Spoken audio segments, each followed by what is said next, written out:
All right. All right. Good morning. Thank you to everyone for your patience for our technical issues. Thank you to our amazing council staff here at the Wilson Building for working through our technical issues with us. I am Ward 4 Councilmember Janeese Lewis-George, Chair of the Committee on Facilities. It is 10:29 a.m. on Friday, January 16th, 2026. We are holding this public hearing for the Department of Parks and Recreation and Department of General Services via hybrid format. So public witnesses are testifying via Zoom and in person here in room 500 of the John A. Wilson building. And government witnesses are testifying in person. This hearing is also being broadcast live on our council cable and also as well at janeeseward4.com /live. Just some brief reminders for witnesses who are participating virtually. All witnesses participating in this Zoom webinar are currently listed as attendees. When it's your turn to join a panel for testimony, I will call your name and a member of my staff will promote you to panelist.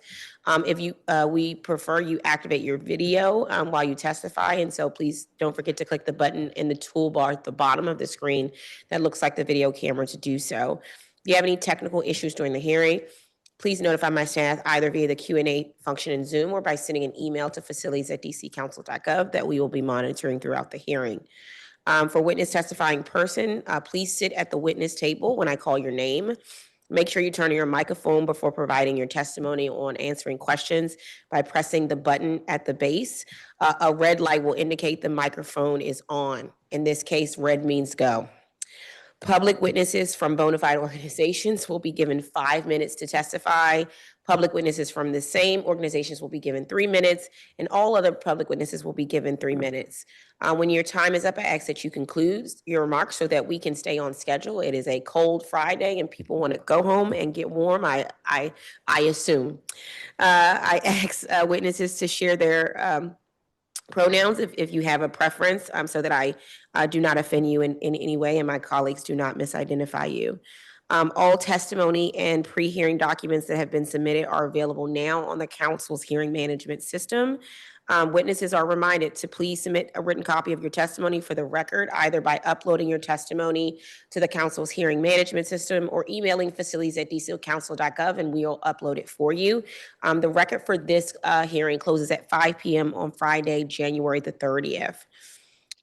Before we begin, I want to take a moment to acknowledge the passing of Matthew McCullough, who is the director of the Office of Disability Rights. I've had the honor and privilege to work with Director McCullough over the last 3 years. This committee has had oversight over ODR. He dedicated his life to not just public service, but to making the District of Columbia a nation more welcoming and accessible place for people with disabilities through advocacy and education and compliance enforcement. And he will be deeply missed by his family, all those who work with him at the council, at ODR, and its partner agencies, and the district's active and diverse disability community. I can think of no better way to honor his legacy than by discussing the bill before us today that creates transparency around how accessible our parks and playgrounds are and establishes additional standards to make our recreational spaces more accessible to residents of all abilities. I ask that everyone in the room and watching online, please join me in a moment of silence to remember and honor Director Matthew McCullough.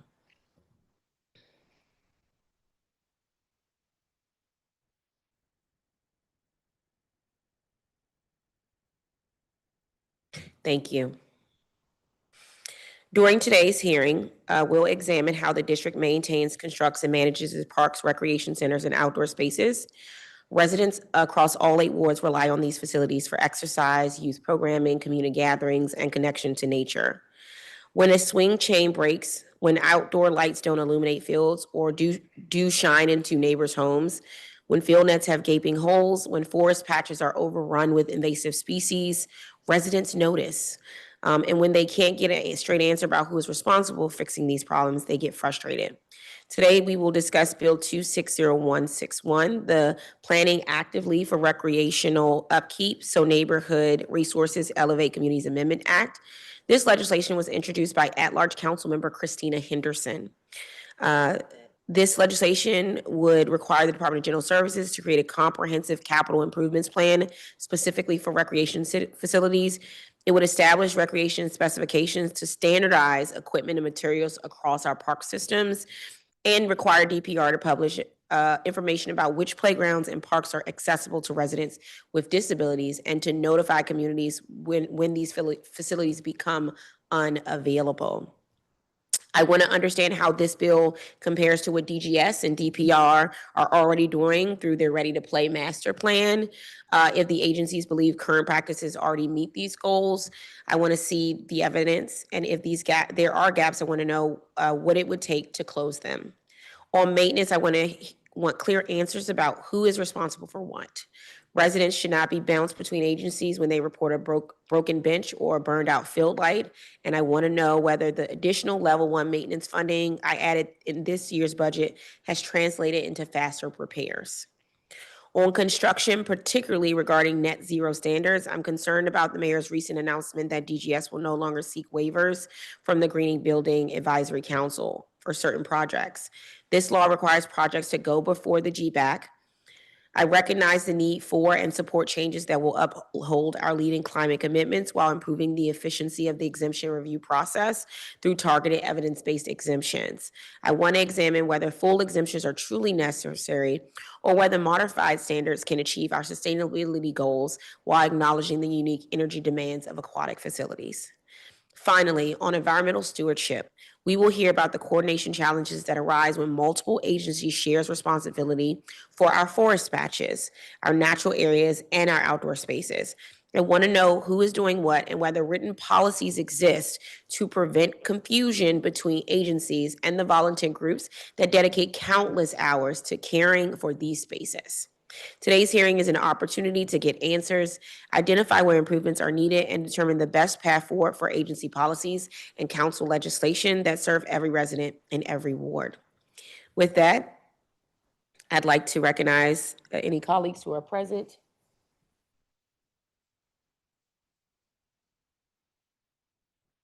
Okay, I don't see any of our colleagues present online, so we will start with our first panel of witnesses.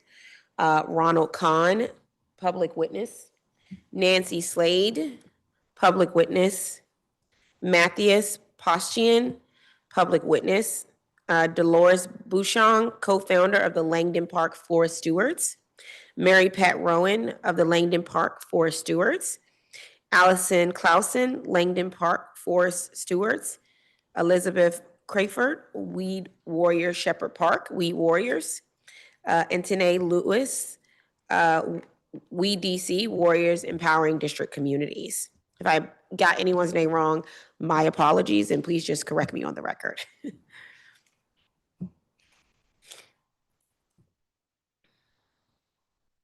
All right. Ronald Kahn, you are first. I see you online.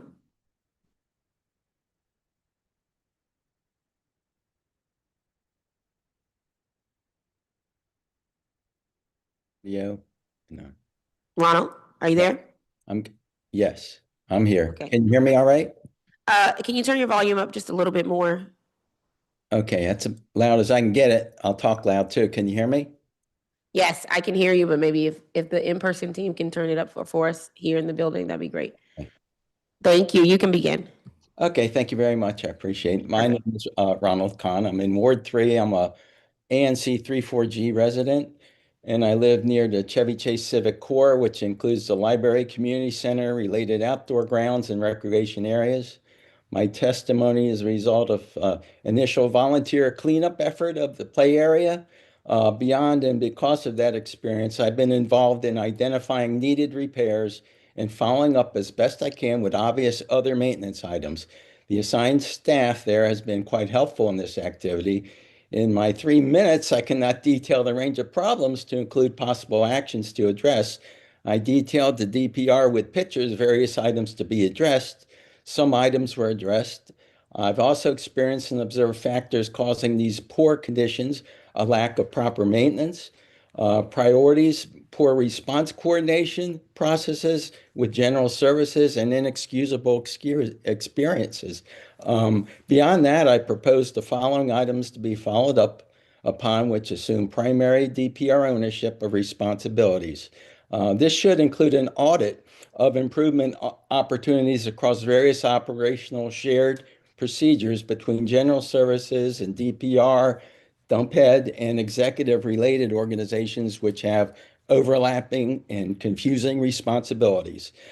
These items strongly tie to the Parks and Rec Amendment Act of 2025 and supply more action-related details to put the legislation into a more concrete light and are based, again, upon my experience. Number one is I'd like you to publish and maintain a complete list of DPR public area maintenance items to include sufficient status detail. Next would be improve the 311 system to track service requests and status to ensure and achieve a uniform and consistent end-to-end request process capability to replace current multiple request processes. Number three, verify facility budget processes to assure adequate approval detail. Number four, publish the DPR service request priority setting process. Next is to improve the lighting at the Civic Core, that's Chevy Chase public area, with sensitivity to adjoining residences.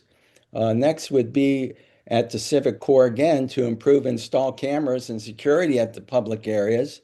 Next would be at the Civic Core playground area. It's in dangerous condition, requiring new and environmentally safe repairs to equipment to include pebble removal. Next is ensure that public testimony items where follow-up is asked are publicly tracked until closure. Next is, as noted, an audit of shared procedures between DPR, general services, and other agencies with emphasis upon the deteriorated conditions at CC, that's the Civic Core, happens, and recommendations to fix along with core findings would be a very productive activity. Next is plan and fund to properly address acoustic and network connection problems in the community center main meeting room. Add movable doors, the ability to segment into rooms. This will also allow our ANC to optimally conduct hybrid meetings again. Useful building life with more extensive updates can span multiple decades. That can be done.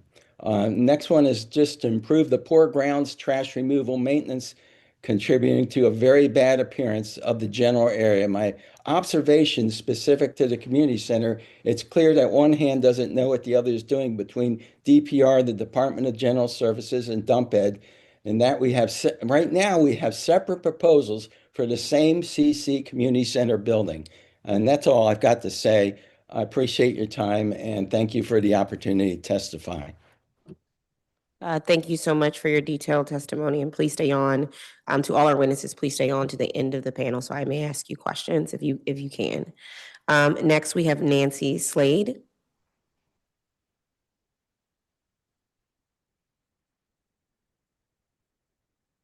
All right. Matthias Postian.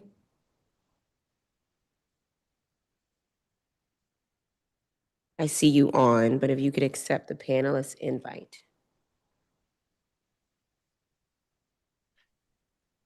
I'm sorry. Can you hear Thank me? you. Yes, good morning. Good morning, morning. and I'm sorry for arriving late. Well, my name is Matthias Postian. I'm a resident of Ward 4. I appreciate the opportunity to testify today. I'll talk about the District Screen of Government Buildings Act and the implications for buildings and facilities of DPR. I'm hoping I'm in the right order here of talking about this topic now. I'd like to begin by recognizing the outstanding and really pioneering work that DPR has done in collaboration with DGS on net zero energy buildings. In 2021, Stet Park Rec Center was renovated and was completed as a net zero energy rec center with a geothermal heat pump and a bunch of solar panels. I think from the engineers, we now have measurements of how little energy the building actually uses, and it saves about 60% of the energy it would have used under the baseline required by the building code. That's a fantastic achievement. Similarly, DGS has built many schools to a net zero energy standard, including the John Lewis Elementary School in Ward 4, congratulations to DGS on that facility, and I'm deeply thankful for the excellent work they've done, and I'm sure many other residents are deeply thankful too. However, the vibes and initiatives we're hearing recently from the executive have increasingly become hostile and antagonistic to the net zero energy initiatives.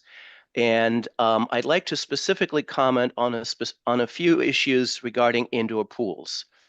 It's been asserted that indoor pools can technically not be built to a net zero energy standard. And it is my impression that that's just not correct. I haven't understood exactly what the pinpointing the technical issues that supposedly allow us not to build net zero pools. So I'm just gonna pick the most common reservations I've heard, and I'll respond a little bit, and then I'll conclude my testimony. How am I doing with time? Okay, so assertion. We don't have enough roof space and we can't actually provide all the energy with solar panels. Response, you don't actually have to.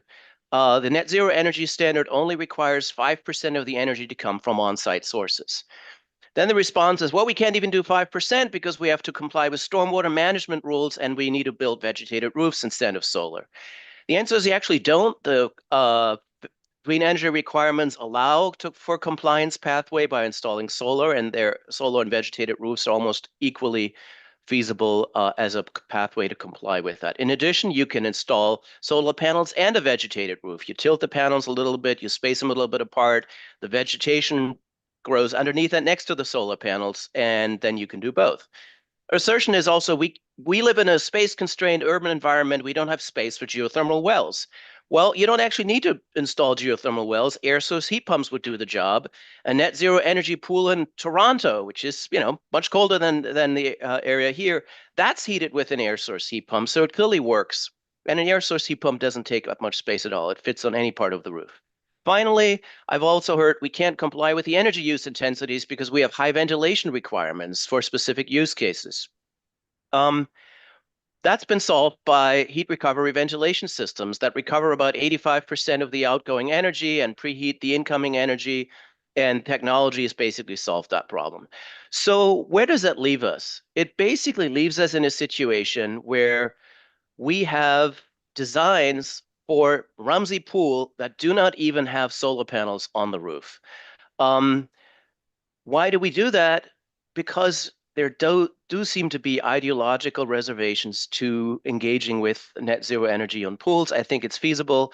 The design that we've seen for the pool that ended up not being built in Ward 8 or will not be built in Ward 8 was compliant with the net zero energy standard. I think we can do it and we should. It looks like I'm over time, so I appreciate the opportunity to testify, and I conclude. Thank you. Thank you. Please stay on for questions. What do we have next?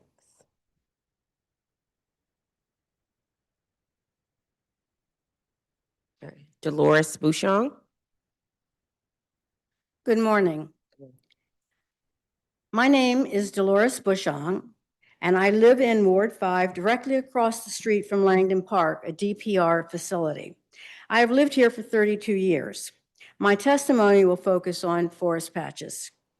In the 32 years I have lived across from Langdon Park Forest Patch, no maintenance of the forest patch was initiated by DPR or DGS. The forest patch, 2.2 acres in size, was so overgrown with invasive vines that it was seen as threatening. Beginning in March 2020, at the beginning of the pandemic, I began work with a neighbor cutting back the invasive vines which had overtaken the forest patch, which had been on maps since 1863. We thought we would try to save the forest patch if the city wouldn't. Since that time, 2 other neighbors joined us, and we reached out to the community to help in our efforts.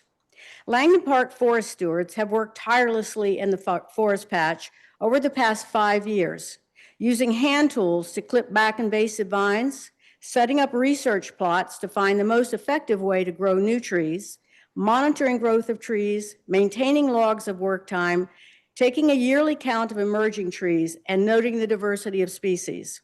We also sponsor walks into the forest patch for our neighbors. We do this because we know the ecological value of the forest patch for all of us in the neighborhood, and we want our community to be able to enjoy it.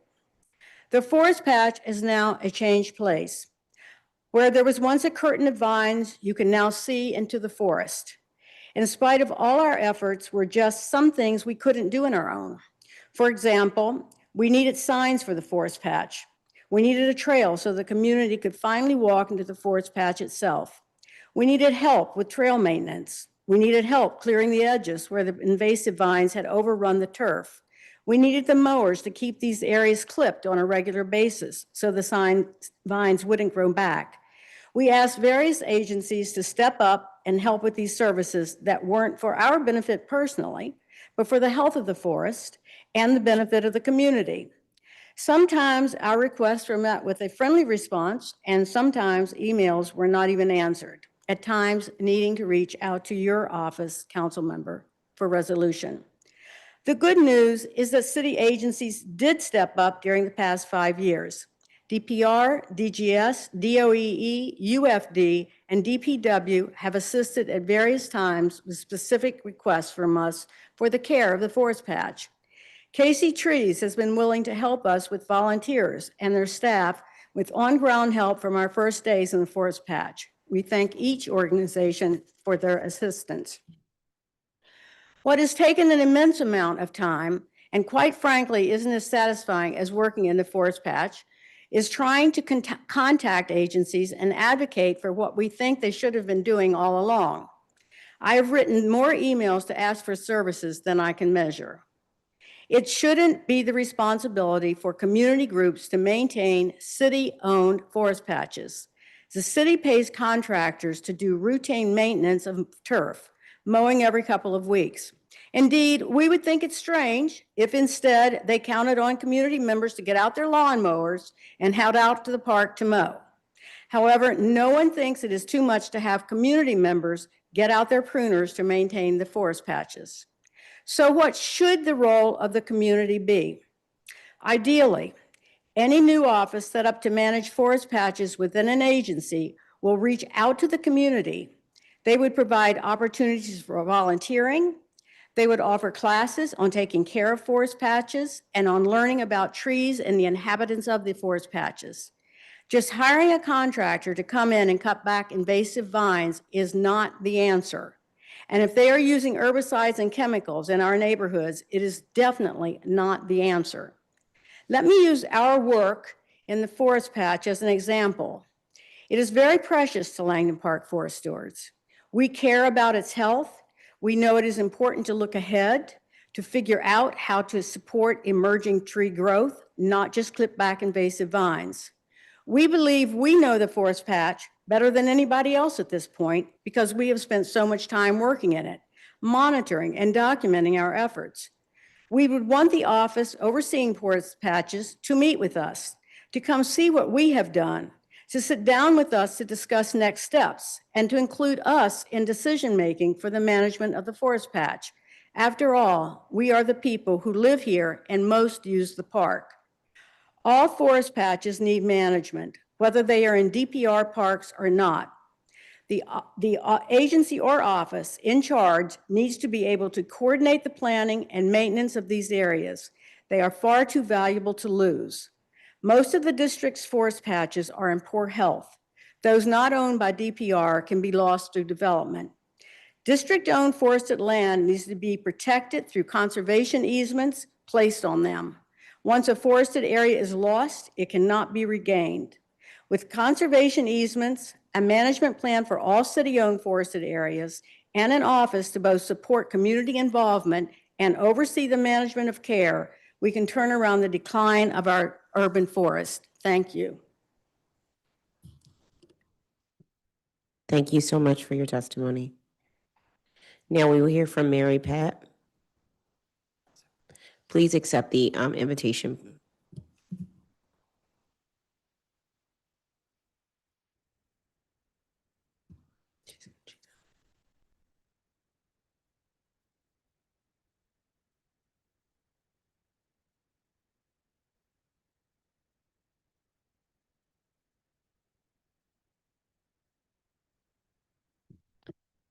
Mary Pat, when you get a chance, just accept for us With that, we're going to go to Allison Clausen, and then we'll come back to Mary Pat. Allison, if you're here, good morning. Good morning. Can you hear me? Yes. Yes, great. My name is Allison Clausen. I am a Ward 5 resident and one of the Langdon Park Forest Stewards. I'm a community representative on the Mayor's Urban Forestry Advisory Council, and I'm also a 5th grade science teacher. I'm here today with my class at Washington Latin's Cooper campus. You guys want to say hi? Hi. My testimony pertains to the hearing's focus on how DGS and DPR care for wooded areas. I'm thrilled that this hearing is happening because it addresses a problem we have long encountered at Langdon Park, namely that the city does not take care of its forests. When I bring my students to see the work we do, they often ask, why do you do this? Why doesn't the city take care of the forest? I explain that the city does not have a management plan for its natural areas and no one is paid to do it. As Dolores just testified, her focus was on the frustration this reality poses to community members who identify needs in natural areas. I want to address the need for a management plan, a goal stated by DPR in Ready to Play.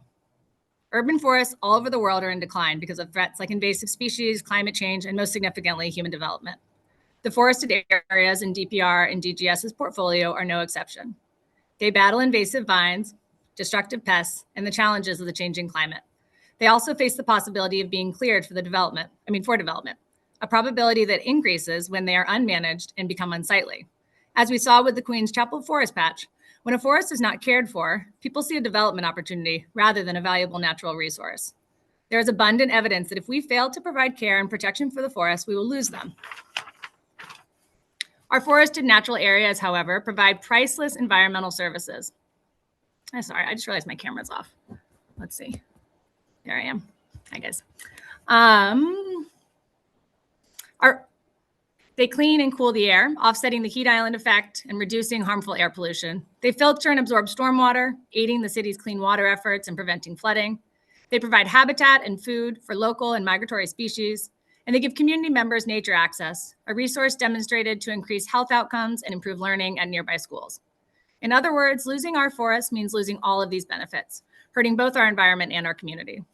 The outcome for failing to care for the forests is obvious. But what do we want the outcome to be if we start to take care of them? Maybe we want forests to be primarily for community nature access, or maybe we want to prioritize habitat for wildlife and ecosystem health. Perhaps maximizing canopy cover or stormwater absorption are the goals. These are all compelling options, but I hope the decision is made with the input of local stakeholders and the management plan flows out of it rather than simply tasking an agency with maintenance. Taking care of a forest is not a maintenance job. I'm so grateful to the Councilwoman's office and the Committee for Advancing Natural Area Stewardship, and I hope this hearing moves us closer to that goal. Thank you for your time. Thank you. Now we'll go back. Okay, Mary, we're still waiting for you to accept. We'll go to Elizabeth Crayford.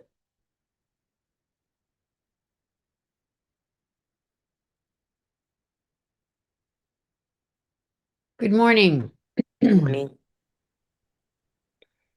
Thank you very much for the opportunity to testify at this hearing today. My name is Liz Crawford, and I'm a resident of Ward 4, where I've lived in Shepherd Park for the last 11 years. My neighborhood park, Shepherd Field, is managed by DPR and DGS and is adjacent to Shepherd Elementary School. So you can hear me okay, right? Yes, I can hear you, Liz. Okay, great.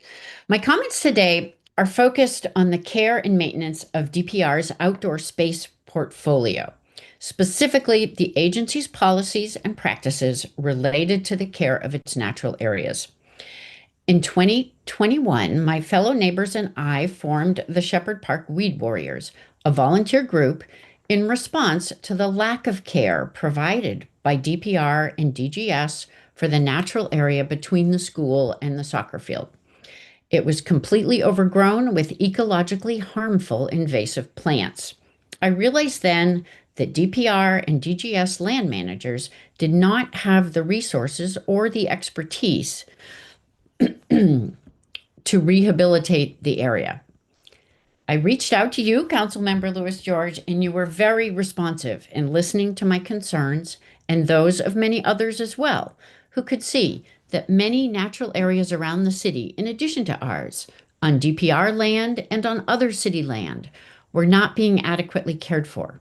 We're really grateful that with your urging, the city was able to fund the creation of the position of Invasive Plant Management Coordinator for the district as part of the Fisheries and Wildlife Division of DOEE, the city's natural resource trustee. In the short time since the position was established, the Invasive Plant Management Coordinator has worked with DOEE volunteers to manage invasive plants in 4 DPR parks, and DOEE's vendors have managed invasive plants on more than 60 acres of forested habitats on DPR land. The hard work of these dedicated people is already seeing impressive results.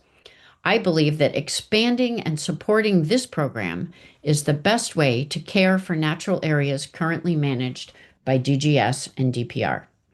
The city needs to ensure that the natural areas under its jurisdiction are cared for by professional natural resource managers. We cannot adequately care for natural areas in the city by parsing out the responsibility to different agencies that control different parcels of land. DPR's natural areas are no more or less valuable to the residents of the district and our local ecosystem than parcels controlled by DC Public Schools or the DC Housing Authority. As the natural resource trustee for the District of Columbia, the Department of Energy and Environment needs to be the ultimate decision maker for the care of the land, in coordination, of course, with an engaged cross-agency committee that includes representatives from each agency responsible for the overall care of each of these parcels. Having different agencies controlling different natural areas or different parts of the same natural area is a recipe for disaster and will benefit no one, not the agencies involved, not the citizens and users, and certainly not the land itself that needs care for the benefit of all. Strong financial support needs to be provided to a single entity overseeing the care of the natural areas in DGS, DPR, and other city agencies' portfolios. Accountability and communication among those working on the land is essential. If a volunteer group with one agency spends hours or days of labor removing ecologically harmful invasive plants from an area, say the RFK Stadium, and then a landscaper reporting to some other agency who knows nothing about harmful plants goes and dumps a load of waste on that same land, you're not just destroying your land. You're destroying the foundation that's there to care for the land, the people who are trying to help. There must be coordination and communication. There must be accountability, and there must be monitoring of the implementation of the care. How are the land managers to care for the land if they don't have a proper place to dispose of the waste? How can they do their job if they don't have proper equipment and materials, opportunities to clean up after their work, and a place to store their tools? We have the beginnings of a terrific program to better care for the natural areas in the District of Columbia in a unified and coordinated way through DOEE's new program. Let's keep it growing. The wildlife and plants that are suffering from neglect do not care who owns the land where they grow and live. It is up to us to find a way to restore degraded natural areas and properly protect the remaining ones we have with coordinated oversight and care by professionals. I urge the City Council to adopt regulations and oversight procedures by utilizing the expertise of your natural resource trustee in DOEE to oversee a committee of stakeholders that will steward the city's natural areas in a coherent and unified way for the benefit of all. Thanks very much. Thank you. Mary Sona. All right. Tanae Lewis.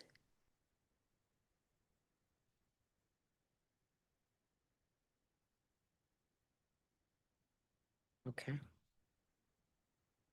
All right. Mary, I'm going to give you one more opportunity. I see you on. You're just not accepting that panelist link.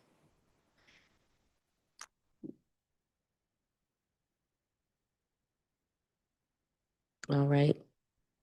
Okay. Hopes in the questions we'll do. Maybe she'll come back on. Thank you to this panel of witnesses for your very thoughtful testimony and so many examples and true detailed recommendations for how we need to and have to move forward. Mr. Khan, I wanted to start with you. Thank you for documenting so clearly sort of the current indoor and outdoor maintenance needs at Chevy Chase Civic Corps. When I was at Chevy Chase Day, I saw the broken playground slide that is covered in a wood box. And I'm going to continue to ask DGS and DPR to follow up on the issues that you have identified as well. You mentioned improvements to the 311 system to track service requests. What improvements would you like to see? Should more issues be able to be reported via 311, or should 311 send more frequent updates to existing requests? What are you, which one are you aiming at, Yeah, or both? Right. I don't want to say yes or no. It's somewhat of an all of the above. Okay. There's a lot missing on the back end of that system that actually dispatches and gives status to any request. The request a little bit vague, and you get lost in that system. Now, what happens is people go around that system, go straight to the agencies instead with the same kind of request. That's inefficient, ineffective. Right.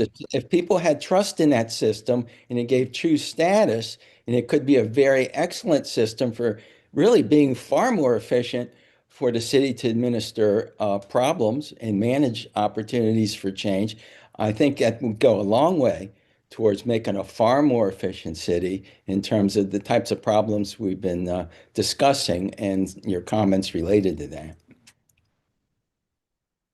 Got it. Yeah, I think this is an issue that we've been continuing to see sort of multi-layered approach to trying to get things done. We have a 311 system, and then we have people reaching directly out to specific agencies or the client agency, and then they're reaching out to DGS, and then every council office who's connected reaching out as well, and not really getting succinct answers on that. I will say the issue with the Chevy Chase Civic Corps, because I've reached out several times, is everyone is sort of like, oh, well, there's going to be a modernization coming soon, when the reality is that modernization is not going to be there for the next 3 to 5 years it's going to take. And so having a wooden box over a slide, in that, especially, it's dangerous, sort of waiting on modernizations versus fixing things up until that modernization is one of the issues we are facing with sort of trying to get things done through the DGS channels. And so we're continuing to press the agency to try to make that happen, given some of the known and unknown delays that will occur regarding that civic core issue. Other than that, I don't have any more questions for you, but I do want to thank you for your detailed testimony as we continue to follow up and as we go into oversight and budget season, so we can be more thoughtful about these. Dolores and Allison, it's good to see you all. Once again, thank y'all for always showing up and continuing to show up, because I know that's how much you care, and for your many years of backbreaking work, taking such good care of Langdon Park Forest Patch. I've seen the before and after pictures of your work, and it is truly remarkable. You mentioned the need for a forest management plan and identifiable several helpful uses of forested areas, including preservation for community access and prioritizing habitat for plants and animals and maximizing canopy cover and storm water management. What details would a management plan would need to include? Sort of what details would a management plan need to include to accomplish those goals? Thank you. Doris, do you want to go ahead? Yeah, Allison, you want to start with that? Sure. I think an example, a kind of crystallizing example that comes to mind is at Langdon, we prioritize continuity of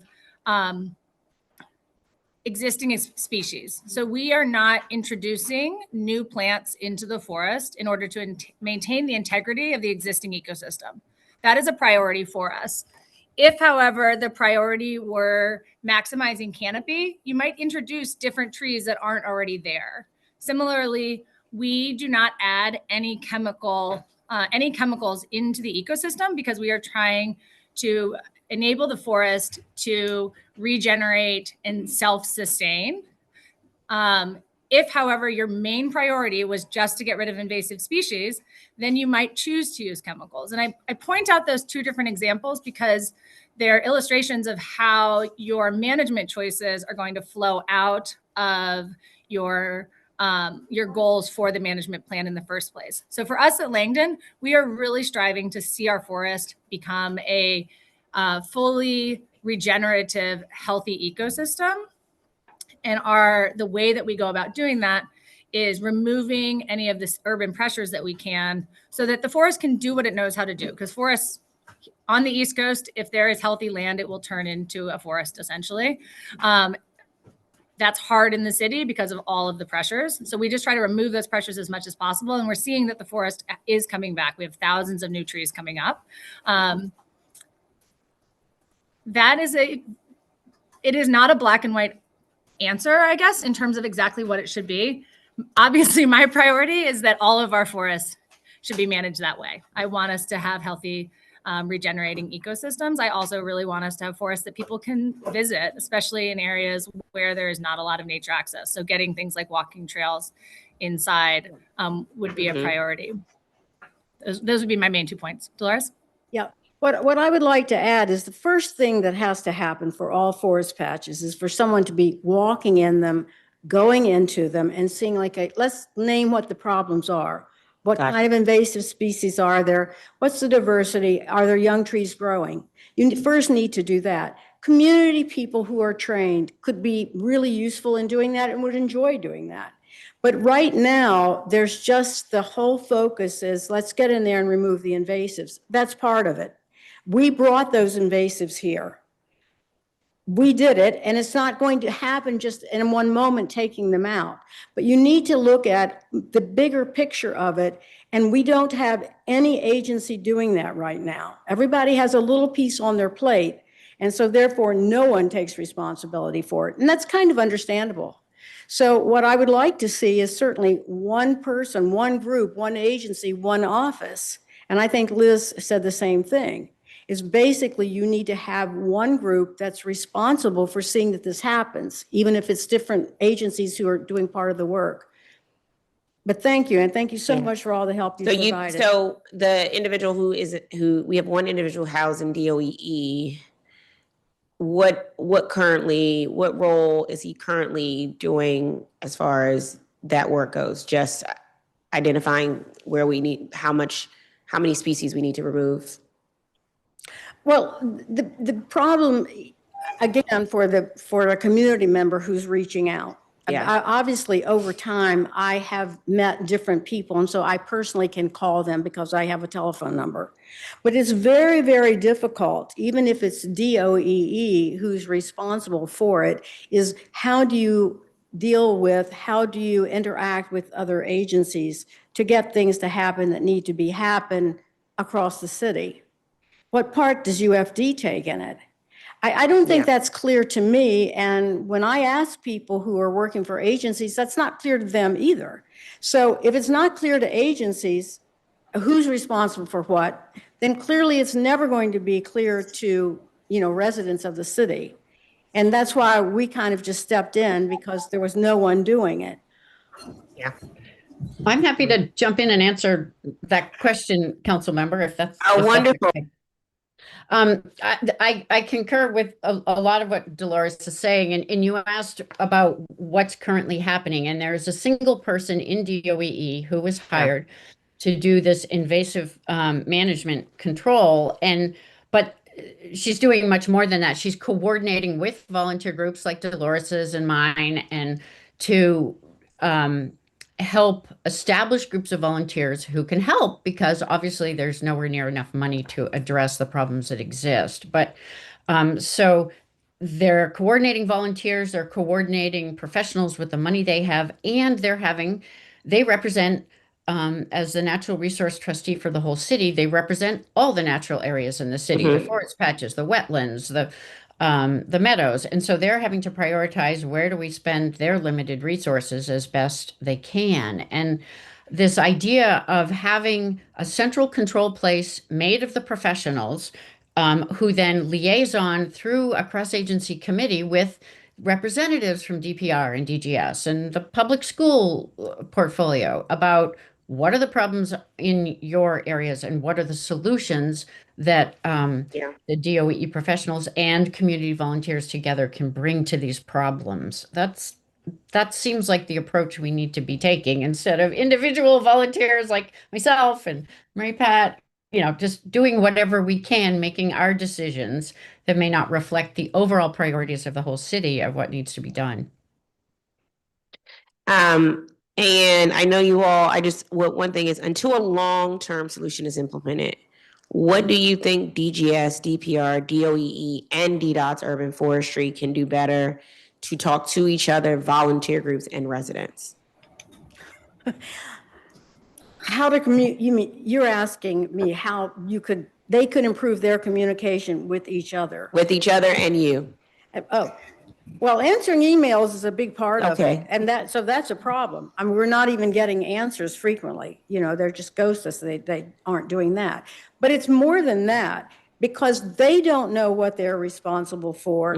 When you call them, they can't really make it happen. So if it's DPR has to talk to DGS, because I can't talk directly to DGS. So again, it's kind of what Liz says. If we don't have a central place where, and it's not quite 311, but if we don't have a central place where we can put those kind of requests in for services. But again, if no one is professionally and taking a look at forest patches and natural areas and what needs to happen, it's just an ad hoc kind of thing. Yep. And I don't think that our urban forests deserve better than an ad hoc thing. When it comes up, we take care of it. No, it should be part of an overall management plan. And until that happens, until we all have an input in that, nothing else can happen that's going to be productive. That's right.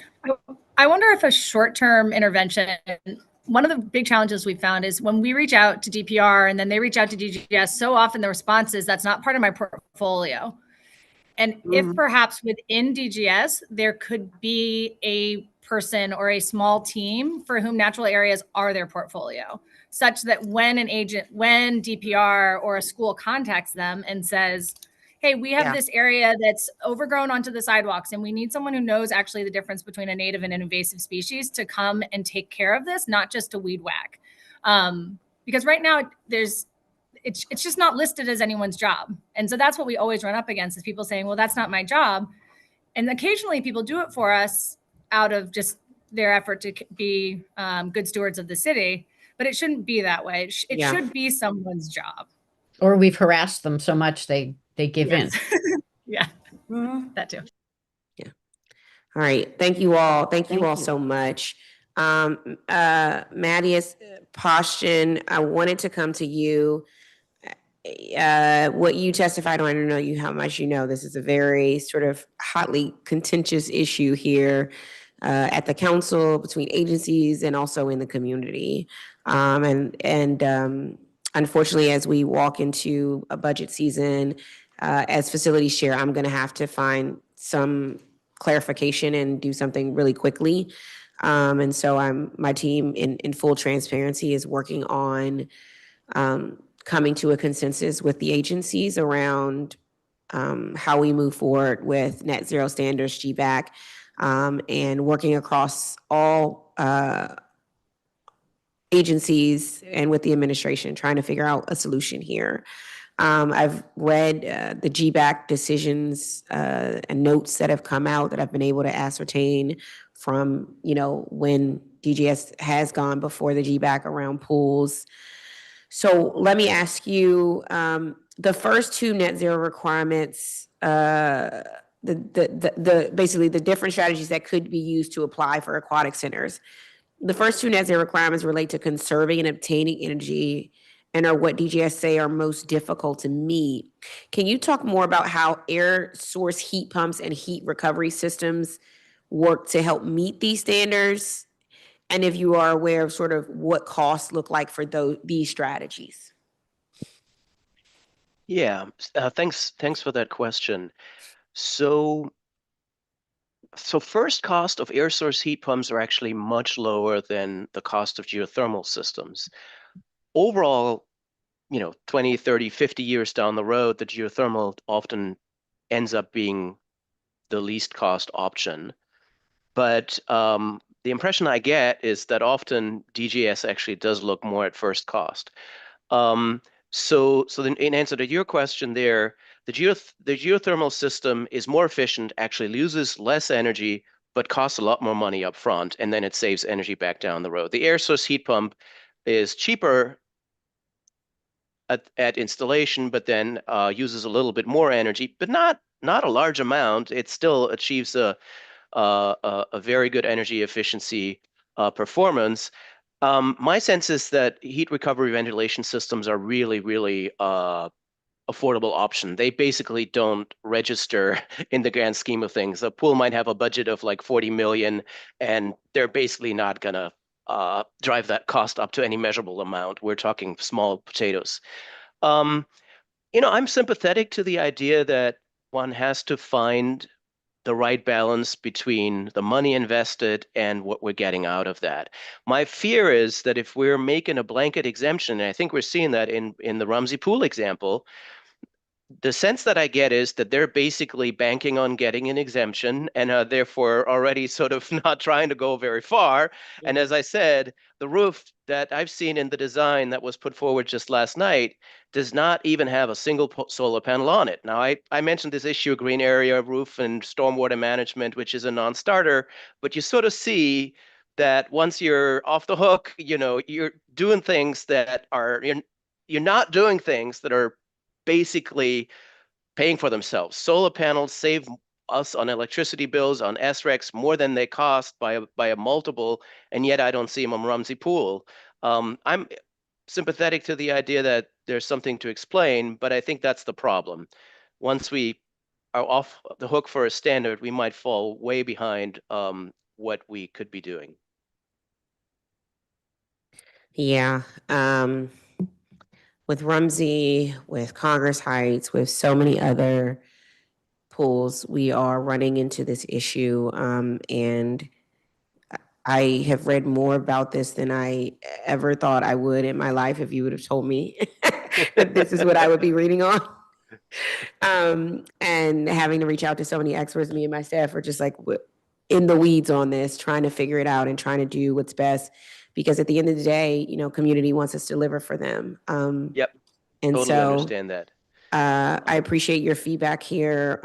And over the next couple of weeks, we're actually trying to get to a good place. And so I encourage you to continue to reach out to me and the facilities team as we figure out a joint solution with the agencies here.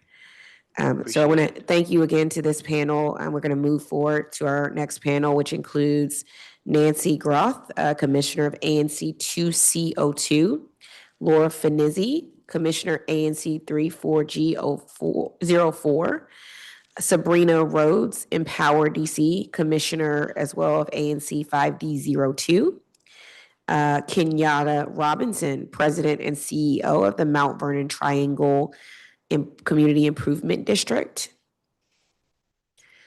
Amika Manime, the President of the Capital River BID. Do we want to add anybody else to this one? No. Okay. All right, we're going to add Rachel Clark, Federal City Council, Brendan Shane, Climate Director, DC Office, Trust for Public Land,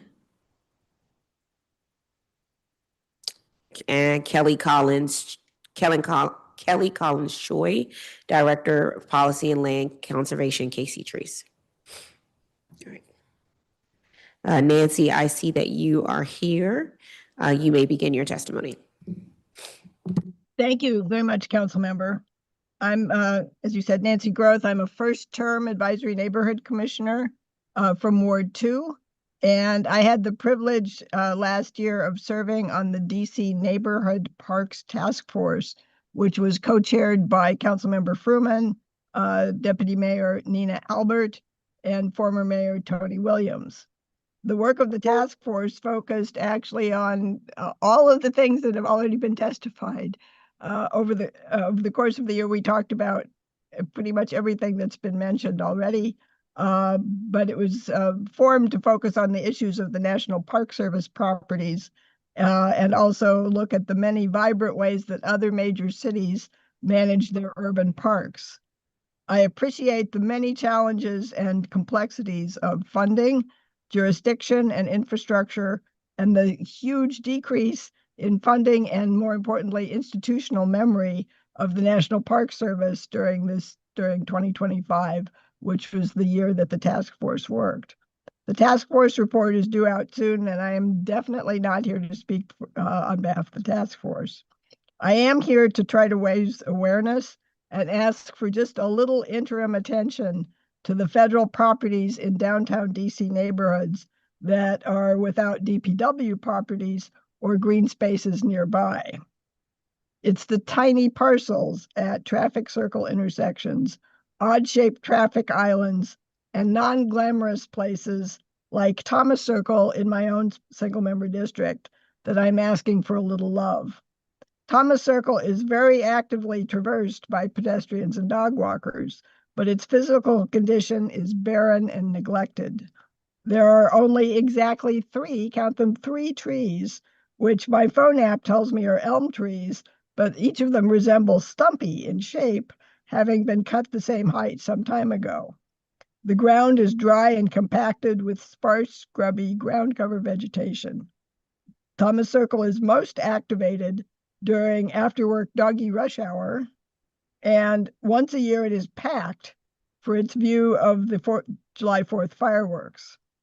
Even First Amendment protests prefer Logan Circle to Thomas Circle because Logan Circle has trees. Poignantly, Thomas Circle's litter volunteer collection is performed by my neighbors at the seniors community, the residences at Thomas Circle, during warm months only. Octogenarians with rollators are picking up cigarette butts and trash. National Park Service established the group some time ago with reacher grabbers and orange safety vests, but has not answered communications from the group for some time. I have 9 office building conversions happening in my single-member district. As we increase the residential density downtown, we need to invest in practical green space and not to blighted or ignore public spaces in our midst. Thank you for your attention. Thank you. Amika Monime.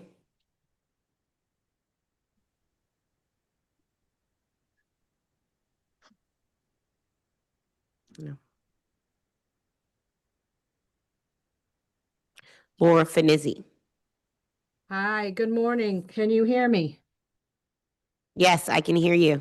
All right. Thank you so much for giving me the opportunity to testify. I am Laura Finizzi, Commissioner of ANC 34G Single Member District 04, and I really appreciate the opportunity to talk about this important issue. I think the parks are one of the most iconic features of DC. The access to parks is really unusual compared to other major cities, and I think we can do much better to preserve and maintain these unique features. I think we have both macro and micro issues in terms of maintenance, right? When we saw the switch to DGS from previous decades ago when we had DPR maintenance, DGS really prioritizes contract procurement people, not actually the workers on site. And as a result, we don't have the staff who know the sites well and who come back. So I think the loss of the plumbers and the electricians who actually knew those specific sites was a real loss for us. I'd like to see the contract folks numbers shrink and the actual worker bees go up. I agree completely with Ron Kahn's assessment of the 3011 system not working. when we put in a request, it just says refer to the agencies, and we have no way to track from them. We should know to whom it's been referred. Has it been investigated? Is there a repair in the wings? When is it going to come? And all that should be visible live to the public. We also have a macro issue of staffing. Our Lafayette Pointer Park only has one full-time staff person normally there, and they are in the office. So they cannot go out and check the site without abandoning the office. So we need some kind of system. Perhaps a DPR park ranger could come and relieve the office staff so that they could go out and monitor the site. And we also need some central repositories of site plans. We, for example, have irrigation systems at both the upper field in the Lafayette Pointer Park and down on Lafayette Elementary School, both of which are broken. And DGS didn't even have site plans for the sprinkler system.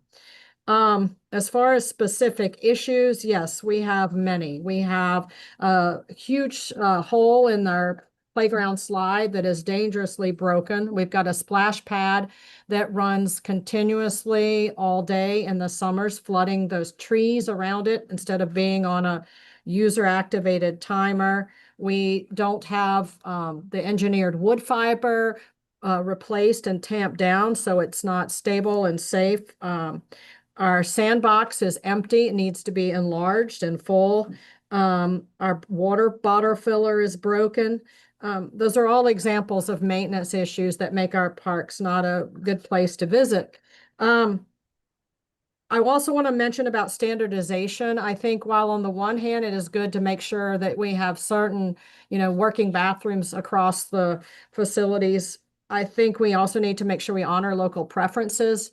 Our neighborhood is very much in favor of a natural surface, and the tendency across the city has been to plastification and making everything very level. And while I understand it is important to be ADA compliant, students and kids who are able-bodied actually need some uneven surfaces to develop their proprioception, their body awareness, their ability to gauge distances, develop different muscle groups.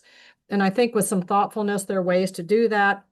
For example, around Lafayette Park, we used to have in the borders of the play areas, they were not basically railroad ties. They were telephone poles that were cut at different heights. So they were stepping stones.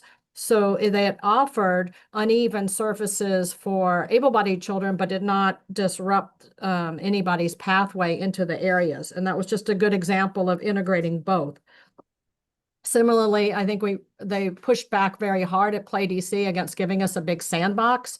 And I would like to see the model like at St. Columba's Nursery School has a sandbox that is elevated so that it's wheelchair accessible from one side, but also students who are able-bodied can get in and dig. And that's really important for kids' body muscle growth.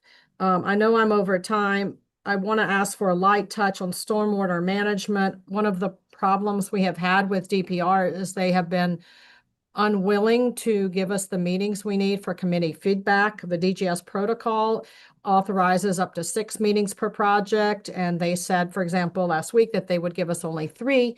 I calculated the staff costs of a meeting, and it was about $1,200 perhaps all in. And so for 3 more meetings, we could get a project that was really tailored to the community needs. That's $3,600 for a $1.7 million project. That's a great return on investment. I'd love to have my bank pay off that much. And that goes into just kind of the general issue with DPR communications. We have a hard time getting information back from them on various projects. Thank you. I know I went over time, but I really appreciate the opportunity to speak. Thank you. Thank you, Laura. Next, we will hear from Sabrina Rhodes, Empower DC Commissioner, ANC 5D02. Yes, good morning, and thank you, Chair Louis George, council members, staff, and witnesses. Also, Ms. Clausen, my grandson is in your class. Eric Murray, grandma is everywhere. I see you. I'm here. Hello. But I want to start by grounding this conversation in what residents and staff experience on the ground. When district facilities are not maintained, a failure is visible and it is deeply disruptive to daily life of those who use these facilities.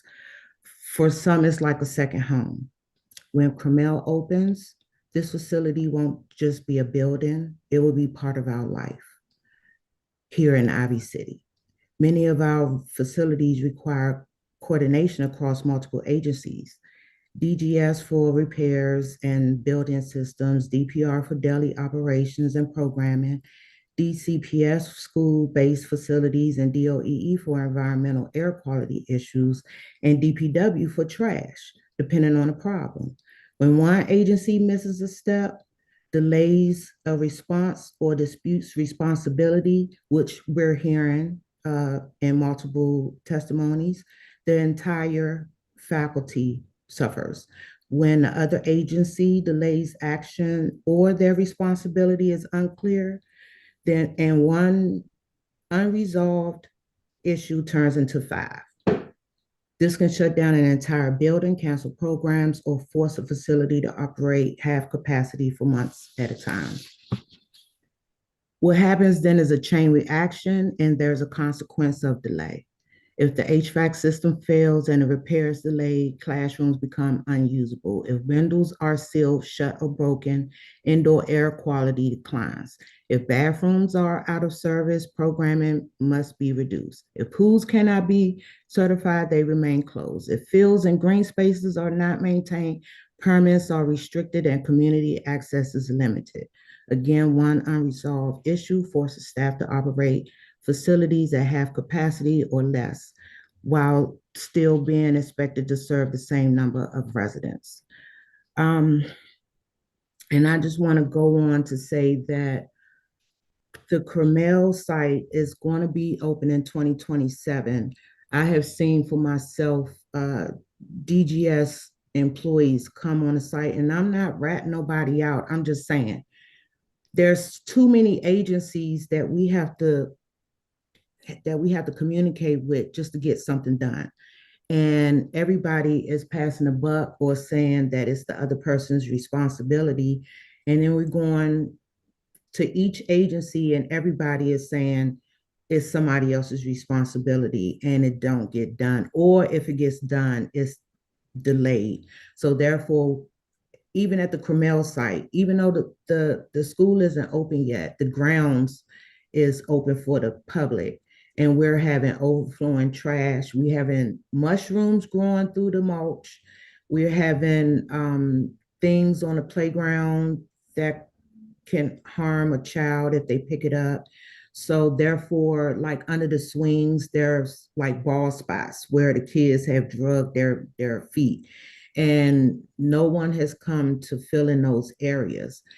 These are just simple fixes that will keep the grounds maintained, the grass cut. We shouldn't have to put in a 311 request to have the grass cut. But here in Ivy City, we have to do all of that for everything, for the whole community, even at Cromell. And we just want to make sure that when Cromell opens, it's going to be a beautiful space with a splash pad, green space, greenery, and an urban garden. But those things need to be maintained. And even if we have to get, like earlier, I heard there were like volunteer groups, senior citizens, parents, people in the community that can join in and volunteer to help the agencies work on these facilities. We also have professionals in our communities that can help with some of these issues, but we need to cooperate, we need to collaborate, and we need to speak with each other. We need to let everybody know that we're there for each other and work together instead of each agency working in silo. You can see my testimony once I submit it. I appreciate you allowing me to testify, and thank you. I'll be here for questions. Thank you so much. Now we would go to Kenyatta Robinson, President and CEO of the Mount Vernon Triangle Community Improvement District. Good morning and good to see you. Great to see you as well, Councilmember. Good morning. Good morning, Councilmember Louis George and members of the committee. My name is Kenyatta Robinson, and I represent the stakeholders of the Mount Vernon Triangle as President and CEO of the Vibrant Mixed-Use Neighborhoods Community Improvement District. I come today to share my perspective on the topic of maintenance, construction, and environmentalism regarding DPR indoor and outdoor facilities and spaces. Thank you for allowing me to testify on such a timely issue, given the near completion of our 1.2-acre Cobb Park as an iconic open and artistic space, signature destination, and welcoming gateway into Mount Vernon Triangle in downtown Washington, D.C. My experience leading this effort since joining the organization in April 2016 has deeply shaped the testimony I am about to provide. For more than 10 years, MVT-CID has been a leading advocate and community voice for the site control, funding, planning, design, and construction of Cobb Park. With the park nearing completion, we have proposed through our Mount Vernon Triangle Community Foundation, which is our separate but related 501c3 nonprofit entity, a formal Friends of Group partnership to act as stewards and extend district government's reach for shared community goals. In this partnership, the Departments of Parks and Recreation and General Services will retain responsibility for park maintenance, core capital improvements, and regulatory oversight, while the foundation will focus on park activation, programming, stewardship, advocacy, community engagement, fundraising, and public programming, all in line with DPR guidelines. A key element of this partnership will be the strong collaboration with Georgetown University's Capitol Campus, located immediately adjacent to Cobb Park, to support educational, cultural, and community-based programming. Since 2018, we have also partnered with local musician, writer, educator, entrepreneur, and philanthropist Myrna Sislin to incorporate the Star Court Pavilion, a shaded seating structure and sculptural artwork anchor for the park. Delivering a long-standing community need like Cobb Park has taken tremendous hard work, resilience, and professionalism from many, most notably our DPR and DGS partners, resulting in the receipt of our Partners of the Year award at last year's Mount Vernon Triangle annual meeting. Several very important lessons were learned throughout this process, most notably that when we advocate for and take care of valuable assets like our limited parks, green, and open spaces, long-term and sustainable stakeholder and civic value are created, and our entire community becomes stronger and safer as a result. Everyone benefits from the social, health, environmental, and yes, economic value created through innovative P4 funding models, incorporating public, private, and philanthropic partnerships for community investment, such as those described for Cobb Park. Virtuous cycles are created, and we all win. Therefore, based upon our experience at Cobb Park, I would respectfully ask the council to consider the following in relation to the ongoing maintenance, construction, and environmental stewardship of our public spaces. First, support for public-private partnerships. Encourage further exploration and support of innovative public-private philanthropic partnerships like the one we have established for Cobb Park as a model for sustaining and activating our parks and recreational spaces. These partnerships allow for shared responsibility, targeted investment, and enhanced community engagement, ultimately improving the quality and accessibility of these spaces for all DC residents. They also align with strategies articulated in DPR's Ready to Play Master Plan 2022 update to guide the city's parks and recreational planning, design, programming, operations, and investments for the next 20 years. Second, commitment to sustainable funding for maintenance and programming. Specifically, I encourage the district to consider adopting innovative financial strategies such as value capture and tax increment financing to help sustain the long-term value of these vital public spaces. Third, support for streamlined decision-making processes for park oversight and maintenance. And finally, support for the PARKSNREC Amendment Act of 2025. I urge the committee to continue supporting the development of a comprehensive and objective multi-year capital improvement plan and facilities master plan for DPR. This will help address maintenance and construction challenges, ensure consistent and equitable access to recreational spaces, and provide a clear roadmap for the future growth and environmental stewardship of our parks. By supporting these initiatives, the council will help build on the momentum of successful community-driven projects and ensure that the district's parks and recreational facilities continue to thrive, benefiting every ward and resident. Thank you again for this opportunity to testify. I look forward to working with you and my fellow community leaders to make our public spaces better for everyone, and I'll be happy to answer any questions you may have. Thank you so much. Thank you. Next, we'll hear from Rachel Clark. Good morning, Chairperson Lewis George, members of the committee and staff. Thank you so much for holding this hearing today. My name is Rachel Clark. I'm an independent consultant focused on healthy, resilient communities, and I'm here today to discuss my work on DC's park system with the Federal City Council and previously at the GW School of Public Health. Parks are among the district's most powerful tools for advancing public health, climate resilience, and community well-being, but only when they're welcoming and accessible. Despite high national rankings, many district residents experience their park system as broken, neglected, and confusing to navigate. The good news is that this is a solvable problem. By strengthening coordination, clarifying responsibility, and fostering community stewardship, the district can create a park system that provides well-maintained parks in every neighborhood.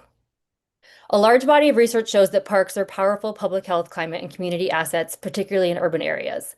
They support physical activity, mental health, and social connection, as well as providing ecosystem services like stormwater management and urban cooling. But these benefits are not derived from the sheer existence of a park. They can only be realized when parks are clean, safe, and welcoming to the people around them. And this means they need to be consistently maintained and cared for. DC is often ranked as having the #1 park system in the country, yet for most residents, that ranking feels disconnected from their daily experience of their parks, where they're more likely to encounter unusable benches, inoperable fountains, and broken glass. In DC, this disconnect isn't about effort or even resources. In fact, the district invests a lot in its park system, and it has a lot of park acreage. The problem is the park system structure. My research at GW focused on how park governance affects park outcomes. DC is unique among US cities in that 90% of its park system is controlled by the federal government. This creates a lot of challenges on federal land that I won't focus on today, but it also creates challenges for locally controlled parks. Because of its history, the district never developed a fully empowered, centralized parks department akin to those in other major cities. And today, DPR manages recreation and programming, but it doesn't manage its own park assets. Maintenance, trash, recycling, trees, natural land preservation, and capital work are spread across multiple agencies, DGS, DPW, DOE, DDOT, and more. Complicating matters, DPR is under a separate leadership structure, the DME, from those partner agencies, which all fall under the city administrator. From a resident's perspective, this system is nearly impossible to navigate. Even when a resident has determined that a park is local, they don't know who's responsible for fixing problems. And often, as we've heard from other witnesses, staff within the government don't know either. This makes the district an outlier nationally. Most high-performing park systems have a single agency responsible for planning, maintenance, and programming. Where functions are split across agencies, as in DC, cities report coordination challenges and unclear accountability. To better understand these challenges and identify solutions, the GW report helped inspire the convening of the DC Neighborhood Parks Task Force, a 35-member group representing district agencies, community-based organizations, advocates, and the private sector. The task force was intentionally cross-sector to capture the full range of experiences across the park system. Over the course of this work, members consistently heard the same message, that fragmented responsibility makes accountability nearly impossible, particularly when it comes to maintenance. After meeting for nearly a year and hearing from experts from the district and across the country, the task force has begun to develop a set of recommendations focused on improving coordination, strengthening district capacity, and centering community outcomes. While not final, I wanted to highlight 2 that relate specifically to maintenance. First, the district should strengthen and clarify park governance and coordination. This includes studying how park planning, maintenance, programming, and capital functions are organized, with the goal of consolidating functions to better meet the needs of residents. As an immediate step, DC could create a coordinator of the public realm position, as in New York City, with the ability to resolve interagency and federal local challenges. Second, the district should pursue increased community stewardship for small parks. Across the country, urban park systems struggle to maintain and activate small parks. In DC, we have hundreds of small triangles and traffic circles scattered across the city that could be thriving community hubs. The task force recommends investing in community stewardship by adopting a program modeled on Chicago's Neighbor Space. This program would provide long-term, community-driven stewardship with structural support from Casey Trees operating as a land trust, providing insurance, technical support, and fiscal sponsorship. In Chicago, this model has turned over 100 small parcels into thriving community resources by leveraging the community and philanthropy. Maintenance failures in DC's park system are not a reflection of agency commitment. They're the result of a hyper-fragmented system. If DC wants a park system that delivers health, climate, and equity outcomes for its residents, it must center collaboration and accountability. Thank you for the opportunity to testify today. Unfortunately, I have to drop off shortly, but I'm happy to answer any of your questions in follow-up. Thank you so much. Thank you. Brendan Shane, Climate Director. Good morning, Chairperson Lewis George and council members and staff. My name is Brendan Shane with Trust for Public Land. We're a national nonprofit that believes access to nature is essential for people and communities to thrive. As many people here would agree, I think it's not a luxury. This is a fundamental human need, and the case for investing in our outdoor natural spaces is growing more clear all the time. Communities are stronger, healthier, and more connected when people are able to get outside and engage with nature and each other. Time in parks and green spaces reduces stress, relieves symptoms of anxiety and depression, and improves cognition, attention, and sleep quality. When people live near a park, they are more physically active, which increases lifespan and can reduce many chronic conditions such as obesity, hypertension, heart disease, and diabetes. And in a world where isolation and division are on the rise, time in nature can spark hope and build common ground by bringing people together. Given all the evidence that people need nature, we greatly appreciate you convening today around important questions of park access and equity and quality. We strongly support efforts to enhance the district's park system and better serve residents through improved maintenance, proactive capital planning, and effective stewardship. On maintenance, as many of you know, the district's park system has been ranked #1 for the past 4 years under TPL's Park Score. Being #1, however, doesn't mean that the work is done. Many residents still experience real barriers to welcoming and well-maintained parks. DPR's own ready-to-play master plan identified park maintenance as the #1 priority for residents across the district, and nearly every park department we work with across the country has identified maintenance as a priority issue that lacks the proper resources and attention. It's really a universal problem. With that in mind, DPR applied to work with what we call a Park Equity Accelerator, a program we offer nationally of technical assistance. DPR applied specifically to understand, evaluate, and help improve the maintenance practices for their park facilities. This is just wrapping up now, and we'll be delivering a series of recommendations and tools drawn from national best practices and field testing we've done here on the ground of local tools and new approaches. We believe these findings will help DPR deliver well cared for parks, and we're eager to build on that work as DPR refines and evaluates its maintenance practices. With respect to the Parks and Rec Amendment Act, obviously it's equally critical for delivering park benefits to ensure that capital investments are thoughtfully planned across partner agencies and aligned with real community needs. A requirement for routine and transparent capital planning is standard practice for many of the most successful park systems in the country. We believe the district's park system and our residents would benefit from the proposed capital planning. We also, however, need to ensure that capital planning is informed by data and responsive to community needs. TPL has advised a growing wave of cities prioritizing capital and deferred maintenance investments with data-driven and community-responsive planning, cities including Raleigh, San Jose, Bridgeport, and Cincinnati. These cities are now using data on public health, site conditions, community needs, climate vulnerabilities to inform their capital and planning and improve outcomes for residents. Finally, if we move to develop these standards for our park systems along the lines of the ed specs that are currently in place for schools, it's critical that these reflect the outcomes our residents deserve. As I understand them, the current ed specs really don't reflect the importance of time outside and nature exposure in supporting the physical, mental, and academic growth of our students. For example, there's a single mention of nature in the entire elementary ed specs. The middle and high school specifications don't mention nature at all. For all grades, ed specs require a single outdoor classroom for 25 to 30 students, regardless of the school size. Specs for gardens are optional, the only optional element in the list.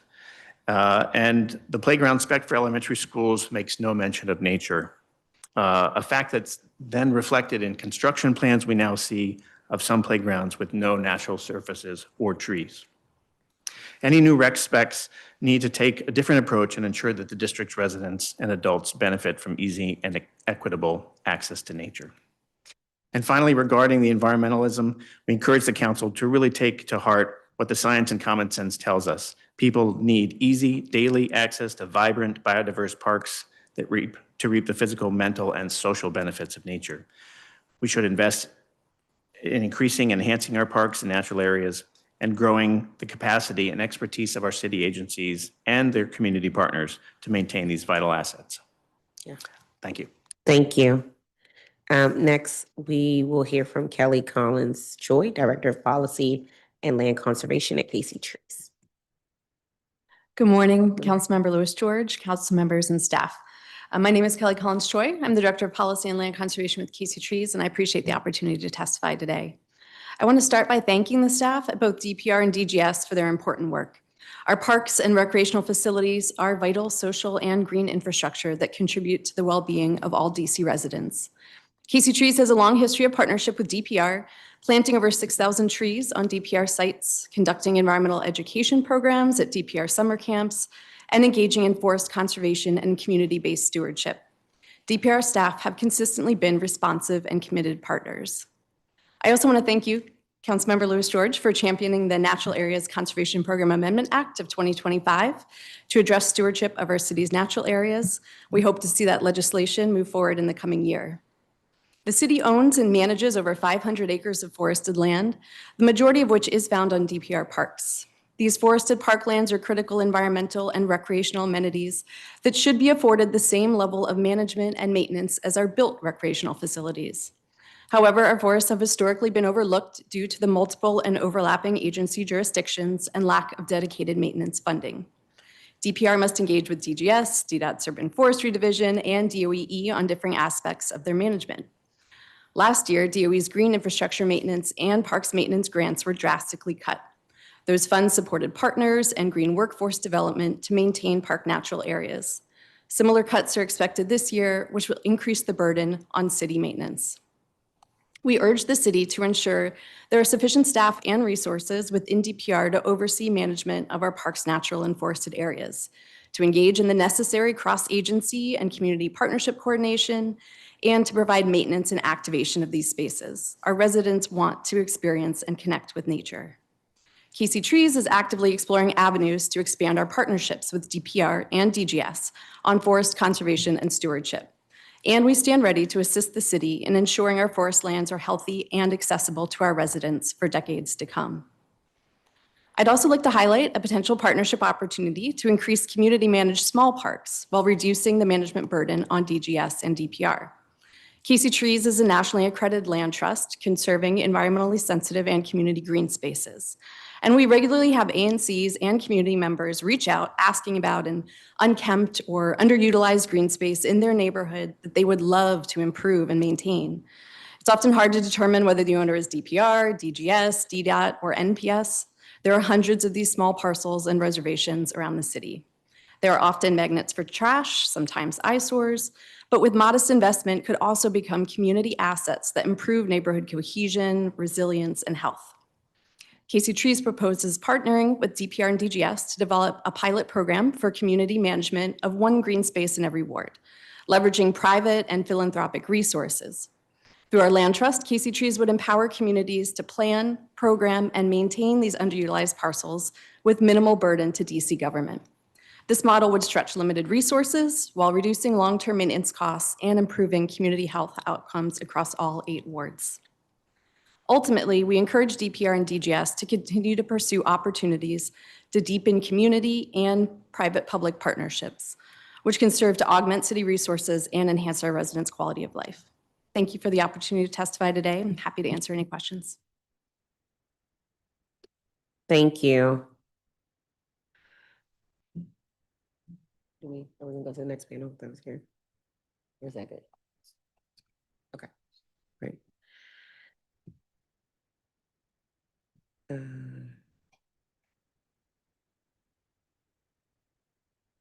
All right, Nancy, thank you for your testimony. Want to thank you for highlighting the need for additional attention to our urban park parcels. I've been trying to get a new playground on a parcel for years by paying for it while it stays on National Park Service land or having NPS transfer it to the district. It sounds like you are having that same experience in Ward 2. What has been your experience and conversations? I'm curious to see if we're all hitting the same walls in trying to turn some of these parcels into good community benefit and use, especially when the city and community are okay with stepping up in these areas. Yeah, when I was a member of the task force last year, I had the opportunity to have a number of conversations with especially the amazing people at Casey Trees, who were, who know every leaf in the city, I think. And they were like, sure, if somebody comes up with some money, we can give Thomas Circle a few more trees. Nobody seems to answer the mystery question of how did they all end up stumpy like that. It just looks so sad. And it is a National Park Service. I've lived at Thomas Circle for 19 years now, and National Park Service did resurface the statue. It's one of those statues that has to be, refurbished for the copper patina thing to be appropriately maintained. That has been done since I've lived here, but they've really done nothing else all this time to make it looks, and we're the glamour parks like Farragut and McPherson are fine, and Franklin Park, our business improvement districts do an amazing job of putting private money into the more touristy spaces. And Logan and DuPont Circle are better maintained. But, Thomas Circle, I think, is an example of, and there's a gabillion teeny tiny parcels that turn out to be National Park Service responsibility, little bitty triangles at the intersections around traffic circles, and, where diagonal streets intersect in funny places. And there's all these little orphans that really just do not contribute to, green space, or it's sad. Yeah. I mean, these are repeated situations. I mean, in every part of the city. Yes. It sounds like we're all running into those same walls, and we really do need a comprehensive plan around it. And we got to have some conversations. I just find it very poignant that 80-year-olds with rollators are out picking up cigarette butts. If I had endless time as a commissioner, I would be, creating a Friends of Thomas Circle to get the dog walkers to, chip in on a more regular basis to help. But it's fruitless because the ground itself is compacted. Nothing's going to grow there. The historic pictures, decades back of Thomas Circle are lovely, where there were plenty more trees. There was apparently an irrigation system underneath that obviously has not been maintained in decades. That's right. Kenyatta, I want to ask you mentioned the need for DGS and DPR to have sustainable funding for maintenance so that we can ensure when the expensive investments in our natural spaces, when we do them, they're not quickly lost when we do that. You suggested financial strategies to do so, including value capture and tax increment financing. Can you elaborate on what these would look like and how we can move forward on making that happen? Yeah, I'll be happy to. So we know when we make investments as a city, we make civic investments in infrastructure like parks, like subways, for example, that there's a positive value relationship between that investment and that infrastructure and the properties that surround it. That value relationship is then manifested in the income statement, right? Mm-hmm. And then you make more income, you pay more taxes. The way financing in the district works currently, that tax revenue just goes into the general coffers of the city, right? And become part of the overall budget. What we would like to see is for some of the revenue that is generated, the tax increment revenue above and beyond whatever the forecast may be, that is generated by that investment in civic infrastructure, a portion of it, not all of it, to come back to the underlying investment that help create that value. That would in turn create a sustainable sort of a virtuous cycle that ensures that asset remains well preserved and can continue to provide that economic value, which goes back into the asset, but then to the city as a whole. A colleague of mine and I, Joe Sternlieb, many years back, looked at such a tool taken from the tax increment financing approach to do just that. We presented it to Councilmember Fruman's predecessor and didn't make much traction there. But we've seen municipalities, for example, like New York City, for properties that are on the subway, on the subway in New York City, they impose a special assessment because they recognize there's value to that investment. And so this is all premised on what we strongly believe to be a very positive value relationship through study that shows assets that are proximate to parks and green spaces that are well maintained exhibit financial value above and beyond what properties that are even 1 or 2 blocks away would exhibit. Yeah. And the net benefit for all of us in doing so, what do you see the net benefit for community and for the city? So conservative estimates, 3 to 5%. You know, that's what we modeled. For example, at Cop Park, we believe that the payback would be between 3 and 5 years. You talk to a broker and say, is there value to this park, to the asset that you're trying to lease or to sell? They say yes. They can't put a number on it, right? It's very hard to quantify, but we understand that there is a positive value there. And, conservative estimates will be somewhere around 3 to 5%, possibly even higher, based on some other studies we've seen. All right. Going to follow up with you more about that. I'm very interested in how we move that forward and what it can look like. We would love to. Okay. Yeah. Wonderful. And Brendan, you talked about, I guess, based on TPO research of other jurisdictions, care of natural spaces in the ways like structure, maintenance, funding. Where do you think the district is farthest behind? Right. Well, as I mentioned, I mean, this is a challenge for everyone, but so even if you look at the other top 10, say, park systems in the country, they're all going to have the same list of unmet, resident needs, deferred maintenance, and things like that. So it's not a problem that you can very easily get out of. But I think that the structural issues that have been mentioned here really do lead to much of the confusion.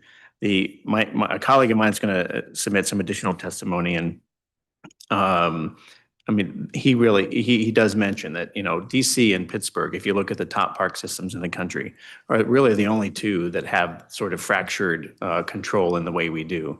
And in the only other example where you see split responsibility, say in Cincinnati, they have a much more explicit breakdown of who's responsible for what. And so I think much of the issue that you've heard over and over again here today in terms of shared, split responsibility does lead to the issue. At the same time, what the work we did with DPR over the last few months, last 18 months actually, on their own sort of level one, the maintenance they manage, there are best practices that they're already starting to bring in from around the country that I think they're seeing improvement already. And so a number of the things, I think, even though we're fractured in control, DPR is already seeing opportunities to increase their ability to address issues much more quickly. Yeah. I appreciate that. I wanted to ask as well, Sabrina, just while you're here, I was curious, what do you guys have thoughts on the current modernization plan for Crummell? And how has DGS and DPR's engagement with the community been? Well, we just recently had a meeting in November, and we were given the new design. The old design had 2 additional buildings on the site, and we possibly just might get 1 additional building. We did speak with the architect, the new architect, We are aware that the money is still in the budget. A little over 35 million is still in the budget. We're good with it. The more of the site that we can utilize, the better. Okay. So the Historic Preservation Review Board, it will have their meeting on the 22nd, which we will be involved in, but we're fine long as it gets renovated. We want to see it. We want to see the groundbreaking happen by the end of the winter, by the end of this winter. Understood.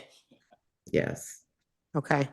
Thank you for that. Mhm. I appreciate that. And last question I have is, actually, I think I've answered most of my questions. Casey Trees, I just agree with you in what we need to do and understand the work ahead. So we'll work on that. I want to thank this panel of witnesses. I have lots of follow-up, but we'll follow up. Facilities Committee will follow up in questions to just understand some more as we move into this budget season and figure out what we can do and what we can't do to move us forward. So I appreciate you all being here. We have been joined by my colleague, Councilmember Matt Fruman from Ward 3. I want to recognize him if he wants to ask this panel questions. And then we're going to go to panel 3, and he's going to lead that as I run out for about, I promised him 2 minutes, real quick. It's all good. There's the cow hearing on Aussie transportation that I'd like to get. Oh, you will. But I can, Phil will be very late, so we're probably okay. We all know that. Okay. So a number of questions for this panel. Mr. Robinson, great work on Cobb Park and with Myrna. This has been, I don't know if we can call it a labor of love, because something that goes on that long, at some point you stop loving it, but you're the light's at the end of the tunnel. So congratulations. It feels like a Sisyphus moment, rolling the rock up the hill and it comes back toward you sometimes. Does Sisyphus get the rock up the hill? That was his destiny. So. All right, well, let's get you there. And the kind of project that you're doing, really, we should be replicating that kind of thing in other places. I'm curious about the tax increment financing thing, and we've talked about this, and Councilmember Lewis George, I'm glad to hear that she takes an interest in it. I don't want to go down the rabbit hole, but I'm curious, when you and Joe thought about this, how you thought about measuring it. Because on the one hand, there's an assessment of value before, and then there's an assessment of value at some point in the future.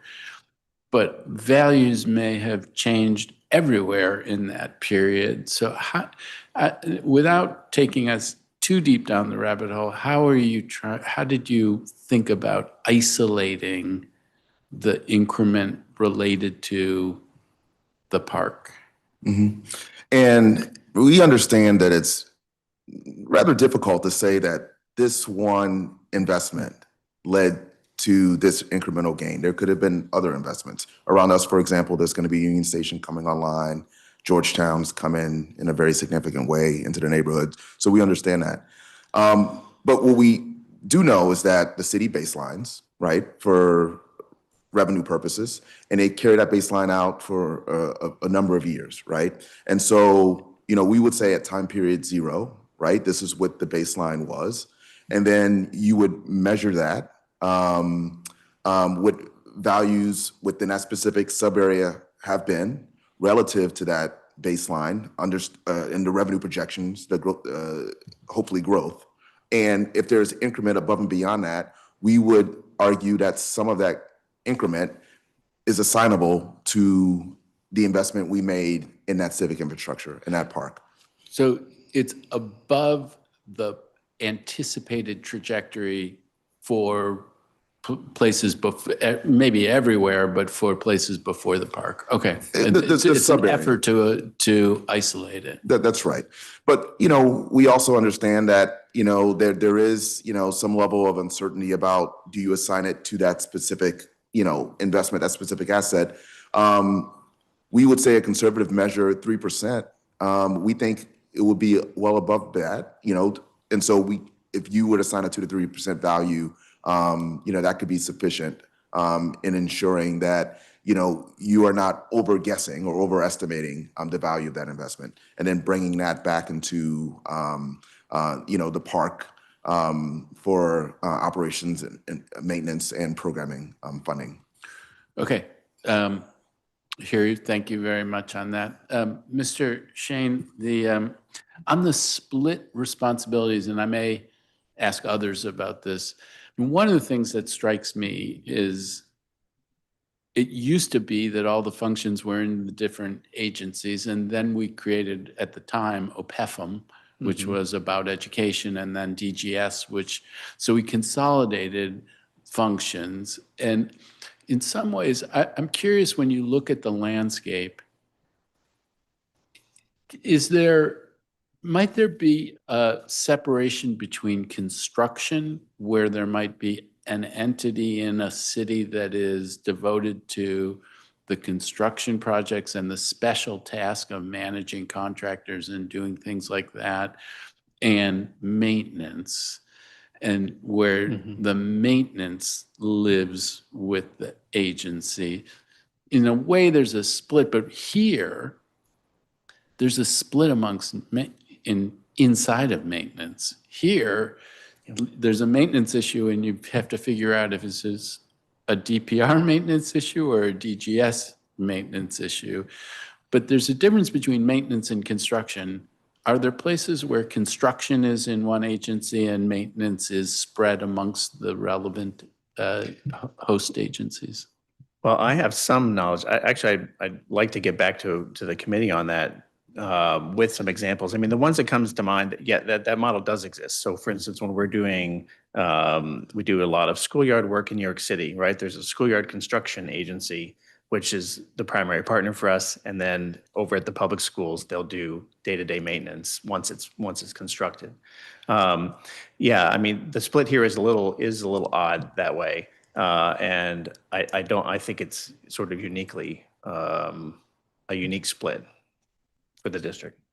Okay, but there may be places where there is an agency that is driving construction, which is, and because the construction would not be done by city employees, it would be contracted out, and it's a kind of distinct animal. Yeah, right? Definitely. Okay.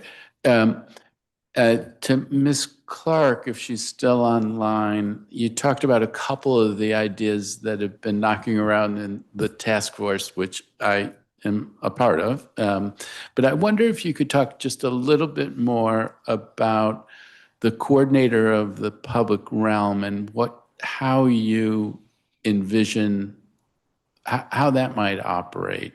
And I know it can take lots of different shapes, but I'm curious how you're thinking about it in the work that you've done.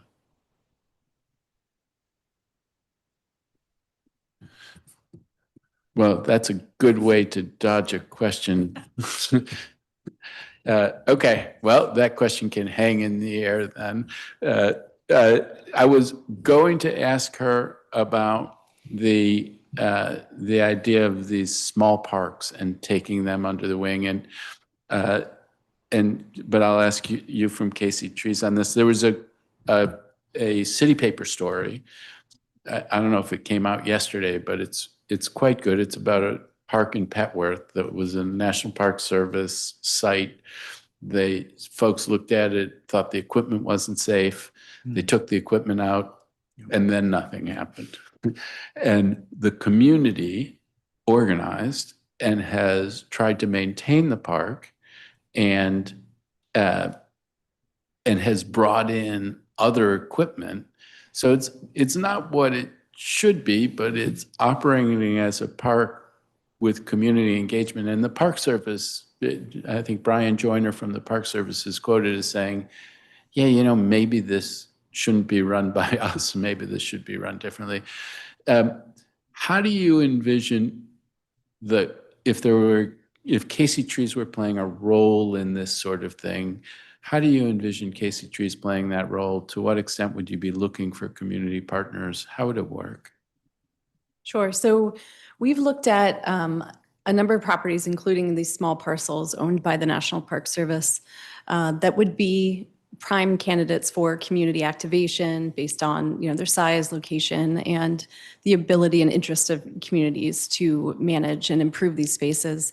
That would be our number one, first step is to work with the community to really find those community, I want to say heroes, but the ones that are going to take the primary lead role in bringing their community together.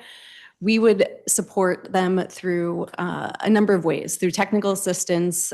Our land trust provides potentially, whether it's fiscal sponsorship, technical capacity, design, implementation assistance. So they would be the ones kind of designing whether they need,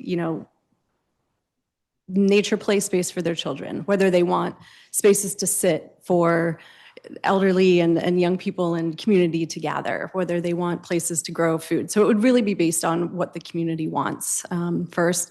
And we would be there to support them, to help work and really be that liaison with the city government to help overcome all of the bureaucratic hurdles that are then going to be involved in trying to get these spaces activated. So we were there to really be that community commuter and support and stewardship over time.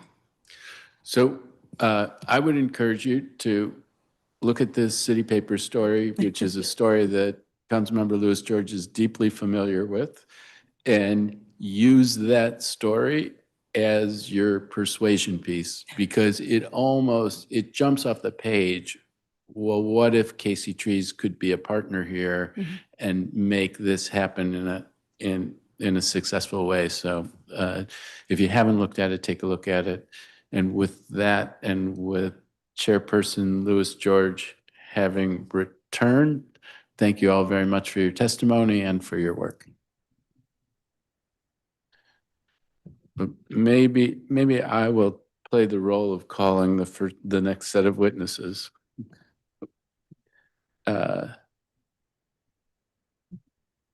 Is you ready, or should I? Barbara Briggs, Nathan Harrington,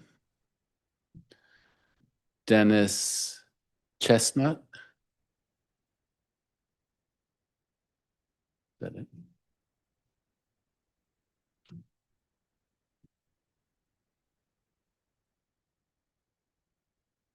Oh, Max Broad, Chris Weiss, John Henderson, and Martha Richardson.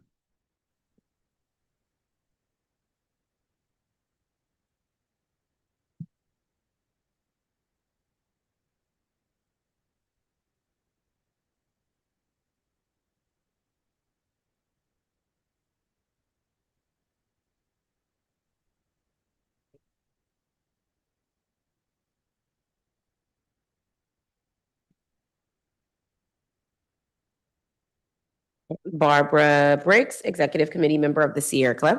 Good afternoon. Hello, good afternoon. I, as you said, am representing the Sierra Club's DC chapter. The Sierra Club is America's largest and most influential grassroots environmental organization with millions of members and supporters. In DC, we represent about 7,000 residents across all 8 wards. Regarding DPR's indoor spaces, our testimony will focus on the Greener Government Buildings Act. Regarding outdoor spaces, we focus on recent reports and recommendations for improving coordination between DPR and the National Park Service. So to start with indoor spaces, first of all, thank you, Council members Louis George and Fruman, for your leadership on pressing for net zero energy requirements for DC buildings. The Sierra Club strongly supports the Greener Government Buildings Act, which requires that all new and substantially renovated DC government buildings meet net zero standards, meaning that all buildings are highly energy efficient, maximize on-site renewable energy generation, and do not combust fossil fuels on site. The Department of General Services and DPR should work together to ensure that all new and substantially renovated DPR facilities achieve net zero energy. Net zero energy buildings bring a range of valuable benefits, including for our health, removing combustion of fossil fuels reduces both indoor and outdoor air pollution. Gas stoves in kitchens for DPR facilities emit nitrogen dioxide, carbon monoxide, benzene, and other pollutants that are harmful to human health. Boilers in DPR facilities that burn gas for space and water heating vent their fumes outdoors, but malfunctions and leaking gas lines can cause dangerous indoor air conditions. The nitrogen oxide, or NOx, carbon monoxide, and other fumes vented to the outdoors contribute to outdoor air pollution to which we are exposed. In addition to being directly harmful to our health, NOx in sunlight interacts with other chemicals to form harmful ground level ozone, commonly called smog. Net zero buildings are powered by 100% renewable energy produced on site as much as possible and procured off-site as necessary. Since they're highly energy efficient, they increase the comfort and productivity of their users, which for DPR includes many children and youth. Because of their high energy efficiency, net zero buildings have more stable and comfortable indoor temperatures. They incorporate more natural sunlight and are quieter inside. Net zero buildings also reduce carbon dioxide emissions, which are a main driver of global climate change. And last, but certainly not least, net zero energy buildings reduce the district's utility bills, saving taxpayers money. We want to emphasize that rec centers with swimming pools can and should be constructed with net zero energy standards. In December, council members were presented with emergency legislation to exempt all rec centers with pools in Ward 8 from net zero energy requirements. Statements were made that the Congress Heights Recreation Center could not achieve net zero energy because of the swimming pool in the plan. That inaccurate assertion was disproven by DGS's own project redesign and withdrawal of the exemption request. The February 5th, 2025 Advisory Council meeting notes state that the Council Heights Recreation Center was redesigned to comply with the Greener Government Buildings Act. In fact, there are net zero aquatic centers in much colder climates north of DC, like in Toronto. The Federation of Canadian Municipalities Green Municipal Fund has even published this guide to show that to show how to move municipal indoor pools to net zero. Regarding DPR's outdoor spaces, if you'll allow me another minute, the Sierra Club emphasizes the need for continuity and accountability to address the care and maintenance of outdoor spaces managed by DPR. We also laud the recent efforts to improve coordination between DPR and the National Park Service for management of the extensive federal parkland in the district. Because of concerns repeatedly expressed by district residents, including this morning, about trash-filled and poorly kept natural parkland, there have been reports and hearings and recommendations made to address these long-standing issues, some of which we cite in our written testimony. Here are several recommendations that the Sierra Club would urge this committee to consider. These are detailed in the Redstone Center 2023 report. 1, establish an Office of Parks in DPR focused on land management as distinct from recreational facilities. 2, create a Parks Equity Conservancy to leverage district funding with philanthropy to support park space, particularly in historically neglected neighborhoods. And 3, establish a Parks Advisory Board to complete the work of the Parks Task Force and advise DPR's Office of Parks and the Parks Equity Conservancy. Thanks so much for the opportunity to testify and for giving me a little bit of extra time. Thank you. Next, we will hear from Max Broad. Hey, it's good to see you. Hello, my name is Max Broad. I'm the director of DC Voters for Animals. Our mission is to lift up the policies and politicians doing the most for animals and our community. Greetings, Councilmember Louis George and committee staff. It's good to be here with you today, and thank you for holding this hearing. The Department of Parks and Recreation, excuse me, plays a uniquely important role in the district's progress on sustainability. Because DPR serves nearly 200,000 meals to young people and families each year, its food purchasing footprint makes a difference in the district's role in fighting climate change. That means DPR has one of the clearest opportunities to make meaningful near-term progress under the district's climate laws. When the council passed the Green Food Purchasing Amendment Act in 2021, it required agencies that purchase more than $10,000 of food to reduce food-related greenhouse gas emissions 25% by 2030. According to the 2025 Green Food Report from the Department of Energy and Environment, overall food-related emissions in district are actually not only going down, they're on the rise. This is an important issue because food is a major driver of emissions globally, and the choices public institutions make can have a measurable impact. So analysis from the World Resources Institute shows that DPR's food-related emissions have increased significantly since the baseline year. Major factors, the rise in ruminant meat purchases, which grew from 3% of total food weight purchased in 2022 to 21% in 2023, an 18% increase. Much of this comes from hamburgers and hot dogs. That's what I mean when I say ruminant meat, which are served at community events. These foods are amongst the highest emitting items in the food system. They're the Hummers of food, if you want to make a car analogy. And they're also processed meats that public health authorities recommend limiting. Recognizing that food systems change is not always simple, I'd like to offer a few practical ideas that could help DPR meet its obligations under the Green Food Purchasing Act while delivering enjoyable, culturally relevant meals. First, population surveys. So in 2024 or FY24, DPR stated that they performed 3 to 4 focus groups with youth to assess the youth's views on food. So this is a great opportunity. Is DPR setting good practices to include food that is aligned with the district's climate priorities in these focus groups? Secondly, making sustainability fun and familiar.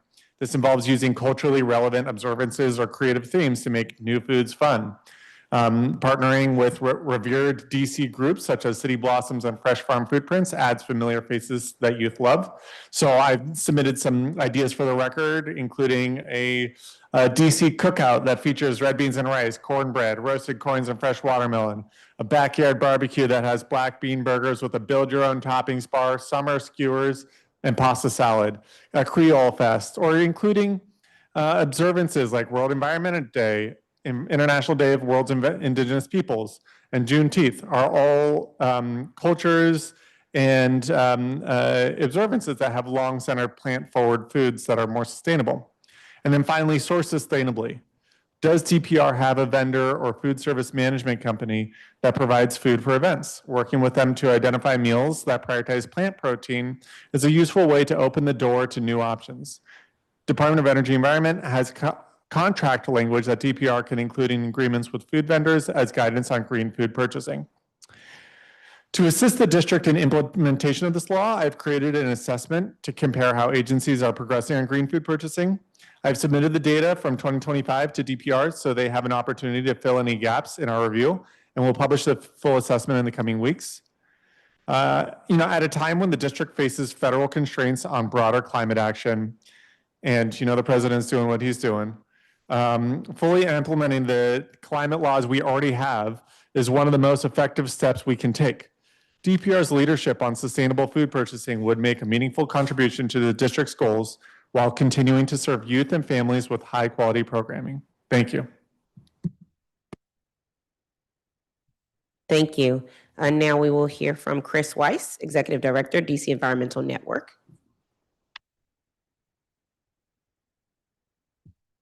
All right, I don't see Chris on. John Henderson, President of District of Columbia Green Spaces Alliance. My name is John Henderson, President of the District of Columbia Green Spaces Alliance, also known as Green Spaces for DC. Thank you, Councilmember Louis George, for providing this opportunity. Green Spaces for DC supports 20 local park organizations through fiscal sponsorship services. Having a 501c3 charitable status is required for an organization to perform volunteer work in a DC park. We make that easy and affordable for volunteers. I have over 25 years of experience in the field of local parks and recreation. I've served as the Director of Planning for Chicago Park System and as Chair of the National Park and Recreation Accreditation Board. The mayor and council members frequently mention that DC holds the #1 park system rating from the Trust for Public Land. That #1 rating comes from the amount and distribution of parkland in DC and our wealth of indoor recreation opportunities, all of which are something to celebrate. That #1 rating, however, is misleading because it assumes that our parkland and outdoor recreation spaces are well maintained. In fact, they are not, and many of our outdoor park spaces are in shameful condition. DPR and DGS have many dedicated employees. We have worked with them on many projects, but somehow the combined cultures of DPR and DGS are producing mediocre results for DC residents. An example of the dysfunction is a park in my neighborhood, the Columbia Heights Civic Plaza. The Civic Plaza was dedicated in 2009. It was designed to be the civic and cultural heart of a revitalized Columbia Heights neighborhood. An article about the project touted that the new park will include terraced grass seats, a fountain, and lots of street furniture. The park is now 15 years old. It has never received street furniture. The solar lighting has never operated. The fountain has malfunctioned since 2012. The irrigation system does not work. And those terraced grass seats are now rat-infested mud pits. I've included recent photos that show the current condition of the terrace and the dead and dying trees. How can this be allowed to happen? Is it indifference or is it incompetence? Most park professionals will tell you that a successful public plaza requires active maintenance, street furniture, manicured landscaping, and shade. None of this is being provided at the Civic Plaza. It's a disgrace. Part of the problem is that there is a bias in favor of indoor recreation facilities. Passive outdoor spaces like the Civic Plaza are a lower priority. DPR focuses on the programming of its indoor and outdoor recreation assets.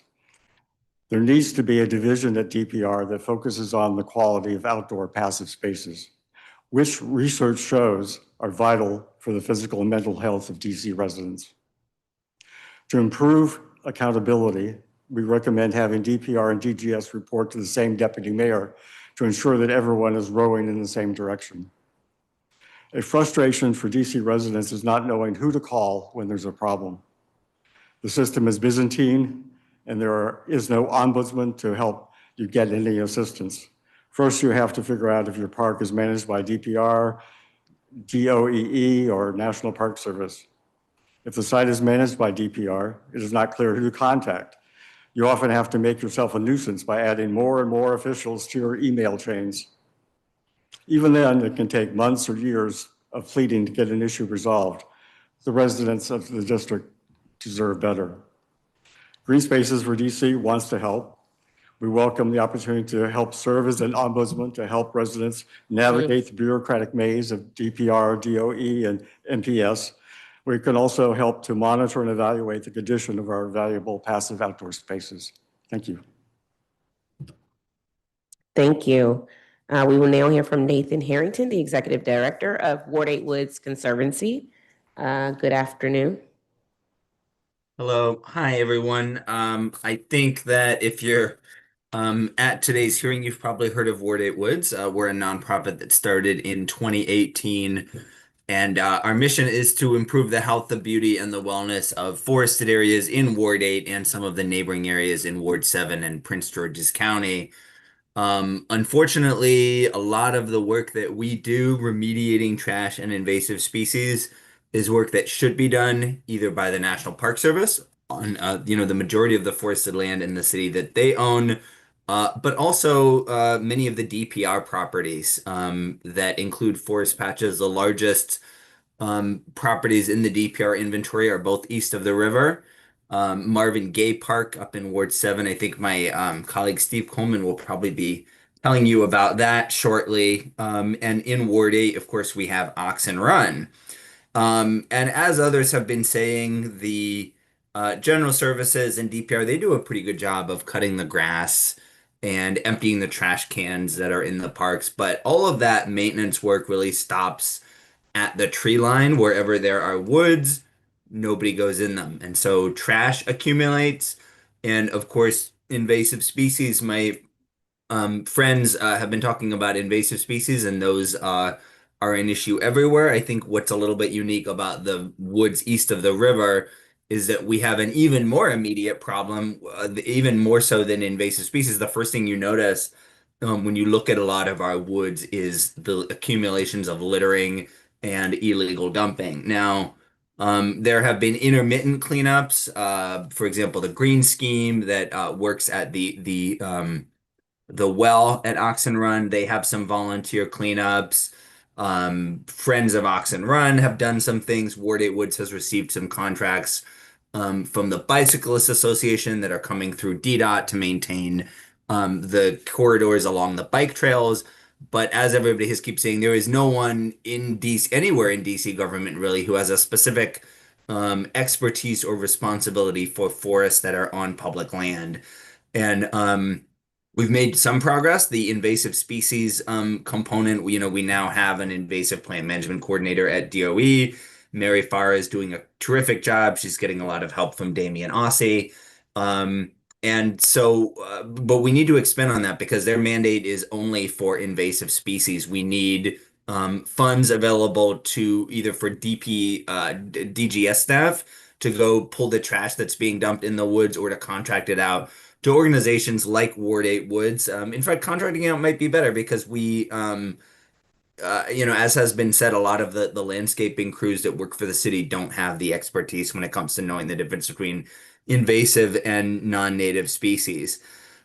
Just to be very specific, some of the forest patches within Oxen Run that are accumulating trash are in the 400 block of Valley Avenue, behind Hart Middle School, behind the Tennyson Learning Center, and in the area of 2nd and Xenia Streets southeast. The DOE has been for years now studying what to do about the channelized stream bed of Oxen Run.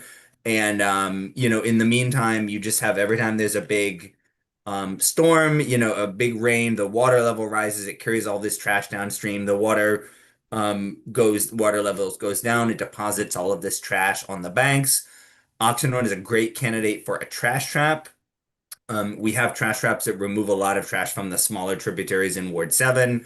Oxen Run is the biggest contributor to trash in the southern part of Ward 8. And we need a trash trap. And I know that DOE is still figuring out exactly what they're going to do with that. But there need to be some efforts in the meantime to control the trash that's being deposited on the stream beds and carried downstream into the Anacostia. I'm sorry, into the Potomac, as a matter of fact. Two other things I just want to highlight that we see a lot of in Oxen Run Park is people driving their cars into the park using those paved multi-use trails that are supposed to be for bikes and pedestrians. People are using them as streets to drive their cars, and they're parking down by the river.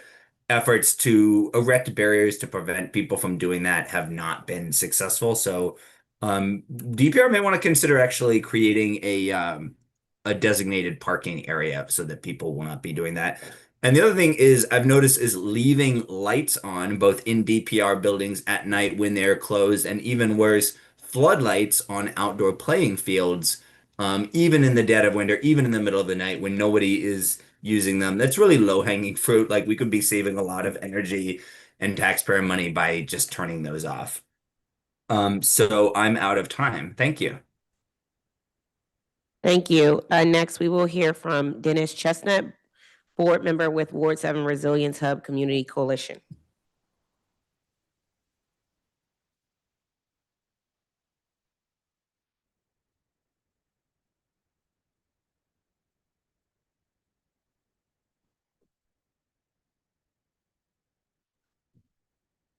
Can you accept the panelist link?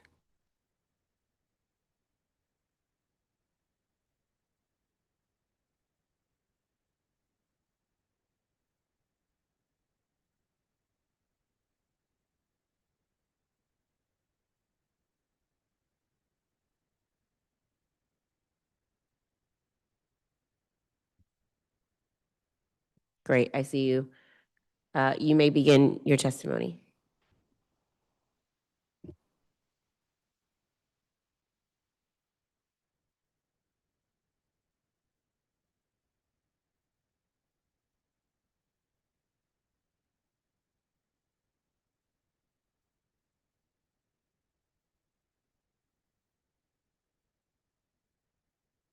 Can you hear me now? Yes, I can hear you now. Thank you. Okay, I'm sorry. The technology had me. Well, good morning. My name is Dennis Chestnut, and I am this morning here on behalf of the Resilience Hub Community Coalition, the Ward 7 Resilience Hub Community Coalition. But our discussion today, of course, is on DPR and the maintenance, construction, and especially the environmentalism associated with the Department of Parks and Recreation. So I'd like to thank you for this opportunity to discuss this very important topic for our city. And I'd like to start off with the place where a lot of this is also embedded, and that is when former Mayor Williams made a bold move and decided to add that P, Parks, to the Department of Recreation. And since that time, a number of things have taken place. But one of the things that has not happened is that the Department of Recreation the Department of Parks and Recreation still maintains a Department of Recreation culture. And it's been discussed a little earlier by some of the other previous panelists. But one of the things that is left out is that very important portion of parks. I, along with some other stakeholders some years back, did make an effort to get the city to establish a separate parks department from recreation. And not to get too far into that, one of the things that came out of that effort was the creation of the division within the Department of Parks and Recreation called Small Parks and Urban Agriculture. So at this point, I would really like to advocate on the part of increasing the budget for that Small Parks and Urban Agriculture Division because of how difficult it would be to create a whole parks department at this point. But one of the things that I will say is that not only is it important to increase their budget, but it is also important to bring in people to operate in that division who are not just moving people around within the Department of Recreation as far as their staffing. And that's not a put down of them. A few other things I'd like to bring out with the time I have left is that here in Ward 7, we have there's a number of things getting ready to move forward. We're getting ready to get one of the largest projects to take place in the city's history with the RFK project. So with that, I think that one of the things that I'd like to bring out at this point is one that along with a tremendous park space that's going to be developed there and a sportsplex, that doesn't need to be just another recreation center. A world-class facility is being constructed, and it needs to be able to accommodate world-class kinds of activities. So I want to bring that to you up at this time. Also, I'd like to impress on the city to really consider phasing out artificial turf on the playing fields here in the city. That is not only a health hazard, but it also contributes negatively to the climate crisis that we're facing, and it just creates a lot of heat islands. But it also is not healthy for the users. So I'm bringing that to your attention because I think that's one of the things that can be moved forward with policy. And then the Lederer Garden, I'll just finish with this, is one of the largest operating community gardens in the city. And it has a greenhouse that is burned down about 4 years ago now, and has still not been repaired. And I'd like to make sure that that's brought to your attention as well. And even when that is done, one of the most important things that can happen is to get trained, dedicated staff to maintain and operate these greenhouses so that we don't have the issue that we had with the greenhouse at Lederer. It was already probably outlived its lifespan with decades and decades of being there, but it also was poorly maintained. So I'll finish with this. I agree with most of the panelists that preceded me, referring to the need for a maintenance staff to be dedicated to parks. But I also think that training is going to be one of those things that's going to be very important. And the University of District of Columbia's causes program has a number of opportunities where DC staff can be trained and in how to maintain a number of these kinds of facilities. So I thank you for this opportunity to testify today, and I look forward to having an opportunity to answer any questions. Thank you. Thank you. First, I want to come, Barbara, you mentioned examples on net zero pools in colder climates and a guide to net zero pools. Can Sierra Club provide the committee with information on both of those? I want to review them and make sure DGS has the opportunity to review them as well. Yes, absolutely. To start with, the Canada's Municipal Federation's Guide on Net Zero Pools is linked into the testimony. It talks a lot about air source heat pumps and also heat recovery ventilation. It's a quick read, and I'm sure we can provide other materials as well. Thank you. You also highlighted the health benefits of net zero standards, which I think are often left out when talking about the environmental standards. Can you talk more about those health effects? Yes. When one burns gas, it produces nitrogen dioxide, carbon monoxide in some cases. We know that so-called natural gas includes benzene and a number of other pollutants that are extremely harmful to health. Last year, our Sierra Club coalitional Beyond Gas effort did a study of gas burned from in gas stoves around the district and found that it's simply a matter of natural combustion, and 3/4 of homes had levels of nitrogen dioxide that were higher than what the EPA considers a safe outdoor maximum of 100 parts per billion. So whether the material, and right now we're working on a study of heating systems, but what we know, and also linked in our testimony, is documentation of this, that when gas is burned for heat, it makes these pollutants. They may be pushed to the outdoors, but then they pollute the outdoor air, which is also bad for us. Nitrogen dioxide is a pulmonary irritant and an inflammatory agent in the body. It's associated with childhood asthma, bronchitis, COPD, lung disease.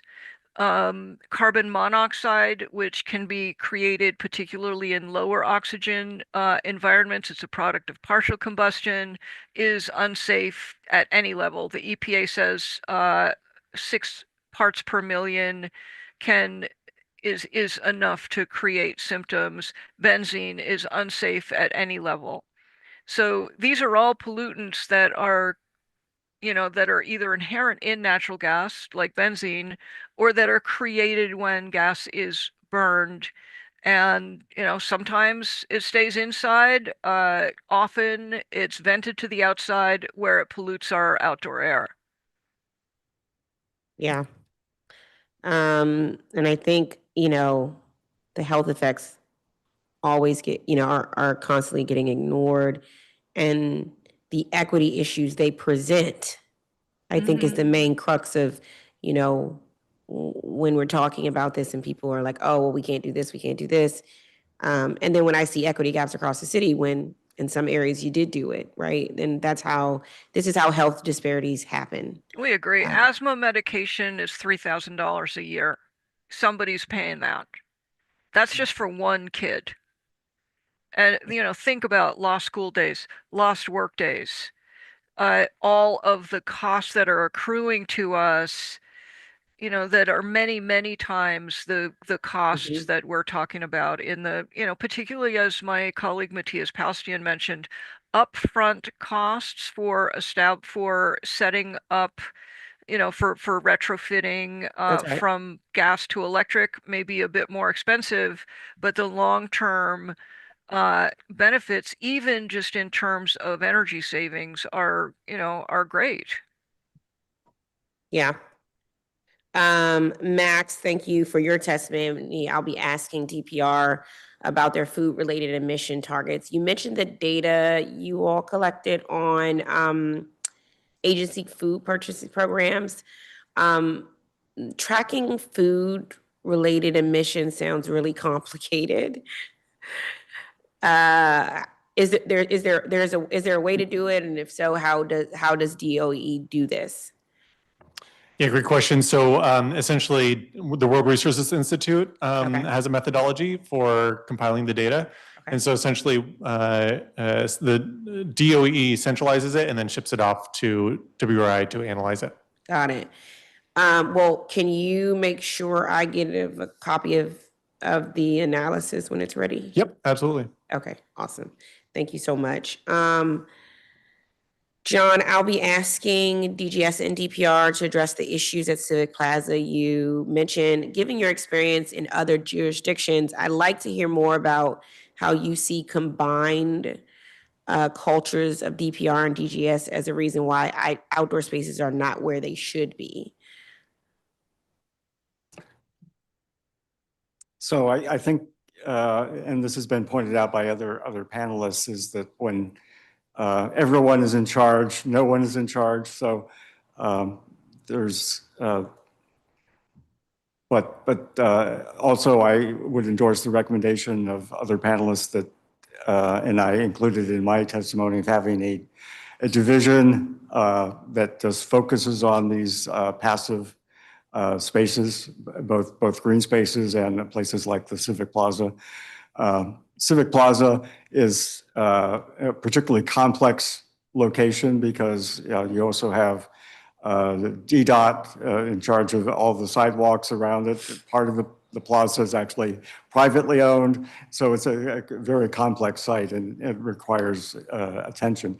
But as far as the operation of it, it's, if DPR were doing benchmarking with other cities that operate civic plazas, they would understand that it's really not that hard. As I said, it's movable furniture, shade, cleanliness is absolutely essential, because if you don't have clean furniture and surfaces, it becomes dominated by males. Yeah. And so it's really, if you want families to be there, both and females and males, you have to have absolute clean surfaces, and that requires a minimum of daily maintenance. Daily maintenance.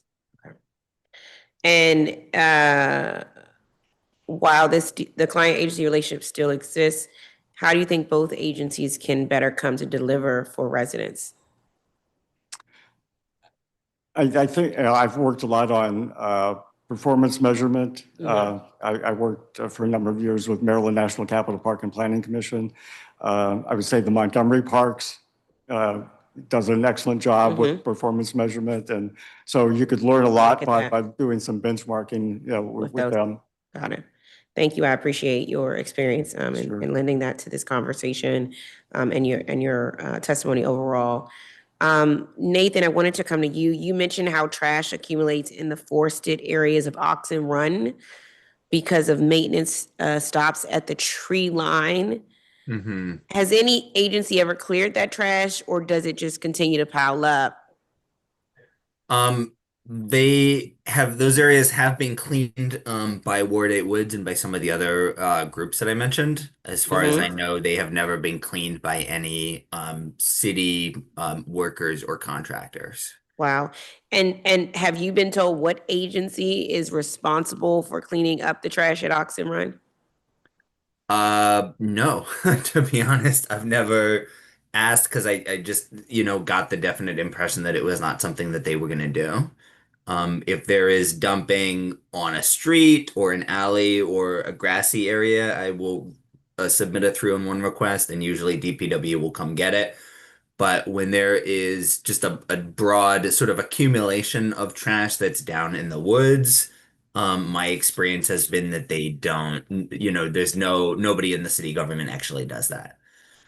Sometimes they will even say that it's Park Service land when it isn't because people are not clear about the boundaries.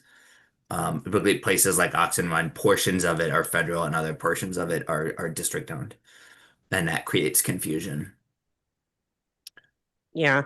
And what and these organizations are sort of just managing themselves to do this work on a consistent basis, and not getting sort of, I guess, any additional resources from any agencies at the moment.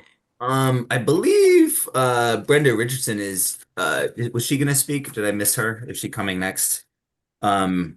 She might have some insight on that. Okay. Because I know she works with APAC and Friends of Anacostia Park, and they've had more coordination with DPR than I have. Got it.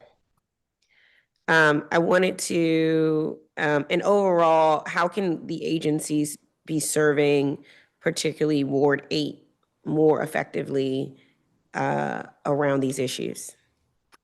Well, I think one of two things, either the maintenance crews who are cutting the grass and emptying the cans and picking up the trash that's on the grass should dedicate more time to each area so that they can go in amongst the trees and the bushes and collect the trash that's accumulated in those areas that are, as I say, inside the tree line, or they should arrange to contract that work out to organizations like Ward 8 Woods or other organizations that are rooted in communities in different parts of the city where those parks are located.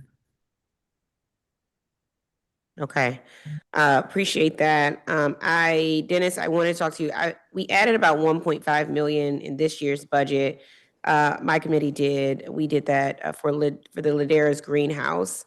I'll be asking DGS for an update on that project. You said there needs to be more DPR staff to help run greenhouses. How are residents and volunteers doing so now? Well, if you took a ride around the city, you would see greenhouses in a lot of places, on school grounds, at recreation centers and other places. And most of them are not operating. And some of them have horticulture focused community groups that may have some engagement, or the director of a community garden like Lederer would be doing various things associated with it. But and I was alluding to that to say that this is why there needs to be facilities, operations, and training to operate and manage these greenhouses.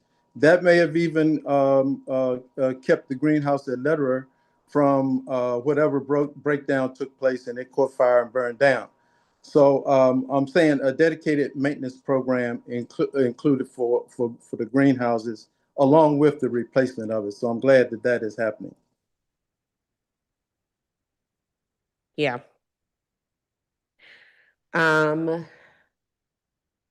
You also mentioned phasing out artificial turf, which has come up several times throughout the city. Boston actually took that step a couple years ago. And there are some, we continue to weigh sort of the amount of communities that want to use these fields and the ability to upkeep those fields with the level of community use that's necessary for the fields. And I know DGS and DPR, after we had a hearing about this, have been trying to explore other materials that can be utilized so it would be less dangerous and less harmful, while weighing, you know, all these other concerns. You know, as you talk about, you know, phasing out artificial turf, why is it so important for you and the Ward 7 community regarding how we weigh these policies and make a consistent standard across the board? Well, sure, and specifically for Ward 7, a lot of times these kinds of things wind up having a longer lifespan than they do in some other parts of the city, and that's for various reasons. We have a field at the Deanwood Recreation Center that has artificial turf that's used both by the Ron Brown Boys High School and the Department of Parks and Recreation. And that particular turf field is well beyond the 15 to 20 year, I think, lifespan that they usually anticipate those fields having. What that means is that there are enough of toxic material that actually the children stand around over there and play in it like sand, which is very dangerous. Just to give you an example, the Commanders were sustaining so many injuries on their practice field down in Virginia that they took the artificial turf practice field out and installed a natural turf field. So that's an example of why it's important for us to consider this. But also temperature measurements on the artificial turf fields from the natural areas that's just outside of it have shown a difference of 15 to 20 degrees higher on those turf fields than it is with those artificial turf fields than it is with natural turf. So there are new materials being developed. The Indianapolis Colts franchise is testing out one of those new kinds of fields on their indoor facility that they have in Indianapolis. So this is something I think would be well worth the city actually investigating and looking into. But one of the things that we can really do is move a policy forward to begin to phase out of it and while we figure out these other ways of not continuing to build in these dangerous kinds of turf field facilities.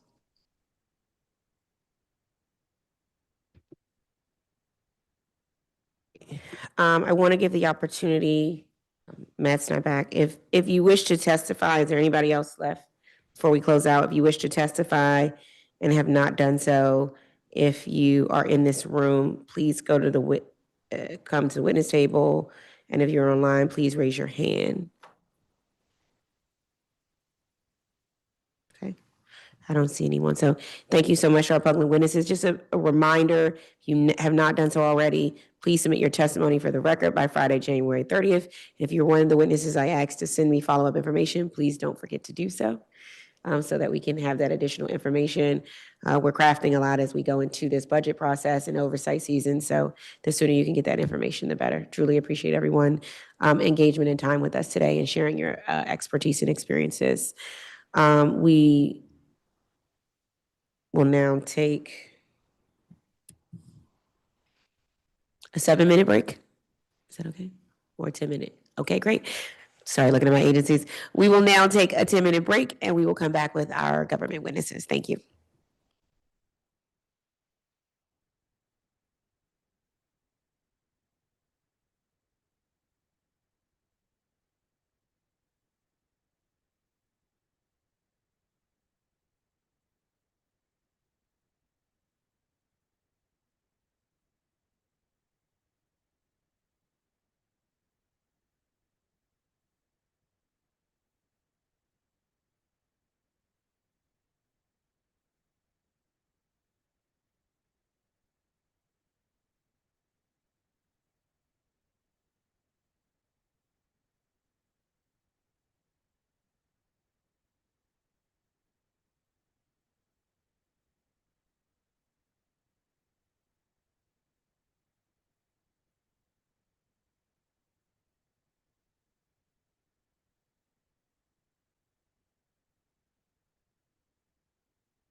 All right, we are reconvening our hearing on maintenance, construction, and environmentalism.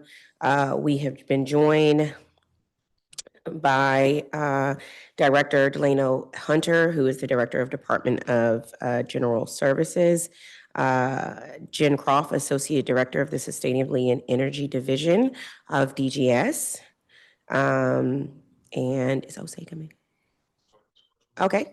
Osei Headley, Deputy Director of Capital Construction Services, DGS.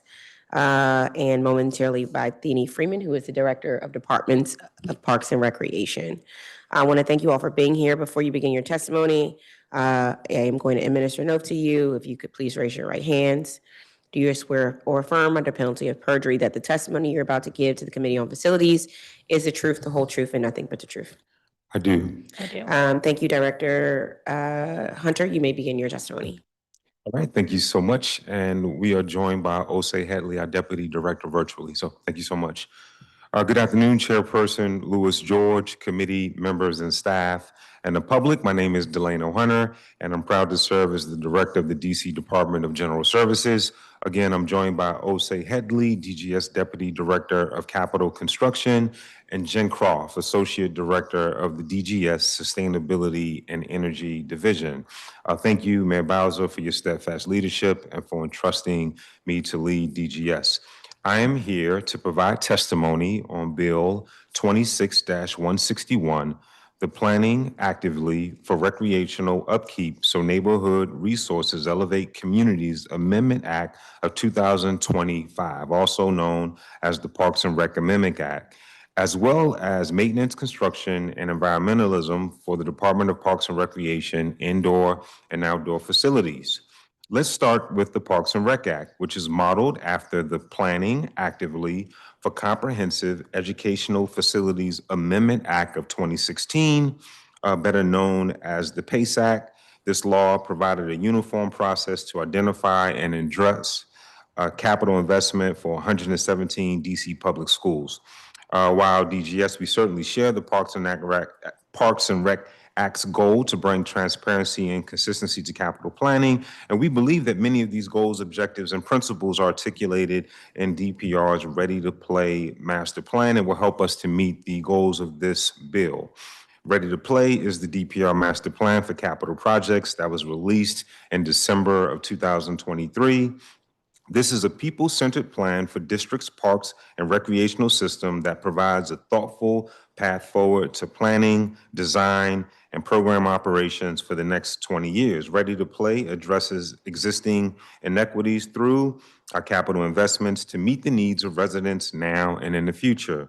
We are proud to support DPR's Ready to Play plan and believe it serves as a roadmap to meet the many shared goals of this legislation, including transparency, consistency, and equity in capital planning for playgrounds, recreation centers, aquatic centers, hard courts, and grass and turf fields. This bill would require DGS to work with DPR to develop recreational specifications or rec specs for DPR facilities. The district has educational specifications known as ed specs for public school facilities that drive how architects and project planners define programmatic, functional, spatial, and environmental requirements to support educational needs. For example, a high school modernization includes an auditorium as an ed spec, but that would not be an ed spec for an elementary school. Bathrooms that serve early learning classrooms look very different from middle school bathrooms. While the master plan will speak to the order of capital planning and the types of programming available to each site, such as senior centers, community kitchens, hard courts, pools, gyms, and fitness rooms, rec specs will guide DGS on the materials and dimensions necessary to support such programming. This guidance will help the agency and community understand what is possible in the planning and design process. We believe ed specs will also support our ability to repair facilities and playgrounds faster because we're not beholden to a manufacturer with proprietary, unique playground equipment that requires long lead times. We believe that with rec specs, DGS can deliver beautiful facilities and playgrounds and safe fields that stay online longer. This, paired with consistent, dedicated work order funding, will also mean repairs and replacements can be done in less time, However, we want to be mindful of not being overly prescriptive. DPR and DGS want to be responsive to community input when fiscally possible, and overly burdensome rec specs will imperil that effort. So there's a balance to be achieved. Regarding environmental accomplishments, we are very proud of the number of net zero energy schools that we have built during Mayor Bowser's tenure. We delivered John Lewis Elementary School in Ward 4, which has been certified as NZE and LEED Platinum, and Banneker High School in Ward 2, which we believe is the first high school in the nation to reach the NZE standards. DGS designed, built those schools to NZE standards prior to legislative mandates, which demonstrates our commitment to reducing energy use and advancing sustainability. Looking at active contracts in our school portfolio, 13 schools are or will be on-site NZE ready, so they will also be certified. 10 schools will be NZE as defined by Appendix Z. This will mean that according to our internal research, we are delivering more NZE schools than Maryland and Virginia. And let's remember those states have much larger budgets and populations than the district. Since 2006, and in line with the goals set forth by the Green Building Act, DGS has designed schools to LEED Gold and recreation centers to the LEED Silver standard, setting a high standard for sustainable public buildings. LEED is a widely used green building certification program that sets standards for designing and constructing environmentally sustainable buildings. Its benefits include improved indoor air quality and thermal comfort, water and natural resource conservation, and minimizing waste. It encourages energy efficiency, renewable energy, sustainable building materials, and healthier buildings. Stead Park Recreation Center in Ward 2 is the district's first NZE-ready rec center and will be the first NZE rec center by this summer once the solar panels are installed through a solar power purchase agreement. However, not every location is suitable for NZE. DGS is designing 5 other rec centers to NZE standards as defined by Appendix Z. Both the Reservoir Park in Ward 5 and the Joy Evans Therapeutic Recreation Center in Ward 7 feature indoor pools designed to achieve LEED Silver certification at a minimum, and they are both tracking for LEED Gold. I need to emphasize that these NZE accomplishments are made possible through proper budgeting allocations to reflect the increased costs required to meet the district's environmental building requirements. Net zero is a worthy goal that DGS has consistently shown we will meet when we're able to and when it makes sense. However, there are buildings where NZE is not technically feasible due to site constraints or the nature of operations.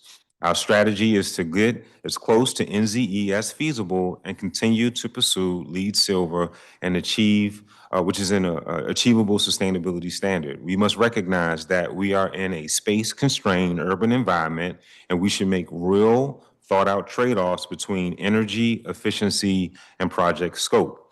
Additionally, our building sites are often adjacent to historic buildings and historic districts, which add additional complexities and substantial costs. One of DGS's primary goals with modernization is sustainability, but we need to be realistic about the need for some flexibility in how we and the public use our facilities over the decades that they will be in operation. In comparison with setting a goal of highly energy efficient facilities, the planning to specifically achieve a net zero energy ready building involves detailed assumptions of how users will behave and how and when the facility will be used. Even as we deliver NZE building, occupant behavior and operating hours will play a role in determining whether the facility meets its intended energy performance goals. With public facilities, we can't always predict every detail of operation, like when windows are open or when facility operating hours will be expanded to serve needs of the community. Nor do we always want to put energy design over the comfort of occupants or the purpose of the building, for example, by installing windows that can't be open or limiting the use of our public facilities. In short, this requires a more thoughtful approach. With the district's budget being extremely tight and significant trade-offs needed to meet those tight budgets, we must take an honest approach as to how we invest taxpayer funds. There comes a point where spending additional millions to achieve marginal gains in energy efficiency is less impactful than using those funds to expand programming at a facility or investing in energy improvements at other locations. Pools are a valuable community asset, but are notoriously energy intensive and require continuous high volume ventilation. We already know that the district's aquatic centers cannot meet the Appendix Z heating and cooling demand targets. And we know we cannot get close to the Appendix Z energy use intensity requirement for pools without sufficient unobstructed outdoor space for geothermal wells and solar panels to offset the significant energy demand of aquatic centers.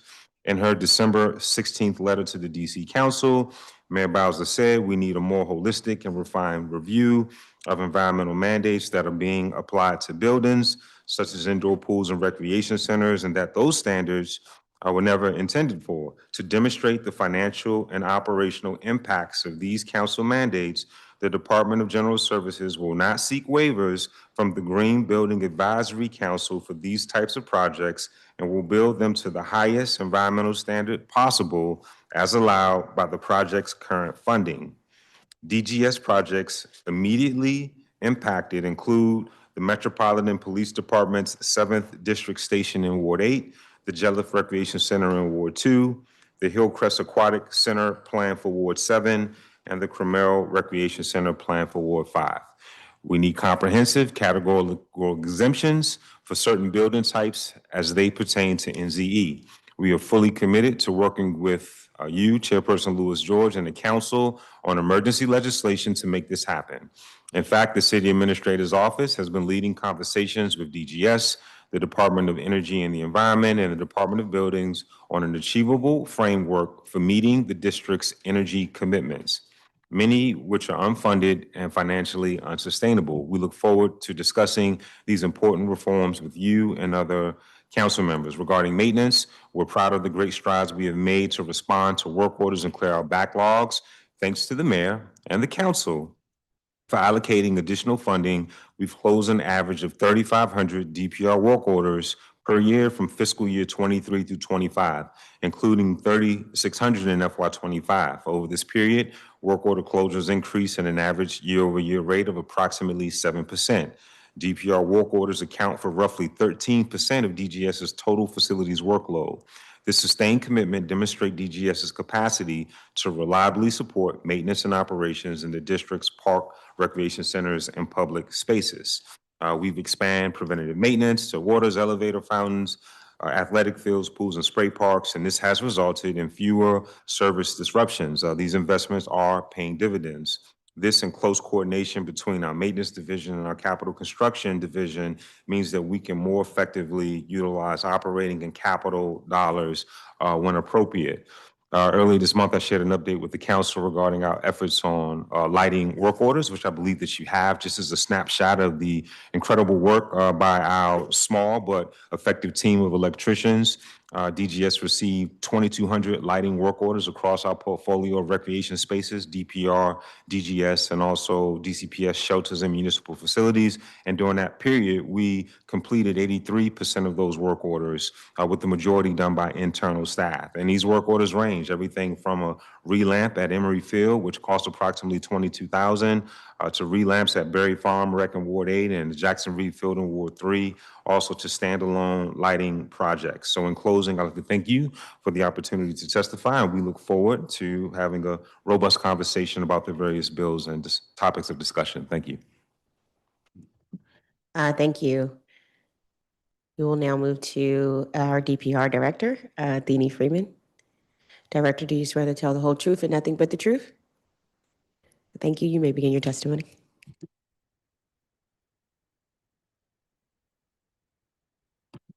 Thank you. Good afternoon, Chairperson Lewis George, members of the Committee on Facilities, and members of the public joining us today. I am Thenie Mack Freeman, Director of the DC Department of Parks and Recreation. It is my pleasure to join you today to discuss maintenance, construction, and environmentalism at DPR facilities, as well as to discuss B26-0161, The planning actively for recreational upkeep so neighborhood resources elevate communities Amendment Act of 2025, the Parks and Rec Act. At DPR, with the support of Mayor Muriel Bowser and Deputy Mayor for Education Paul Kine, we are guided by our mission to provide DC residents with equitable access to high-quality recreation programs, services, and facilities across all 8 wards. We operate an extensive inventory of amenities across 80 recreation centers, 35 pools and aquatic centers, 20 dog parks, 107 playgrounds, 110 athletic fields. As you already know, we have been ranked #1 park system in the country by the Trust for Public Land for the last 5 years. I would like to present a video showcasing DPR's commitment to quality maintenance, sustainable construction, and avid environmentalism in action.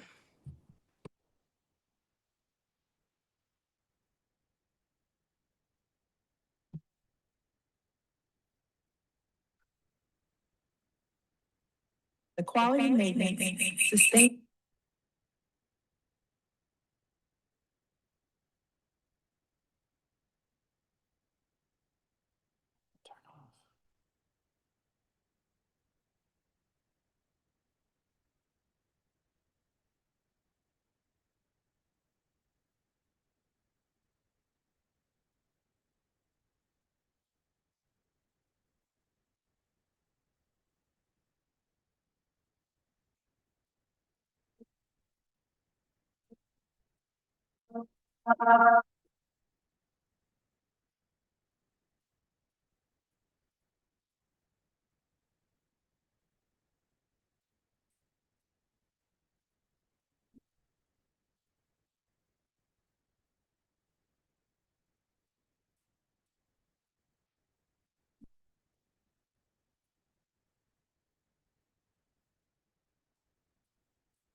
Thank you. DPR knows that well-maintained facilities are not only desired by district residents, but are also necessary for the effective operation of our expansive system. We work closely with agency partners such as the Department of General Services to maintain our portfolio of indoor and outdoor spaces. In FY25, DGS closed 3,635 service tickets for DPR facilities, addressing an array of maintenance issues. DPR employees are instructed to submit tickets and report issues as they encounter them. We also continue to utilize our Level 1 maintenance team to provide quick resolution to less complex service needs. In FY25, our Level 1 team closed out 609 tickets, providing timely resolutions to minor but necessary maintenance concerns, freeing up DGS staff to focus on more challenging issues. Our Level 1 team quickly and efficiently fixes things like hazardous benches, broken swings, and torn nets, with an average of 2-day closure, allowing those items to return to service as quickly as possible. Our maintenance work at DPR is so much more than closing tickets. We're a laboratory for new ideas for the entire parks and recreation industry. Since 2023, we've been the recipient of a technical assistance grant from the Trust for Public Land as part of the Park Equity Accelerator Program. which seeks to identify and implement policies and practices that improve park maintenance and ensure consistent, equitable, and high-quality experiences in district parks. Through this work, we've had an opportunity to experiment with different approaches to park maintenance, with a focus on 4 high-priority assets: fields, courts, trash, and playgrounds. DPR is gathering data by surveying and inspecting dozens of our properties, as well as through foot traffic data and best practices from across the country, thanks to our partnership with TPL. When complete, we will have a maintenance budget forecasting tool and a final report with recommendations to improve our park system based on local data and national best practices. I'm happy to share that we are also in the midst of increasing our capacity for playground inspections.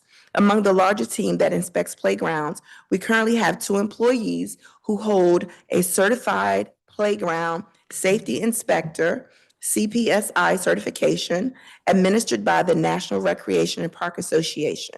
In the coming weeks, we will host a certified CPSI trainer who will train another 20 DPR employees to become certified playground inspectors. In collaboration with DGS, we are planning and building for the future. That work is guided by the Ready to Play Master Plan. The Ready to Play Master Plan, released in December of 2023, was developed over multiple years through engagement with over 30,000 residents and rigorous data analysis. It is DPR's blueprint for the next 20 years on how we will invest in parks and recreation with the strategic goals of creating a unified and equitable park system, fostering inclusive, resilient design and stewardship, developing responsive, diverse programming, and maintaining transparent, efficient, and engaged operations. The Ready to Play Master Plan provides not only a blueprint for the future, but also a framework for DPR's inventory of indoor and outdoor facilities, with the detailed classifications for many DPR's assets and amenities. For instance, as part of the Ready to Play Master Plan process, DPR refined its park classifications to clarify the acreage and square footage of sites, enabling a more detailed analysis of our inventory. DPR's park classifications are small parks, which are less than an acre, neighborhood parks, which are 1 to 10 acres, community parks that are 10 to 30 acres, district parks that are over 30 acres, destination parks, they're iconic, highly visible urban parks, such as Franklin Park, Yards Park, and Tanner Park. The nature conservation areas that protect historical assets and natural resources, similar to Pope Branch Park. The 8 classifications are field houses that are 2,000 square feet or less, small neighborhood centers, which are 2,000 to 10,000 square feet, large neighborhood centers, which are 10,000 to 25,000 square feet, community centers that range from 18,000 to 40,000, and could include an indoor or outdoor pool, district centers that are over 40,000 square feet, our aquatic centers, which can be standalone or co-located indoors, our outdoor pools, which could be standalone or co-located indoor, and our environmental education centers, which are standalone facilities within nature or a district park. These classifications allow us to elevate access, identify service gaps, and plan for a more equitable park system. This is especially important to understand in the context of the Parks and Rec Act, because we are already achieving many of the aims of the legislation through Ready to Play Master Plan implementation. The Ready to Play Master Plan is a living document that we continue to use to track our progress against detailed recommendations from the report. Building on the regular engagement through the development of the Ready to Play Master Plan, we've launched quarterly, ward by ward level construction updates where our capital projects and external affairs teams go to the public and update on each project in that ward. We just held the Ward 8 update last night, and Ward 7 is next on Thursday, January 22nd. At DPR, we treasure our environmental assets, such as forest patches and urban farms. DPR partners with Casey Trees on general tree plantings, plantings, tree maintenance, achieving the district's tree canopy goals, as well as all adult and youth educational engagement. DPR also maintains 2 food forests located on the top of Edgewood Recreation Center and Lederer Gardens. DPR food forests are comprised of hundreds of berry perennials, fruit trees such as cherry trees, elderberry, raspberry, rosemary, and I would even venture to say there may be a Marionberry. DPR continues to prioritize food security and community health through our environmental programs. In 2025, we organized 117 produce giveaways across the district, providing fresh, healthy food to residents. These efforts resulted in the donation of more than 99,000 pounds of fresh produce. Of that total, approximately 12,000 pounds were grown and distributed directly from DPR's 3 communal farms, while over 87,000 pounds were collected and shared from partnerships through the National Capital Area Food Bank Mobile Market Program. This work has been supported by incredible efforts of 1,445 volunteers who helped ensure that food reached those who most need it. We know that education and exposure are keys to environmental education. Environmental education programs at DPR include meditative moments in nature. That's a wellness series offering forest bathing, sound bathing, yoga, meditation, dance, and outdoor Reiki, as well as guided healing hikes to promote stress relief, mental health, and environmental connection.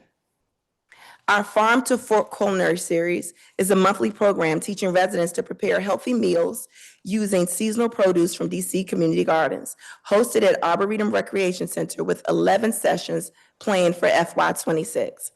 Our Urban Hike Club, a seasonal walking club exploring DPR park trails.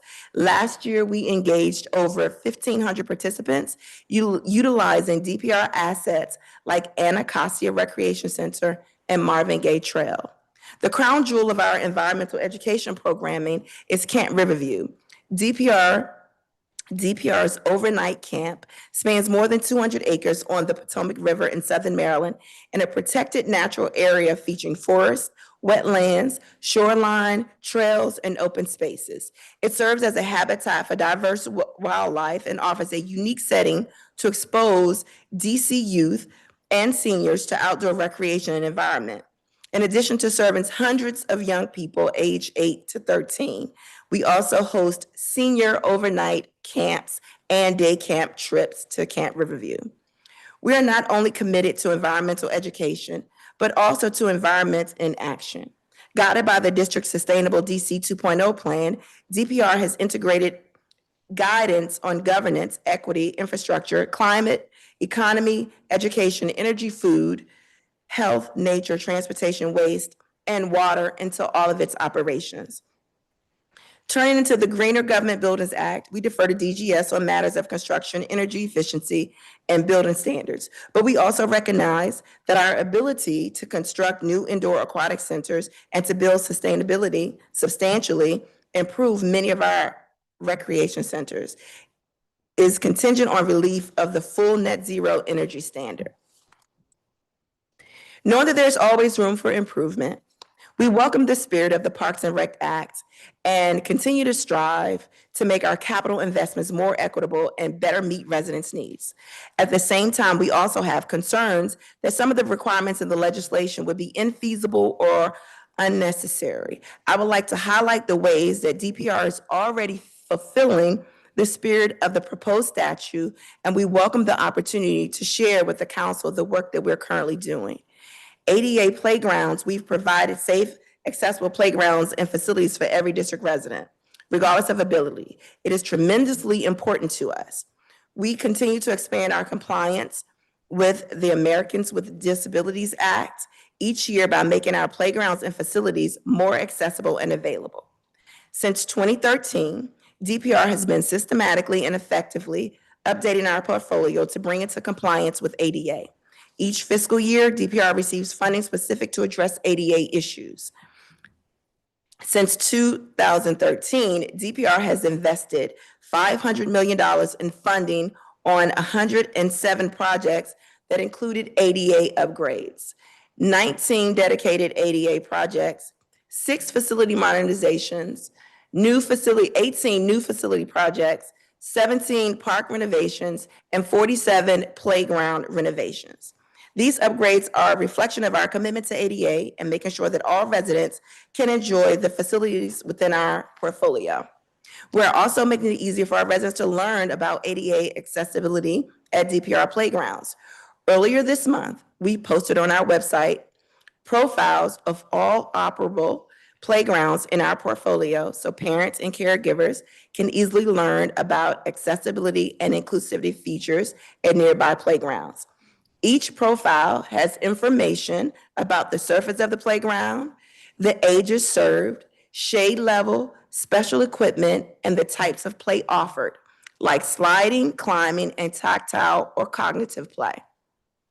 These playground profiles are the product of an in-depth survey of sites conducted last summer by a capstone fellow we hosted at DPR who's pursuing a doctoral in occupational therapy.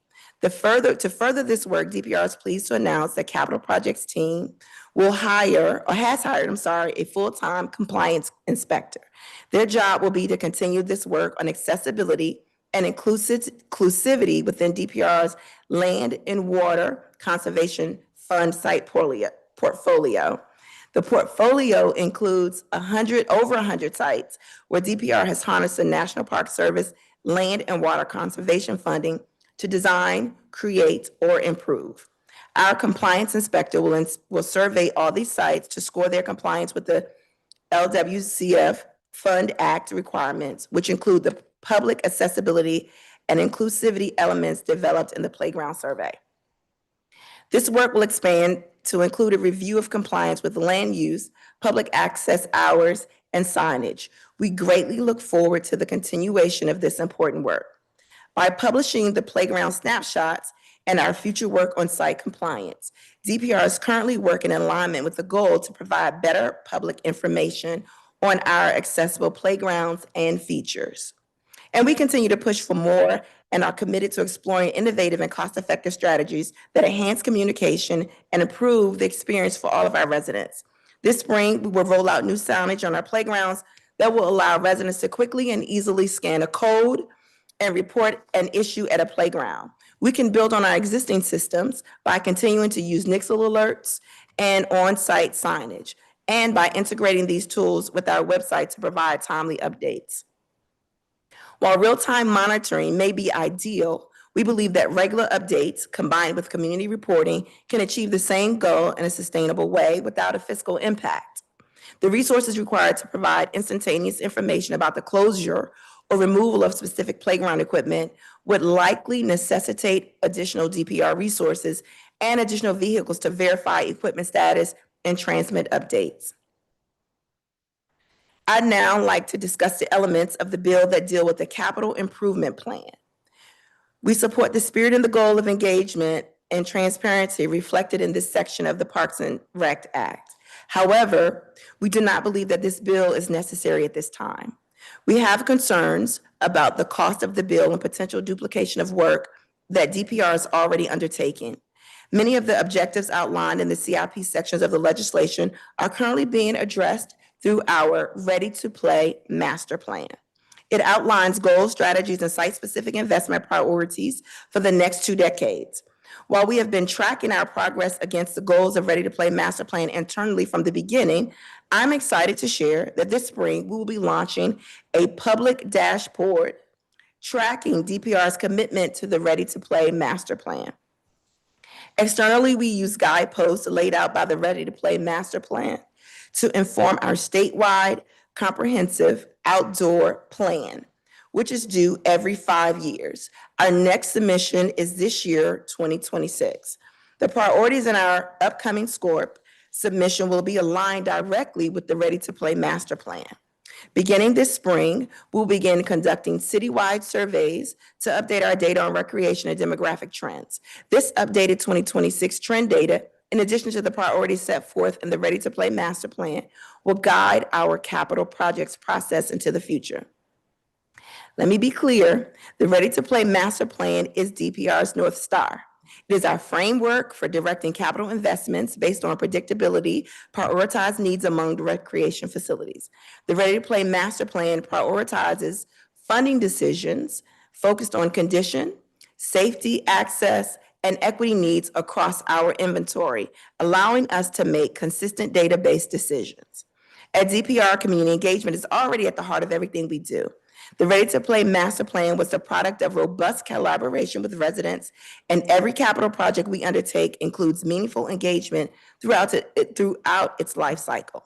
This ensures that the facilities we deliver reflect the desires of the communities we serve while staying within budget and physical constraints. We must note, our colleagues at DGS are well aware construction costs rise over time, and we risk disappointing residents when we cannot deliver what seemed possible years ago. The CIP spans a long period, and we want to avoid generating unrealistic expectations for projects that may not materialize for several years.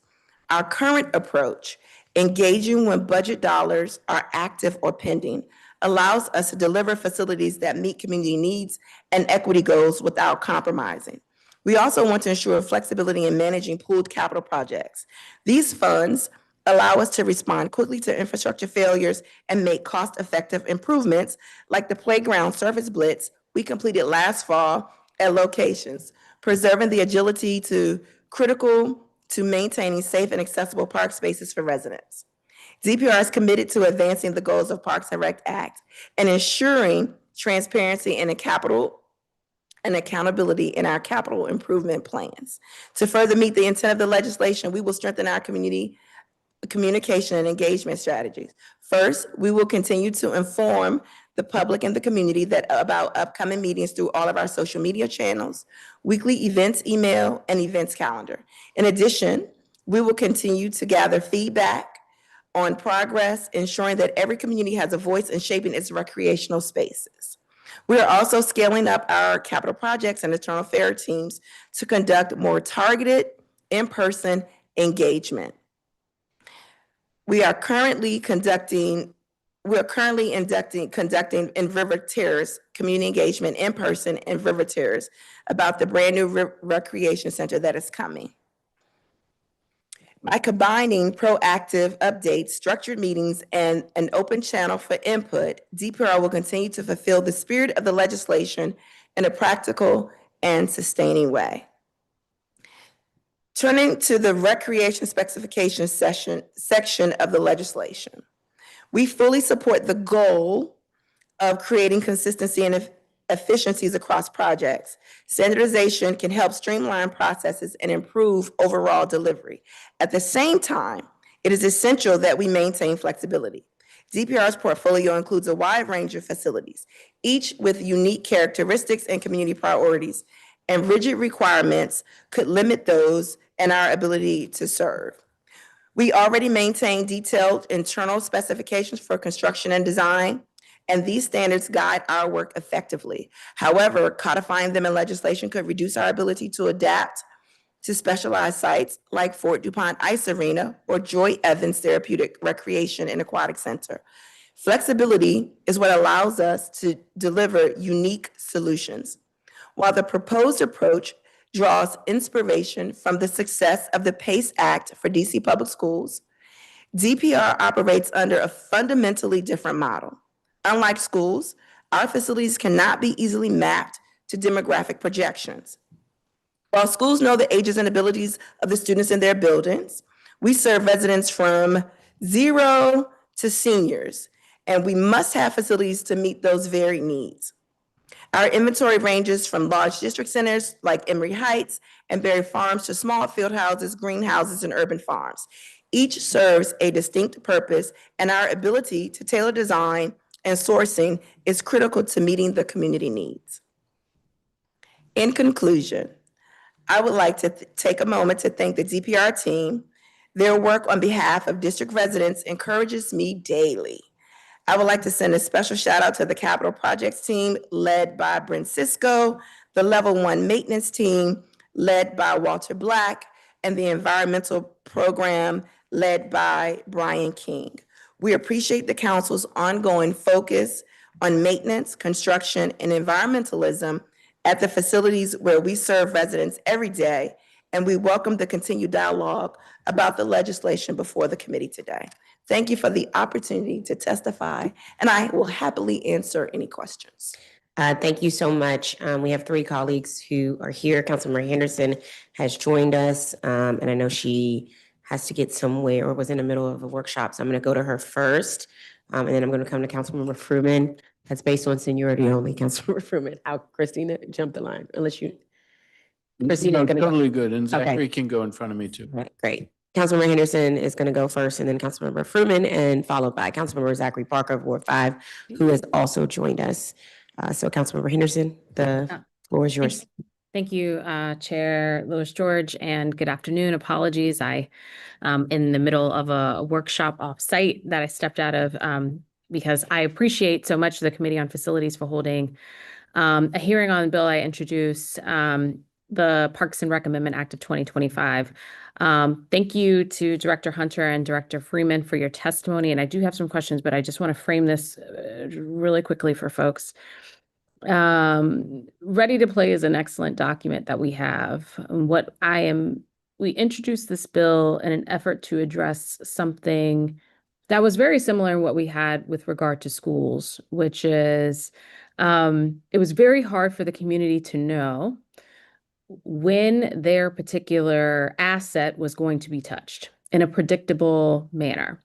And what would happen as a result is that communities that were resourced enough to organize, to create T-shirts and come to council meetings, got their projects to happen first. And I've actually seen this sort of now bubble up in terms of what has been happening on the council, where if you have a council member who has a committee and additional funding, they will insert money for a playground or a splash park or some type of asset in their particular community to be able to be addressed.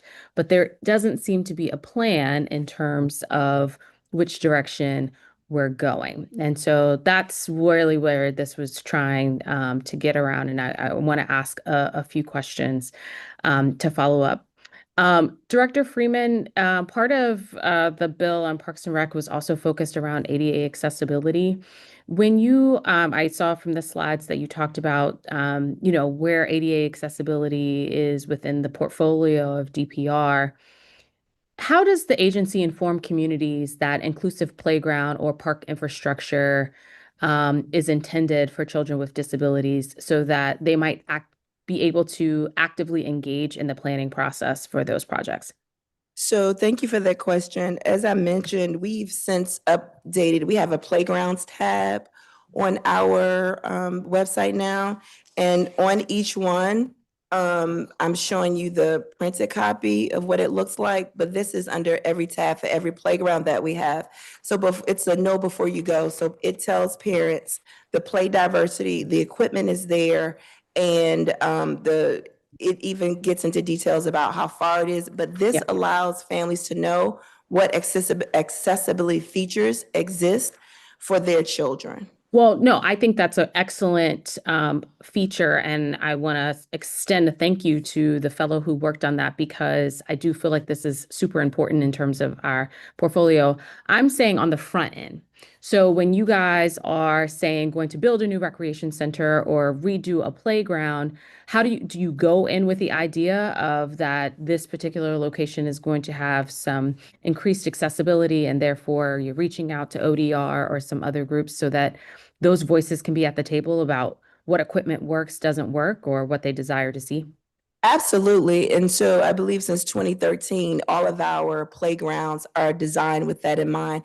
We're even getting away from something that someone may consider like the wood chips. And so we're going to more a port in place, because that allows, that's an accessibility tool that is used in the industry versus the wood chips that used to be used on playgrounds that could, of course, slow down traction or someone limit wheelchair accessibility. So all of our current program, we're building, all of our projects have ADA at the forefront. Okay, so I'm glad we've made that transition. I think the most recent one would have been Reservoir Rec, the playground that is behind there. I was surprised when I walked on and saw that it was accessible for wheelchair for young people to not just be able to do sort of the basic activities, but even the roundabout and To other swing. things. Yeah, there's a wheelchair accessible And swing. yep, and I think that is excellent for us. Let me ask you a follow-up question about the ready to play, because obviously there's a difference between a master plan and what happens in the in a CIP, in a capital improvement environment. The ready to play has several lists it goes through of potential site-based improvements, right? Of places where we felt like either we needed a new asset or that an existing asset needed to be renovated. How do you decide who goes first? Well, so there are several categories. There's an access and equity gap, the economic, the growth of the population, also the age of the facility. There are 4 factors that we use to determine who goes first. Okay, but I guess what I'm trying to get at is for the transparency of me as a taxpayer, how would I know that, oh, hey, my basketball court that's around the corner from me that I think is a little bit dingy, when might they ever get to this? Or where is my basketball court in comparison to, say, one that might be across town? That's where I'm trying to get at with Parks and Rec. It's not to say that it's around predictability so that people don't feel like their basketball court gets left behind, but everybody else is around them is moving. Does that make sense? It does. And I think that's a great example of Mayor Bowser's investments. There's been largely, we have more rec centers that have come online in Ward 8. And even when I think about Ward 7 than other wards, and that to me speaks directly to equity as to when an asset comes online. And so every community has champions.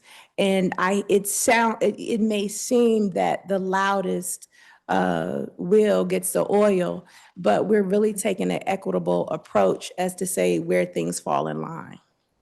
Okay, let me turn to Director Hunter because I'm running out of time and I only got a few minutes. So Director, the Committee on Facilities included a recreational facilities assessment subtitle in the BSA last year. It required DGS to conduct a survey of information on spray parks, turf fields, playgrounds, courts.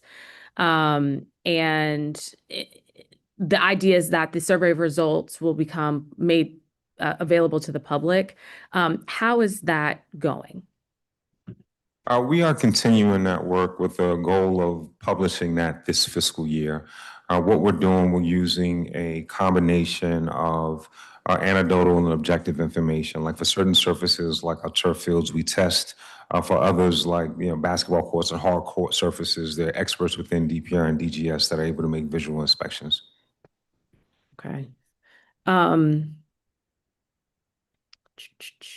Okay.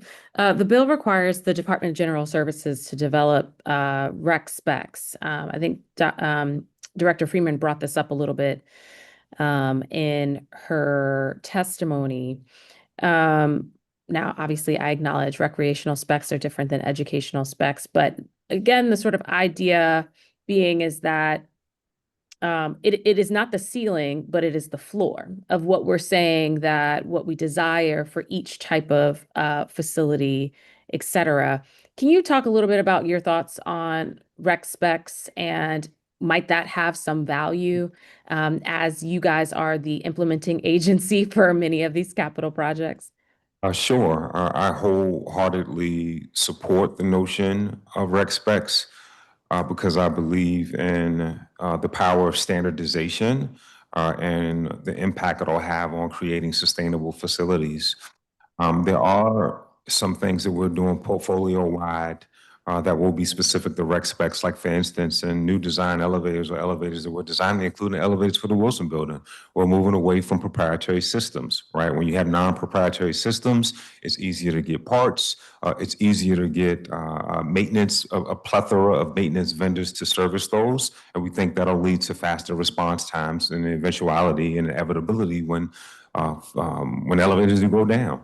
Similarly, across our recreation portfolio, we actually have an example, and I won't pull up another PowerPoint slide, but we have an example of like how this could play out like in our recreation spaces. We talked about like swings, right? The most like standardizing the type of equipment that we utilize for our playground spaces. Like where we see breaks on like specialized equipment with like ropes and chains. And so they're a way to standardize the types of equipment that we use that we think will pay major dividends. We think some other areas, the types of turf fields that we use, HVAC systems, it has worked and it is paying dividends in our DCPS schools. And we think that's the best practice that can be expanded to Parks and Recreation. Okay. Director, go ahead. Sure. So internally, we have a rec specs specifications that we share with DGS on how, the toilets, some of the amenities he named, showers, but we believe that a uniformed approach overall in recreation centers, you kind of lose the individualism, and each recreation has its own personality, and you run the risk of the community not getting what it needs if we were to have a cookie cutter standard approach. Although we have rec specs that we share with Director Hunter on swings, so that every site will have the same swing. We don't have to worry about custom, those things. We do agree that the rec specs exist, but just not in the larger building and capacity. I think we like the individuality that comes with the recreation centers and the flexibility that the community has input to design. Yeah, I would just, and I'm wrapping Councilmember Lewis George. I would just say every school I've been in this city look like its own special snowflake, but they are all starting from the base of an educational spec, right? Every school looks different, the outside, the inside, the colors, but I know every school has a library. And wouldn't it be, and I know recreation is a little bit different, but there's some basic pieces, right? Around what we have been seeing in centers happening, at least how many meeting spaces do you want to have, and those kinds of things. And so I hope that as we talk about this a little bit more, we can keep it more of an open mind. I'm not looking for something to be a pigeonholder, but in the conversation around equity, are we at least giving a basic baseline of what we hope for each of these types of facilities? But I'm over my time. Thank you so much. Thank you. Councilmember Parker.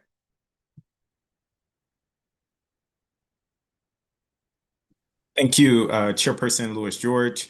And it's good to see you, Directors Freeman and Hunter. I'm going to start with DPR. I know with the Parks and Rec legislation, it's aiming to create a real-time list of ADA compliant playgrounds, parks, and facilities. Director, do you all currently have a list? And if so, how are you socializing that with residents? Do we have a list of all of our playgrounds? Of ADA compliant playgrounds, parks, and facilities, and like how do you make that information known to residents? So we do have a list, and like I said, we just uploaded every playground on our website. This is new. We've been working on it we started the summer of 2025, and all of those are just finished. So we do intend to do a rollout campaign so that the public is aware that this exists.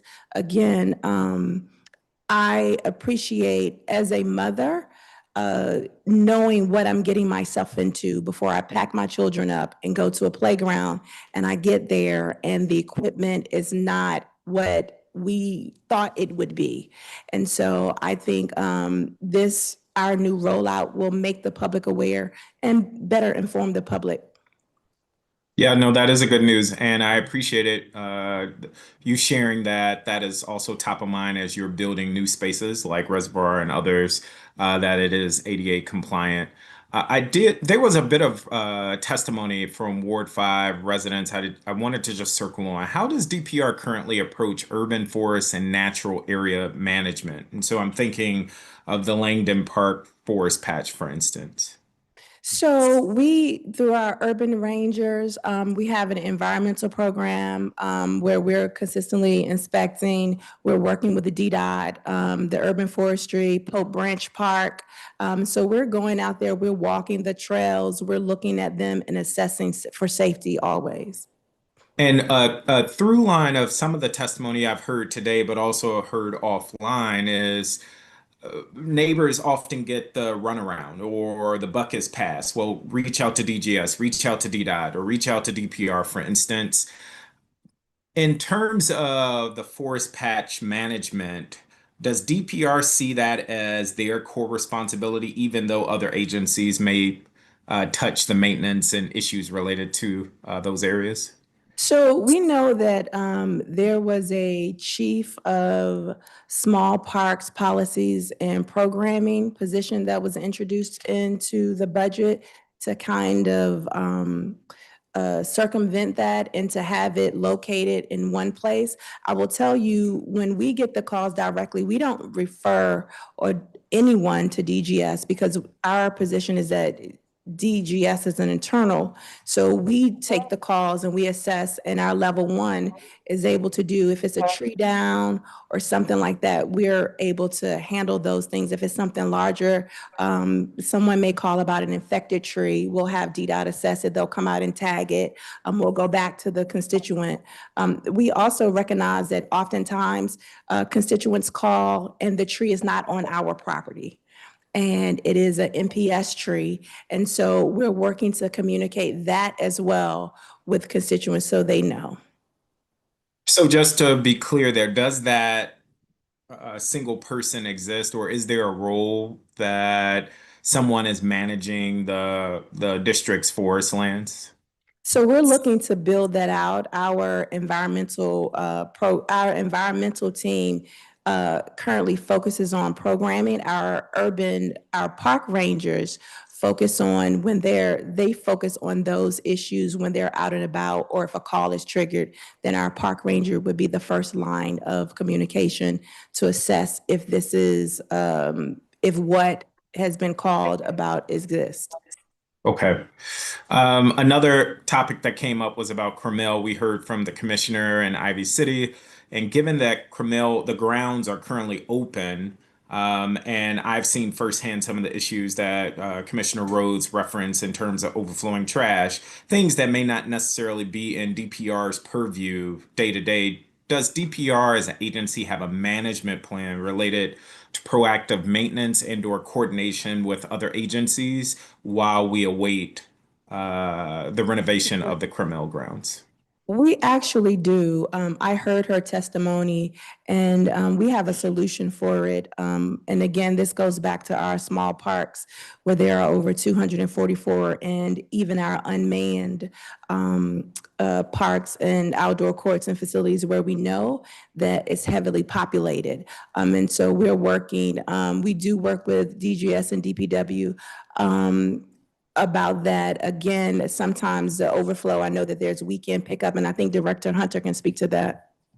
No, thank you. I wanted to speak to that because I'm very sensitive to that. And it's something that we take really serious. I think often what I've seen at many sites, sometimes there's a lag between like weekend activity and when those parks are serviced, right? As you can imagine, I rolled last summer, I think it was like a 95-degree day with folks from our grounds team, and I rolled with a 2-person team, and they were servicing something like 12 sites, right? And I think by lunchtime, we got to like 5 of those sites, right? So sometimes there's just a lag, and we're addressing that through increased hiring, thanks to the support of our committee and also the support of the mayor. We are hiring for more of those groundskeepers. So we could just, some of just the volume and the capacity challenge to get to more of that as soon as possible. So I get the disappointment where there is a lag. I want to let you know it is a priority. And I think the way to address it is more staffing, is more resources, and we're committed to doing that. No, I appreciate that. Go for it. And I just wanted to say that so there are several items that we're working on internally that the public now gets the benefit to see that what we're working on. Like the playgrounds is an example. We've worked on this for the past 8 months. It's just now we're ready to roll it out. And that's the same thing with our forest management. We've hired an additional community planner who came from National Park Service with the focus to work on our forest patches, and the public will get the benefit of it. We're building, we recognize that that's an issue and a challenge, and we're trying to address it for the benefit of all. Understood. Can you share the plan that you have for the Cromell grounds, and I would say any plans you have for the upkeep of the Langdon Forest Patch with my office? Absolutely. Okay, awesome. And Director Hunter, I wanted to just throw in, and I know this is a little tricky. I've also heard there's an issue with trash pickup on NPS grounds. So I'm thinking Lincoln Park. This actually just came up recently with a staff member. But neighbors, and I know this isn't Ward 5, but neighbors that live in that area where there are at times district trash cans, there's just a lack of coordination. And I know that's not our responsibility because there's NPS land, but a thought I have is there a world where DGS can take on a little bit more if it means, especially over long weekends, that there isn't trash thrown all about, or district trash cans are not overflowing and impacted because the NPS management teams aren't necessarily as quick as they should be? I think you're referring to loose litter pickup, right, which is trash on the ground, and also the servicing sometimes of those trash receptacles that are on sidewalks or curbs. Which it's my understanding that is DPW, but DGS has, I thought, some of trash cans in the park area. And I can follow up about it, Not but in federal. Yeah, not got in it. federal like Lincoln and Sherman. We Okay. don't have purview. I would just, my answer would be if there's an appetite, and that would have to be a conversation between the agencies, the mayor and the council. I want to be solutions oriented. If there was a world in which we could take on additional responsibilities, I'm all for it. But that would require the meeting of the minds amongst those Yes, various branches. and I'm sure resources goes without saying. I would just say a last question here. When Director Freeman, when you're building new facilities or renovating current facilities within your portfolio, does DPR create a maintenance and management plan? And like, how is that then managed or updated over time? That's a great question. We work with DGS to do just that. We ask for or even include the cost that it will cost for the upkeep year over year. Okay. And so I would imagine for every rec space, there's a live document or something where there's a management plan that your agencies are coordinating around. Correct. Understood. If I could, Chairperson Louis George, just have 10 extra seconds on the record, Director Freeman. I know we talked offline, but I have heard loudly and clearly from Ward 5 Langdon residents about a desire to go back to the drawing board about the Langdon Rec. I know your team has worked really hard and engaged the community over time. And so we talked about potentially going through the budget process to fight for more resources to explore reimagining the design of that Langdon Rec facility. And I just wanted on the record to ask you if that's your understanding and is that feasible as far as DPR is concerned? That is my understanding per our conversation that you'd like to, and I have sent you or will send you, I'll confirm the cost for the additional amenities that you requested. Okay. And so I just want neighbors to know, and I also want to publicly thank DPR. I know it's hard and resources are limited, but that we're going to keep fighting so that residents receive the amenities that they feel they deserve. So thank you again, Chairperson Louis George. Thank you, Councilmember Parker. Okay, I want to start with some questions just as we look to net zero. Director Hunter, in your testimony, you described DGS achievement of net zero standards in DCPS schools. In projects completed thus far, what was the cost differential for net zero compared to previous standards? Are you referring specifically to DCPS? Yeah, DCPS, like our achievements at John Lewis and at Benjamin Banneker. What was that cost differential for net zero compared to, previous standards, previous schools we had done before then? Hi, Chairwoman, sorry. I think it's very site dependent, and that's what we've tried to communicate out. If we had to provide an estimate, our energy management plan estimates that the net zero energy features could be around 10% of the project cost, but again, very site dependent. For instance, if your school has an aquatic center, it's going to be a lot more, right? Because now you absolutely, if you have the outdoor space, need to do a geothermal heat pump system, which can run you at least a few $1 million. Got it. What was the cost on John Lewis and on Banneker? Like the full cost? The full cost of each project? Yeah. I don't have that. Okay. But we will get that to you. And I guess, I don't know the immediate renovation before John Lewis, but a school that's not really built to the same standards as John Lewis. I guess I'm just trying to compare how much it costs for us to do John Lewis and Banneker versus how much it costs for us to renovate another school. At least that would just show me at least some big picture on how much difference in cost it was. Well, we can do that. We can provide some of our the cost estimates for pre-net zero schools. We need to adjust for inflation, right? Because many of those schools would have been built certainly pre-COVID, certainly pre-GVAC. So we're talking about maybe 2015, 16, 17. Truesdale. So meaning 100, 80 million. Truesdale. Is Truesdale considered net zero? Yes, it's considered Appendix Z compliant. So there are like two versions of net zero energy. When we talk about net zero energy, there's the true net zero energy, which you would think of as John Lewis Elementary School or Raymond or Banneker. And then there's the Appendix Z compliant, which has slightly different standards. Would DGS use the same Appendix Z standards used for Truesdale as you want for DPR facilities without NZ?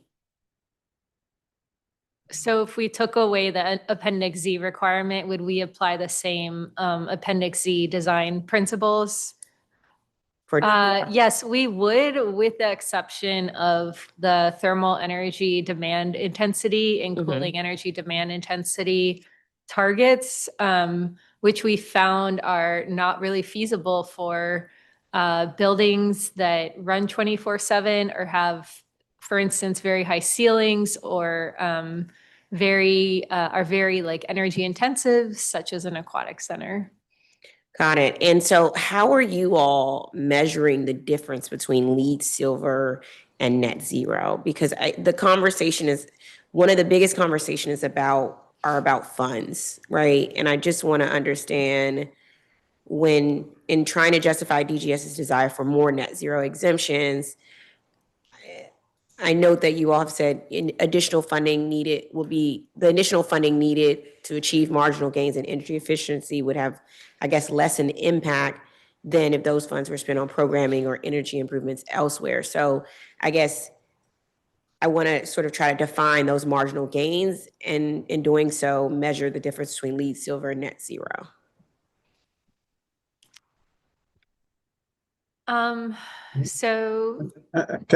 I'll jump in there if you can hear me. Good afternoon, Councilwoman, and others in the room. Thank you. So LEED and net zero, while they share the same objective in building sustainable and energy efficient buildings, they're quite different in their final objective. LEED is a much broader and all-encompassing metrics that we go after. LEED looks at such things such as building efficiency, water use, materials used, indoor air quality, etc., while net zero specifically focuses on energy consumption. Now, where the two intersect is that in order for you to have a very energy efficient building, you need to have materials and you need to have a design which the LEED sort of spells out for you or guides you that will then help you to achieve that net zero objective that you're going after. So they're interrelated, but they're apples and oranges, and try to put a price on one and how it relates to the other. There's not really a clear or clean way of doing that, because they're just not related in that way. Got it. Do you consider the gains from net zero in schools also marginal gains? I wouldn't consider them to be marginal. It really depends on the energy conservation measure that is that we're speaking of. So some energy conservation measures, like geothermal or a heat pump system, air source heat pump system for your mechanical, have a significant impact on the energy performance of the building compared to smaller energy efficiency measures. But overall, yeah, it really comes down to when we talk about like marginal differences, and schools for the most part can meet Appendix Z unless they have an aquatic center. Unless they have aquatic, okay. Right. So when we're talking about recreation centers, if you're trying to get to a ZEPI score of 30, which is like the total energy of the building divided by the square feet, and then it's basically a measure of the energy performance of the building. Okay. You can, it can be more challenging, especially again, when we're talking about pools, where it may not be possible to get to that ZEPI of 30, especially if you can't do geothermal. So if you can be throwing your money at energy conservation measures that don't have great payback or return on investment, where that money could be better spent elsewhere on things that have a more impact on energy performance. Understood. And is it your understanding that the net zero gains would be more marginal for DPR facilities as a result in differentiating DPR facilities from DCPS schools? That's right. And I think primarily because of DPR facilities, and chime in, say if I leave something out, what we're seeing much more restrictive, like site constraints. So like for the instance for Rumsey Pool, there is no space for geothermal wells. It's a postage stamp size facility. For Cromel, what we're seeing is that we would have to spend close to a third of the budget just on shoring up the historic Cromel school to make it more energy efficient. That then comes at the expense of the other scope, the other scope of building up the entirety of that, I think, close to 2 or 3 acre site. Those are some of the challenges that we are experiencing in DPR sites. Can you chime in, Jose, please? Absolutely. I mean, Rumsey is a perfect example. Douglas is also another good example of that, where, when you look at, for instance, adding the basketball gym to Douglas, and the additional dollars that would need to be expended, not only to physically build it, but to heat and cool that additional volume to meet a net zero Appendix Z standard, compared to some of the other features that you can place on that, massive 13+ acre site. You can see there that, that the margins or the trade-off rather for improving, say, the basketball court outside, or improving the football field, or making improvements to the outdoor aquatic, the swimming pool. Those are a better trade-off, if not, equal trade-off to building that gym. Got it. And I'm sorry, and I just would add that the challenges were more acute with DPR's portfolio because of the timing of the Greener Government Building Amendment Act of 2023. Many of these projects were already baked in, right? They were already funded at, I would say, pre-Greener Government Building Amendment Act 23 levels. So then you have to layer in, and you didn't have that much of a runway versus new projects you can plan. And in schools, we haven't had that challenge. Again, apples to oranges, much larger campuses, but you can kind of bake it into planning. So this was more abrupt, not really a runway, and that is why we've had some of the challenges we've had with parks and recreation portfolios. Understood. I'm going to turn to Councilmember Freeman for a round of questions. Thank you very much, Chairwoman Lewis George. First, on the ADA parks, Director Freeman, I hear you. All the information's there, and you're about to roll out where for each park there will be a page. But I think part of what the legislation was trying to get at is, if I'm looking for an ADA park, is there a place that I can go and find a list of them? So the information's there, but could it be provided somewhere in the website where if somebody was looking for that, they could go and it would be listed for that function, as opposed to having to go through each of those pages? Yes, under our playgrounds tab, if it should exist. And again, it's new, and when it's fully rolled out, it's like when you go buy a washing machine.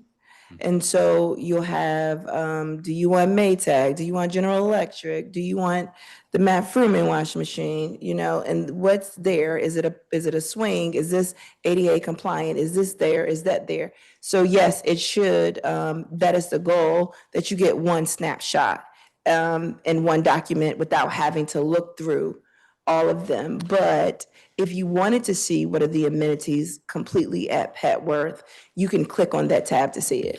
Yeah, so I mean, I think that's great to have both of those functions, but if I'm looking for an ADA compliant park, if there were a tab that I could check, and then that would show me the list of places that were compliant, that would go a long way towards what the legislation seeks. I think we're saying the same exact thing. I do too, just confirming. Got you. I think you made a reference, somebody made a reference to 3,500 DPR work orders closed in the last year. How many DPR work orders were there? What does that look like as a percentage? If I believe it was over 6,000. Do you have an exact number? I have to look. I can get that very shortly. I think amazing work has been done on the DCPS side, and I think it's happening on the DPR side, but my sense is, and I give a lot of credit to Chairperson Lewis George on this, but my sense is that we're getting there on the DPR side, but do you think we've gotten to the level of responsiveness and maintenance of a dashboard in the kind of way that we see on the DCPS side? Well, thank you for acknowledging, I guess, the progress on DCPS side. And, there's no magic formula. The simple formula is preventative maintenance plus dedicated work order reduction funding equals like progress. And I think on the DPR side, we have had some dedicated work order reduction funding, not to the scale of DCPS, even adjusted for size. And then we have had some success with preventative maintenance. So I think some dedicated preventative maintenance funding. So I think if you look at the health of our ability to close out work orders, like those are the two elements like you have to look at. Like what is the dedicated work order reduction funding, and is the dedicated preventative maintenance funding? So can I ask you to ask for increased funding in the budget that you all will send to us, and then keep us posted on how adequate it is? Because I want to see us get to the same kind of level of performance. So through our level 1, I want to make sure that we're saying the same thing. So also we were able to close some of our work orders, 609, through our level 1 maintenance. And then we referred 126 to DGS that we couldn't do. And additionally, in FY 26, I know that Council Member Lewis George added to FTEs for level one maintenance that supports with a lot of the work orders. So we're seeing less number go to DGS, only for the larger projects. So when this goes to, there was testimony this morning about sort of the complicated way in which things are organized. And there is construction, you're going to build a new rec center. To me, I think an entity like DGS makes sense. Then there's maintenance. And in the maintenance world, there's, I think of as a gray line between what DPR does and what DGS does. And how's that work day to day? Is there a team at DGS that's dedicated to DPR? How are you figuring out who does what? So first and foremost, kudos to my predecessor, Director Hunter, for during his time at DPR, he recognized the same thing that you're saying. And so through that came the level one maintenance team so that everything didn't have to go to DGS, whether it's a shower rod, a toilet, a bench. These are things that we can now fix in-house. And so our larger projects that require a vendor or a contractor or a certain threshold, or even our boilers or things that qualify for capital projects, those are the projects that are funded through DGS, things that we cannot repair. But is the way that it works is that your people go out, look at the situation, decide whether they can do it or it should be DGS, or how does that decision get made? So when a work order is put in through our system at the site level, our level one maintenance team assesses it. And if they can repair it, they do. And they usually are repairing within the first 48 hours. If it's something major, I'll give you an example, heat, windows or something larger that we can't, then they liaise. And there is, to answer the second part of your question, DGS does have dedicated staff that work directly with the DPR. So we have a liaison that liaises with them to escalate things and to prioritize work orders that have gone to DGS that require assistance. I want to give you an example, maybe that can answer, I think, the heart of your question. I sent the council, including you, Councilmember Fruman, like a lighting and netting snapshot on January 5th. And this was in response to topics of conversation raised during December hearing about, lighting and netting, how quickly, what is the volume, are you getting to this? I think Councilmember Allen and Lewis George had quite a few questions. And I'll just give you, because I want to highlight this example. So in FY25, we received 2,243 new lighting work orders across our portfolio of school, recreation centers, shelters, and municipal facilities. And during that period, we successfully completed 2,122, and of those, 83.8% were closed. Were closed from the previous this fiscal year, and then 16% were from previous fiscal year. And of that total number of work orders, about 80% were completed by in-house versus the remaining 20% by contractors. So what you have is a team of electricians, right, at DGS, maybe a core of about 10 electricians staffed across 3 shifts, 7 days a week, that are closing out work orders across the portfolio, right? So what we're constantly doing is triaging, whether it's a shelter, a DPR location, or a school, right? About how do we prioritize that work order, and that then is informed by the work of by the staff of the agency, right? One light versus a bank of lights, if it's a public safety concern, if it's something a little more minor, and then we're applying that prioritization against resources that we have available, whether it's in-house staffing capacity or whether it's contractors, and then they go about closing out that work, right? And then typically that's just an example of the volume, but we see this across like all problem types. So we're constantly assessing what do we apply our staff and our resources to at any given moment. So I hear you. I got a speed date for 2 minutes because I have another meeting that starts at 3. But so lighting, the Livingston Park, the basketball courts and the tennis courts Has the lighting there been addressed among all of those? So again, that's a project in progress. That was a capital project, right? Which is why we're constantly assessing, because at times, operating dollars. But it's in progress. Yeah, it is. It is. I mean, I'm not trying to be rude. It's just, I'm supposed to be at a meeting and I want to finish. And that is on our work plan. I think it's in that email. There's an update in that email regarding those tennis courts. Oh, is that right? Go ahead. And to answer your question, there were 3,961 tickets and 3,635 have been closed out. That's a 91% closure rate. Okay.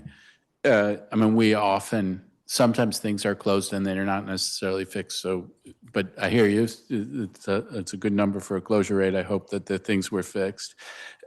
Gel, if the lights are out, and then there's some question, will the field at Jelliff be accessible for use during the construction? I mean, it seems like it would be terrible to lose that asset for a year and a half. What's the plan in terms of preserving access to that field? I'll check with the construction team.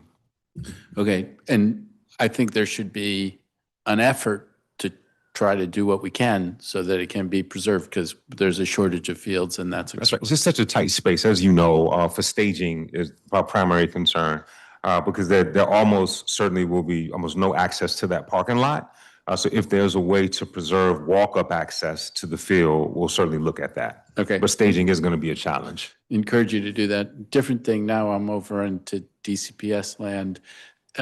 Stoddard, I've been hearing folks talking about the bathrooms, the number of toilets in the cafeteria. I don't know if this has reached your level yet, but it looks like there would be 2 toilets in the cafeteria serving 170 kids.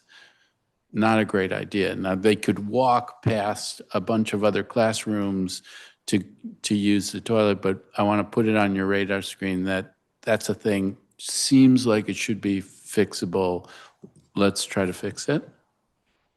On geothermal, I've been wondering about geothermal for some time, and I hear you saying, we can achieve goals when we can do geothermal, but you can't always do geothermal. Just one technical question. Can you do geothermal on a playing field? Can you do geothermal on a grass playing field? Yeah, in fact, that's the ideal place to do geothermal. It does require funds to tear up that field and then to put the field back on. So the best time to do geothermal is when you're going to replace a field anyway. And I wonder, there came to be a time where there was almost a policy, whenever we can, we're going to do solar. Mm-hmm.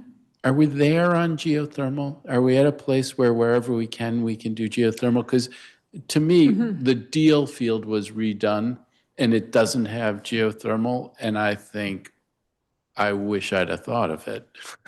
But if there could be a policy, where are we in terms of a policy on prioritizing doing geothermal? So I can tell you that the vast majority of school modernizations are doing geothermal. I feel the additions, it can be a little more complicated, as you said, if the budget isn't there. I would also say rec centers, as many where budget allows and where there is space, we will do geothermal. And this is sort of a message to my colleague too. I do think getting to a place where there's a bias in favor of it, absolutely, I think makes a ton of sense. And the Hearst field was in a sense redone in a partnership. I'd love to see more of those kinds of partnerships.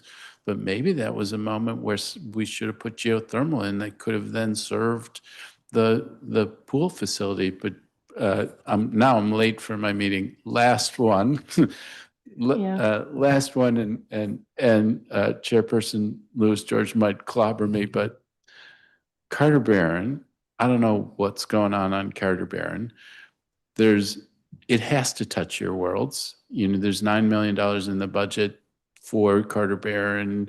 It's a recreation facility. To what extent are you engaged in any conversations around what might happen at Carter Barron? The mayor has convened a series of meetings with DMPED, the Senior Advisor, the Chief of Staff of NHDC, DPR, and DGS. And she is in active conversations with both the Department of Interior and also the National Park Service about her vision for that parcel of land. And I believe she's preparing a correspondence to council on this. Don't want to get in front of breaking any news, but the mayor's been actively engaged in this and shaping what we hope to be federal district control of that parcel. Okay, well, I am glad to hear that. We want to have a voice in what happens there. And so I'm glad to hear that. And with that, I'm going to go. Thank you very much. Thank you, Matt. No clobbering. We're on the same team, and I'm agree with you. And that's what was my understanding as well. So, all right, let's get through this. The mayor recently announced in a letter to council, and I think you've also brought it up, that DGS will not seek waivers from the Greener Buildings Advisory Council for pools and recreation centers at all. To confirm, it is the executive making a choice not to bring certain projects before GBAC, despite the law requiring DGS to do so. That is correct. Okay. And it appears this policy is already in effect, as DGS is not planning to seek any exemptions from GBAC for Rumsey Aquatic Center. Is that correct? That is correct. But also I just would add that I know that the mayor's committed to working with you and the council on those categorical exemptions for such facilities, for said facilities. Yes. Are there any other projects that DGS does not intend to bring to GBAC at the moment? I noted a few in my testimony. The one most notably outside of the Parks and Recreation portfolio would be MPD's 7 District Police Station. Okay. Or 7D. You also noted, you emphasized how achieving net zero is possible sort of only through proper budgeted allocations that consider the increased cost of meeting higher standards. And I agree with you. The last 2 fiscal years, we've tried to get to the same place on what is considered sufficient funding for projects. And so this year is the intention that any projects given, you all will basically let us know whether those funds, whether there are enough funds there to achieve net zero, or whether those funds are intended to be used for net zero. Are you referring to projects that are funded in the CIP, maybe in the out years? Correct. Maybe 2 years? Yes, we can do that. We can, ahead of our either performance or budget, we can analyze projects in those out years for the CIP. Okay. And when we, and I'm asking you some of these questions to get them on the record so that when we move forward on an emergency basis regarding net zero, we have fleshed it out already in a hearing. Just want to be clear. You, Director, you're correct when you say not every location is suitable for net zero. That's correct. Well, there are challenges. There are challenges with certain types of locations, and I think the DPR portfolio has been more affected by this. And right now, GBAC's role is to determine what locations are feasible to achieve net zero and which aren't. So GBAC's role is to recommend to the DOE director whether to offer an exemption to a specific provision of Appendix C of the DC Energy Code. Okay. So I believe categorical exemptions would allow facilities to not be net zero even if they can be. So why should avoiding possible net zero buildings be our goal, or is that not the goal? I don't think it's the goal. I think the goal is still, to try and get as close to net zero energy as possible, particularly the energy performance of the building, because it's to everyone's benefit, as a lot of witnesses have testified, their ancillary benefits to one, eliminating combustion, and two, optimizing the building's energy performance. And while we have the opportunity, I did want to comment on Rumsey. The latest design does have 30 geothermal wells in it, air source heat pumps, and a heat recovery chiller. So while that site can't be full geothermal because of the building footprint, I firmly believe that the design team is doing everything it can to maximize the efficiency of that building. Then, And I'd like to add to my colleague's remarks in that, I think everything that I've been hearing so far from the witnesses really spoke to the energy efficiency design of the buildings and what DGS is not doing or preparing not to do to make the building less energy efficient. And I would say that is categorically untrue. I think DGS, and I know DGS enter every design to try and maximize and design the most efficient building that we can. All of our buildings are designed to LEED silver, and most of them achieve LEED gold. And most of them utilize technology, the very same technology that we would be using in a net zero building. So for instance, the recently completed Joy Evans Aquatic Center, we used air source heat pumps, which was a technology that we previously heard was not being used. We're also proposing to use air source heat pump at Fort Lincoln. Again, another site that is currently under construction that's using the very technology that we know we would need to use for a net zero application. But the one thing that I did want to highlight, the distinction, is that true net zero basically says the amount of energy that you're consuming at a particular site, you're technically supposed to be able to produce that same amount of energy on site. So oftentimes what we're finding is that there's not enough space, or there's not enough either on the roof for solar panels, or in the area in and around the building for renewable energy to help offset the energy that's being consumed by that facility. So we are building energy efficient buildings, but the pass-fail test of net zero via Appendix Z is whether or not we can balance the other side of the equation with on-site renewables, or a design that is efficient, that the site allows you to locate or orient a building to maximize passive thermal cooling. So it's not that the exemption gets us away from energy efficient building. It more so speaks to some of the limitations in around the broader NZE regulation. got it. And so do you feel, because I mean, to me, if the facility is as efficient as possible, as you all have, as DGS said it would be, wouldn't GBAC grant the exemptions for infeasible standards, and the building as it would be compliant with the DGBA? Or what are y'all running into? Like is it they're taking the time, or they are being unreasonable about the exemptions, or? Because it sounds like you've done everything you can do to try to meet it. I mean, you've made the real effort. So you would qualify. I mean, I think the GGBA, you would be compliant with it.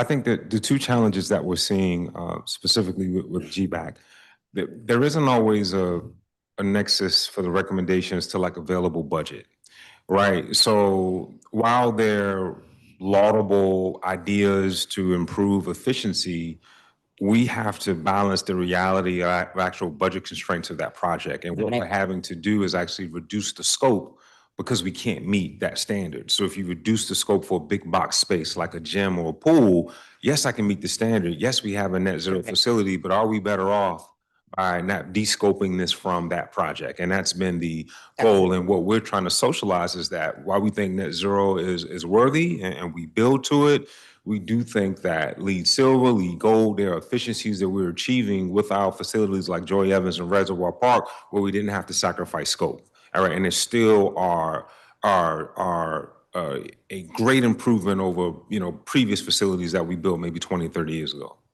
Got it. Is it you all's I guess requirement one requires that buildings conserve at least as much energy as required by Appendix Z, and this is sort of the energy efficient requirement.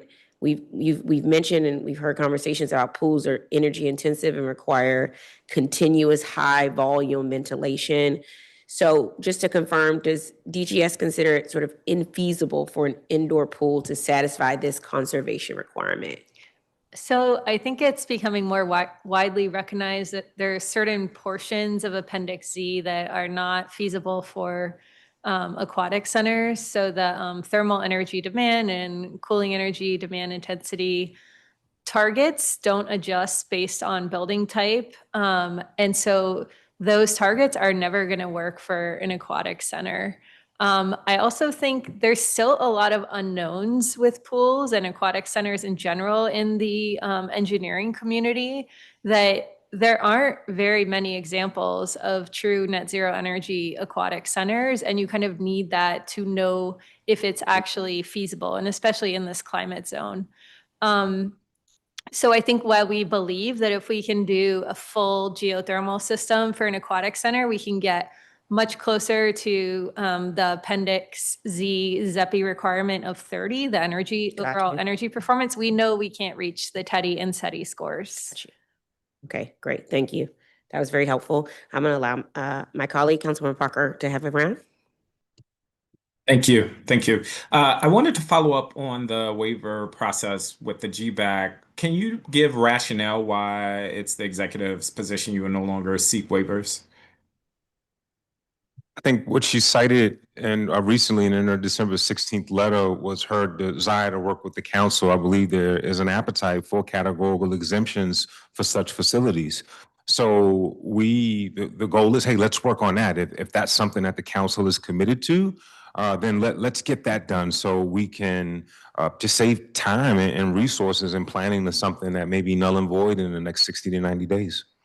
So just paraphrasing, instead of one-off exemptions, let's work to identify pools, for instance, where we want or agree that these exemptions should exist writ large. Exactly. So again, we're already in active design for Rumsey. Just had a wonderful community meeting, about 150 folks were in active design for Hillcrest, right? So I think what the mayor's saying, it makes sense to pause. Let's work through the categorical exemptions and emergency legislation with council and then resume those capital projects. Okay. Quick follow-up there as it relates to the Dunbar pool. I know that is in process. There was a boiler repair. One of the responses that we heard at a hearing, I want to say it was late last year, was that there may have needed to be approval by the GBAC for a boiler repair. Then we received this information that kind of ran counter to that. So just I know this is in process, but can you give an update where things stand and whether or not that was in fact a necessary visit to the GBAC for that boiler repair or other pool boiler repairs? Yeah, there is some concerns that we needed to replace said pool, boiler at Dunbar Pool. And under the Climate Commitment Act, the actual replacement would have been prohibited because we can't use or make repairs with gas powered boilers, right? So we are actively pursuing actually repair what we have, which is what we can afford, and that is the repair that's underway. And which is a gas boiler, right? I'm sorry, can you repeat that? The repair is the gas boiler. That's right. Again, to replace it, we would have to convert to electric. I got you. Right? I got you. Our goal is to try to continue to repair it, right? A lot less expensive to repair it than actually to replace it. But that repairing of the gas boiler did not necessitate an approval of any kind. That's correct. Got it. Okay. I did want to come back to a few Ward 5 specific things and then I'm going to drop off. But before I go there, I wanted to come back to the same question I asked Director Freeman, which is this maintenance or management plan for facilities. I know you have spoken to this. I know it's been a priority of yours, Director, to lean more towards preventative maintenance. Can you just highlight, like, what does this look like in real time? So Turkey Thicket and or Reservoir Rec, which is more of a newer facility, like how often is your team reviewing these, coming back to these? How does that dovetail with frequent or regular maintenance requests? Like how can you just speak to how you're operationalize these management plans for facilities? Oh, sure. So I'll give you an example of like HVAC preventative maintenance, right? So that essentially consists of frequent filter changes, tune-ups, for lack of a better term, of those systems on a regular basis, right? So the goal is to do enough work from a preventative standpoint that you can prolong any sort of critical failure, right? And in the event of an actual failure, then you actually have an actual repair. We think that the more that we invest in preventative maintenance, then the less failures, hence the less downtime. So from a perspective, we didn't have a preventative maintenance program for DPR pools until almost 2 years ago. Correct me if I'm wrong, I think two years ago we were able to expand thanks to funding from the mayor and council and actual preventative maintenance programs. And we are seeing actual reduction in downtimes on DPR facilities. Now, we didn't have enough funding to do them at all, but we've prioritized their large mega centers like Deanwood and Berry Farm. And there are also centers that are aquatic centers like Tacoma. And we are seeing some improvements. Now, some of those sites do need eventual capital improvement, but we've been encouraged by what we've seen thus far. Okay, and this may also touch on Director Freeman. When I think of facilities like a Turkey Thicket, to me, it seems like a wreck that may be approaching its life cycle, meaning like it's time for a new facility. And I think that comes about just given how frequent some of the repairs are. Or I think of a facility that probably hasn't received the attention and love like the New York playground or wreck, if you want to call it. What necessitates a renovation or overhaul of a wreck? Is there like a trigger that you all are looking at or consulting to determine which rec centers will be next for modernization? To your point, Turkey Thicket is a great example. It's one of our most utilized facilities, and the traffic, the consistent repairs that we believe there is an opportunity to look at what it would be like to repair or modernize Turkey Thicket to bring it up. It is there. We just replaced, even with the splash pad, we just did replace some major construction there. It had to go offline to replace because it was broken. But things like that we're seeing consistently. Zooming out, and I know you all are there almost weekly at this point, like, how do you make the determination of which recs will receive an overhaul or not? And I guess this is kind of connected to the question Councilmember Henderson was getting at earlier. What level of predictability can we provide to residents who are asking, why hasn't the New York playground received any love, and when might we expect an investment there? So in the Ready to Play master plan, it kind of outlines all of this. It has the access and level of service, the equity and growth framework, asset condition and maintenance, and then use demand, and then historic investments. So we kind of use the Ready to Play master plan framework to look at where we are in the pipeline. And based on that criteria and the rubric that currently exists for that, Turkey Thicket is approaching that. We also believe that the Ready to Play master plan, socializing that and communicating that to the public, where we plan to put our implementation tracker on, people will see where their recreation centers are, the life cycle they are, where they currently are, and when it's due and why it's due. Also with access gaps in the communities. So I do, again, even hearing the conversations about the site specifics and what makes recreation projects so unique versus the schools, the budget is not the same. And so every dollar matters. Every dollar matters to where you can use this for programming space. in regards to the net zero bill introduced, I think all of those considerations go to the uniqueness, but that's how we're looking at where new facilities, remodels, and all of those things take place.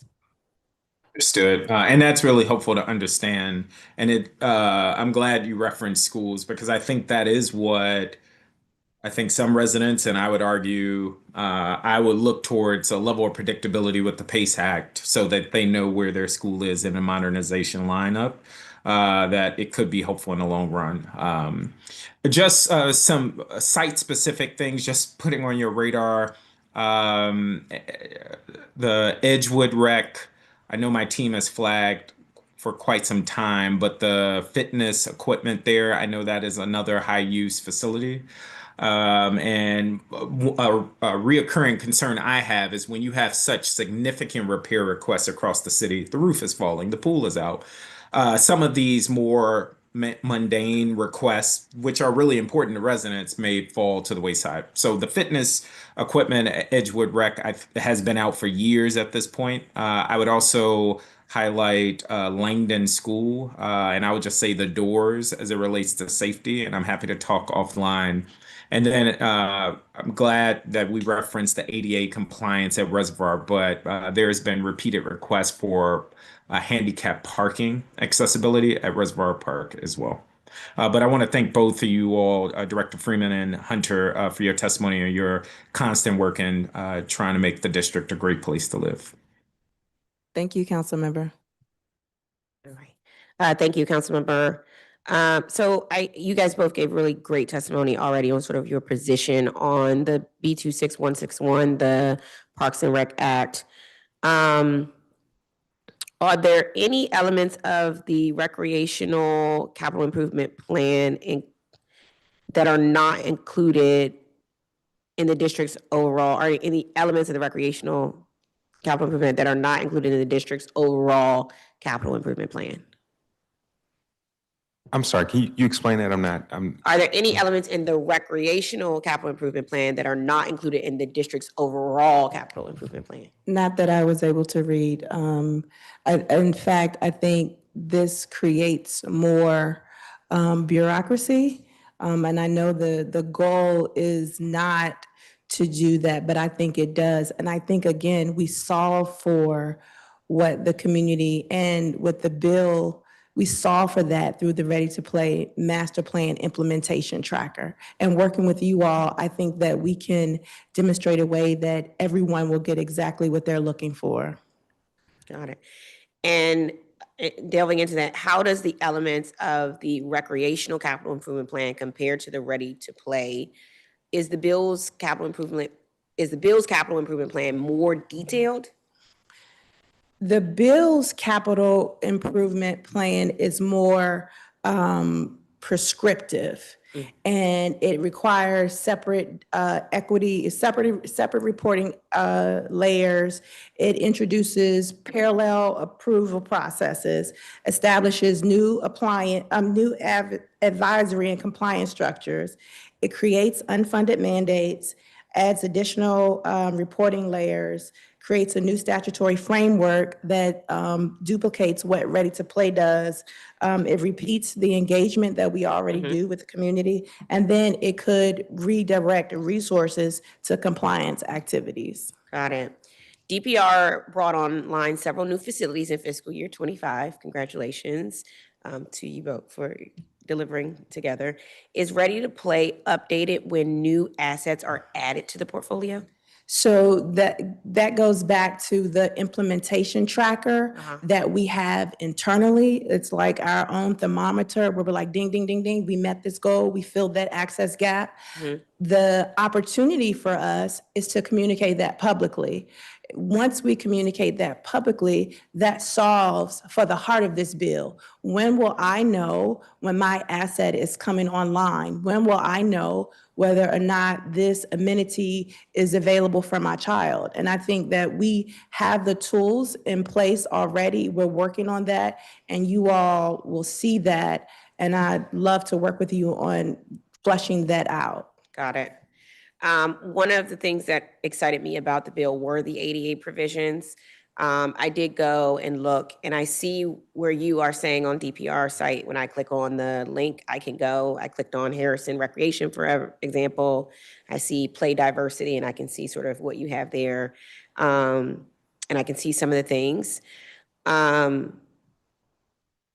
In making a decision whether to move forward on this bill, is there anything that you all can sort of yourselves already like take into account today? I think you talked to Councilmember Fruman. It looks like people just want an easier way for residents who have disabilities to be able to just, if I'm a parent, not have to click on each one and look at the features. Is that something the agency is just willing to do, sort of find a way to make that accessibility more transparent so that when parents go to look and say, I know my child needs this type of playground, they can just probably do it an easier way? Yeah, absolutely. So I often say, and one of the things that we've embraced is inclusivity and adaptability is not isolated to Joy Evans, right? We should have, and we do have inclusivity and adaptability at all of our facilities. But how do we tell that story so that a family is not traveling from Ward 4 to Joy Evans because they believe that that may be the only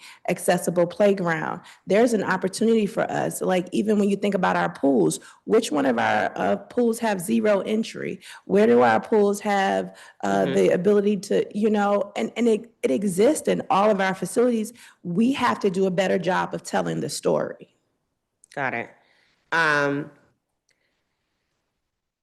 The other part of it is the bill requires DPR and DGS to conduct an annual survey to assess every recreational facility compliance with the Architectural Barriers Act of 1968, which was new to me, and Section 504 and 508 of the Rehabilitation Act of 1973. It states that Ready to Play does not address these other federal accessibility standards, only the ADA. Is that true? And if it is true, how do you all see yourselves looking at those federal legislations and ensuring that our playgrounds meet those levels, or whether is it your position we don't need to meet those standards because ADA is all encompassing of those other legislations? Sort of what's the legal? So I do believe that ADA is all inclusive of all of those statutes. Also, this is an example of where additional administrative burdens could potentially, and additional resources if we're responding to additional acts of 1968 and 1972 and 1913. Okay. In making a decision on whether to move forward on this portion of the bill, the ADA provisions, which I think most of my colleagues are most excited about, if you all could just, your general counsel teams, I guess, look at the provisions of the Architectural Barriers Act, Section 504 and 508 of the Rehabilitation Act, and sort of compare it with current ADA standards and see if you all can figure out a way to show that all the things encompassed in those can be achieved through our ADA standards. I'm not sure if it's possible or not. I'm just asking your teams to explore that. And then the other part was some of this will fall on, I guess, ODR, and working with ODR to provide assessments. Has ODR submitted ADA assessments for you all's every property yet? Or you submitted to ODR, sorry. Have you all submitted to ODR already? Yes. Okay. I understand that ODR did submit testimony, and I just want to take a moment to pause on behalf of Director McCullough.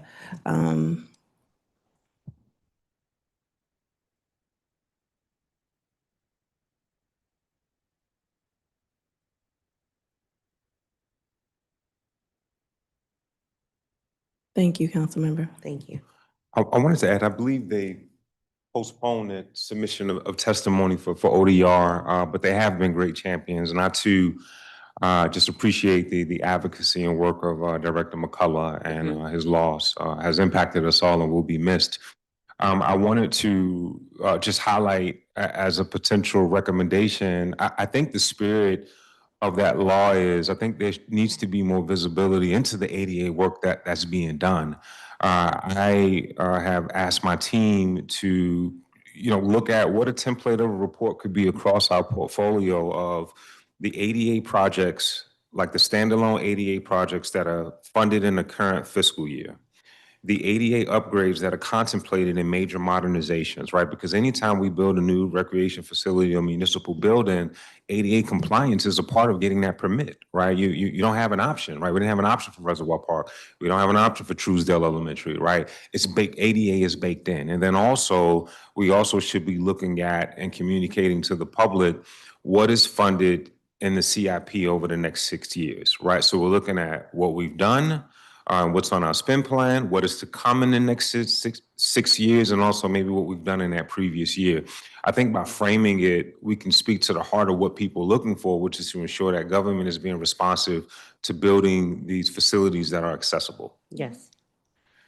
And then the last part of the bill was the rec specs, which I think in our conversation regarding net zero really highlighted some of the issues that can arise with rec specs overall. But I wanted to ask, is there any room or would there be any area? I think we talked years ago about just like maybe standard across like different, we were saying like, we can use the same swing or something like that. Are there any areas where we could do the spirit of this, which is they're just basically saying, how do we make things more uniformed across the board in the ways, what ways can we make it more uniform?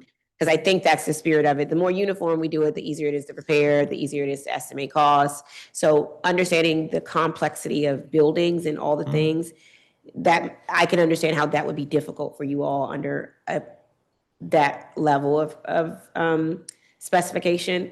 Is there any areas you see where we could do any of that? So I do like major mechanical systems for one, and I think there's a way to strike a balance between having elements of standardization that are reflected in a recreation specification while also preserving the ability to customize facilities and give both the agencies and the public options, right?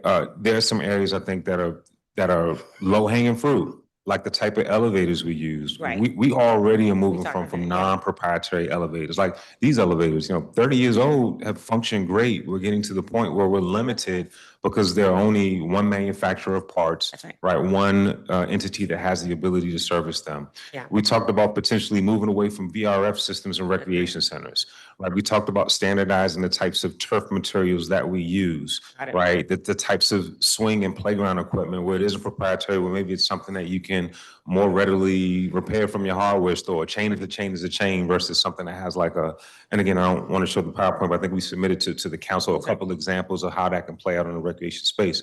So I do, and the value of this is this, right? While Director Freeman is committed to this, I'm committed to this, you as council and the mayor, we won't be here forever, right? So the goal is that we have a Bible, a playbook, a North Star, right? So 15, 20 years from now, like these are best practices. And then we can update that to change with time. Maybe the new elevators, new HVAC systems, but we have something and we have that with the schools and it's paying dividends, right? So I do think that there's value in this and to standardizing this across the recreation portfolio.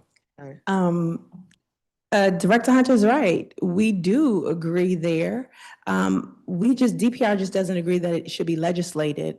We have our rec specs that operate internally, a document for all of our capital projects that we share with DGS. And so when we are building something, to your point, the days of customized swings where there may be a one-off or something and is not able to repair, we've gotten away from that through our specifications for recreation center facilities. That's an internal published document that was formalized. And I don't think that we need to have this codified through law. I think the process in which we have this and how we're moving, because it shows how we work together well. And, we're able to see what didn't work and move forward. And I think by these documents that already exist within both of our agencies, I think that is sufficient and doesn't require the additional reporting of something that's legislated that we already do. Okay. I appreciate you all's thorough responses on that legislation as, we make a determination of whether to move forward on it. I wanted to address some of the witnesses' testimony. We had a lot of witness testimony about the forest patches. I know you heard from them. DPR's ready to play master plan with the assistance of DOEE addresses topics such as implementing natural land management, conservation and stewardship, and it identifies opportunities to improve forest patches and other natural areas in parks that are overseen by DPR. I think a number of our witnesses included those who have dedicated years. You've heard them, many of them are seniors who are still getting out there and literally giving their all to their community through this, years caring about the Langdon Park forest patches, described the need for a forest management plan. So I'd like to figure out, are the plans outlined and ready to play not sufficiently detailed to ensure proper stewardship? Or is this a resource or implementation problem? So we have park ambassadors. And again, through our community planning, we've just brought on someone that will help us focus on our forest patches. And I think once we publish the Ready to Play implementation tracker, the community will be able to see how we're aligning and where we are.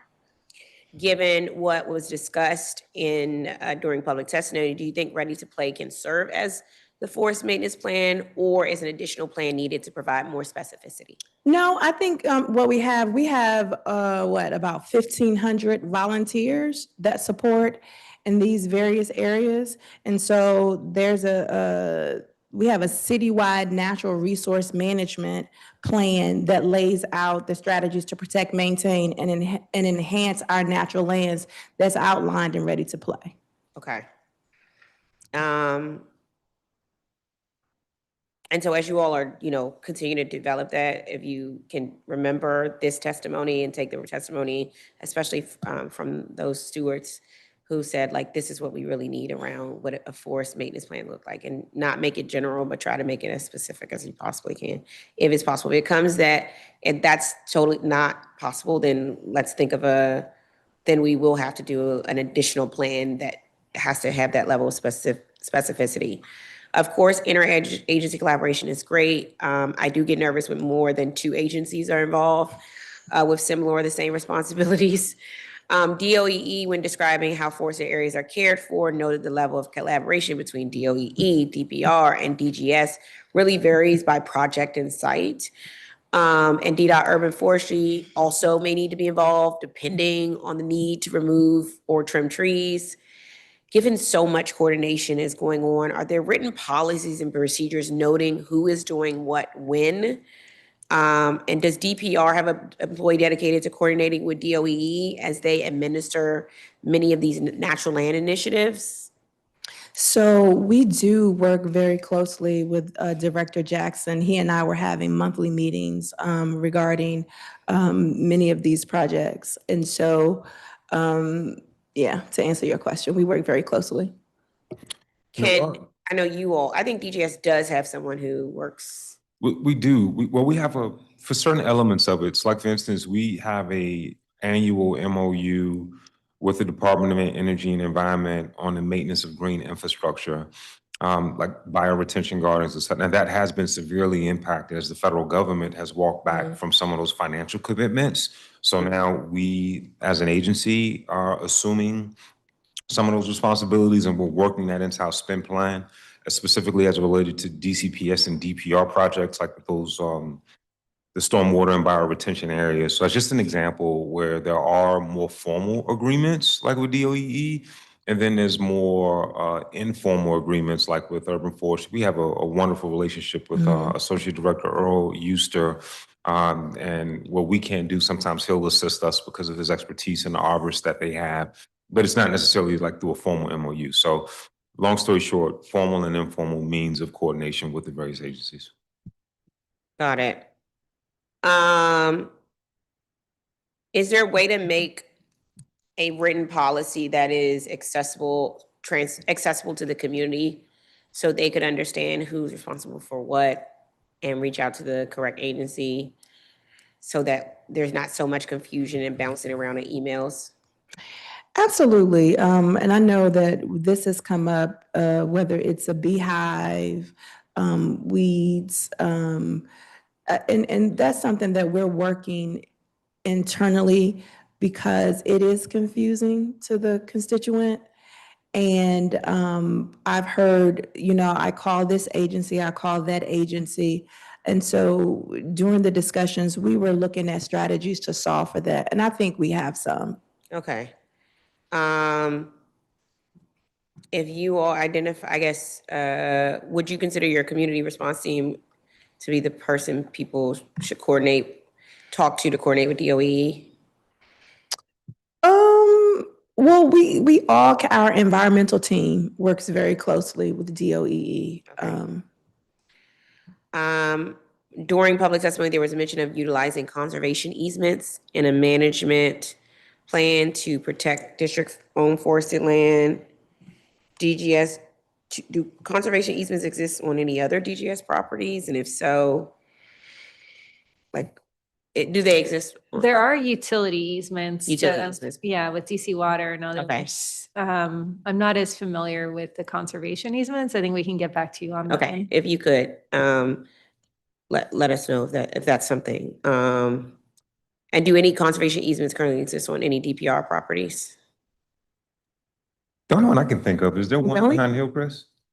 The No, fourth? not that I No. would have to look into that and get back at you. Okay. Yeah. Earlier, we heard from members of the Shepherd Park Weed Warriors and the Langdon Park Forest Stewards, as you know, both of which manage invasive plants. DOE trains and then certifies those groups in this program, and then the groups are allowed to work on district property, including DPR. Does DOE or DPR determine the scope of what these groups can or can't do on DPR property? I'm pretty sure we do, but I'll get back. I know Okay. they work very closely with our environmental team, but I'll make sure. And if DOE sets up a group, does DPR need to give any additional permissions to allow the group to work on DPR property? And if Yes. so, I guess, what does that process look like? Usually it's a concerted effort. Mhm. And so we usually, even if it's the park agreements or through our environmental program, it's more collaborative because we also send notices out to volunteers. Got it.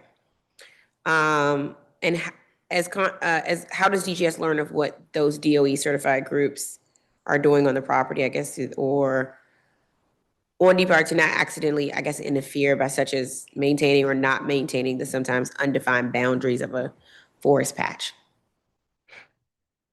How does DGS? How does DGS learn of what the DOE certified groups are doing on DPR property? Because it's an agency jump to accidentally interfere, such as like maintaining or not maintaining what is sometimes undefined boundaries of a forest patch. So I think DPR would manage the volunteer element of it. Right now, like I know Ms. Bushkong gave very passionate, I think, testimony, and I appreciate her advocacy and the work that they're doing at the Langdon Forest Patch. I think what she didn't mention is that she's in regular communication with our landscaping team. I think she has Cameron Washington on speed dial, and I think she referenced the work that's being done by contractors that she would like to see be done under a unified front or a unified agency. So again, there is work being done. It is divided amongst many agencies. I certainly understand how frustrating that can be. And we're open to suggestions and discussions on how to improve that experience for residents. I'll give you one example of something where I noticed that there was an opportunity. There were some volunteers who went to Emory Heights along Missouri Avenue, where they cleaned out the debris, the weeds, but then they put the weeds in contractor bags. And, their goal was for that to be compost.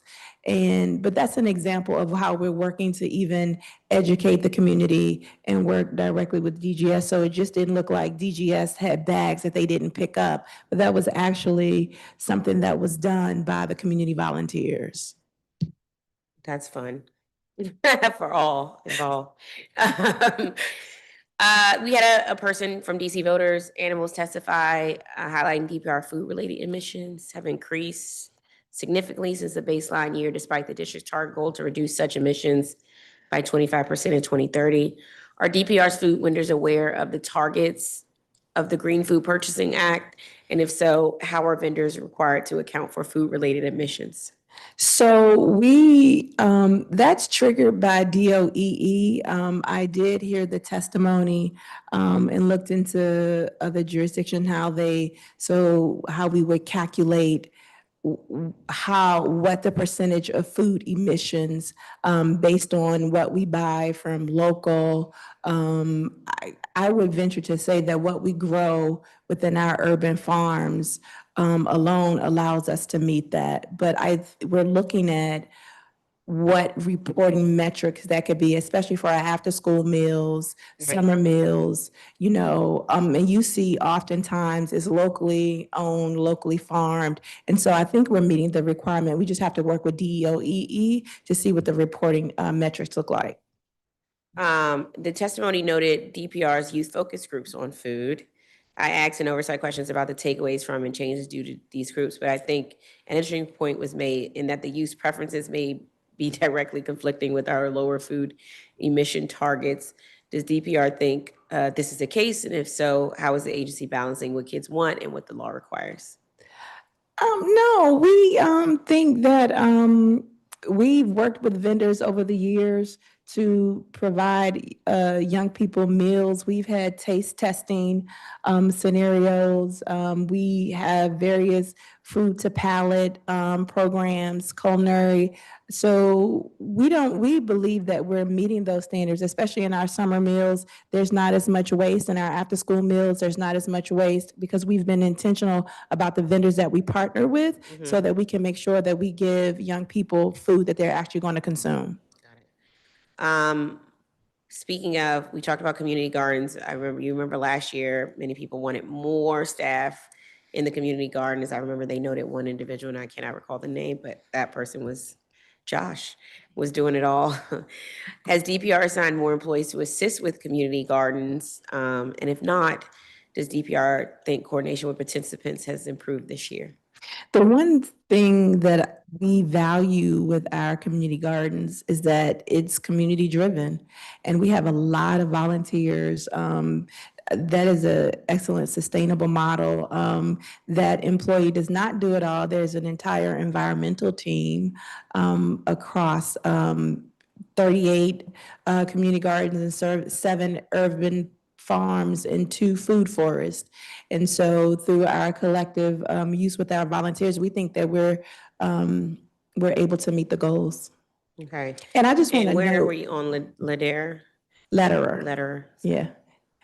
I really have to note during the shutdown, kudos to the team at DPR. When the lines were long for people coming to get food, our team really showed up. And so it was something to see. So I just want to make sure that I shout out Ashley Williams and her team for coming through for people during such a time. Wonderful. And where are we on Letterer? What do you mean? On what? It's funding. We put 1.5 million there. So construction of it. Oh, of Letterer Garden? It's the greenhouse. The greenhouse. Yeah, we're looking at how we can build out Letterer. There was a fire, so the 1.5 may support with that. We have a vision that we hope to present to you soon. Okay. Make sure I covered this.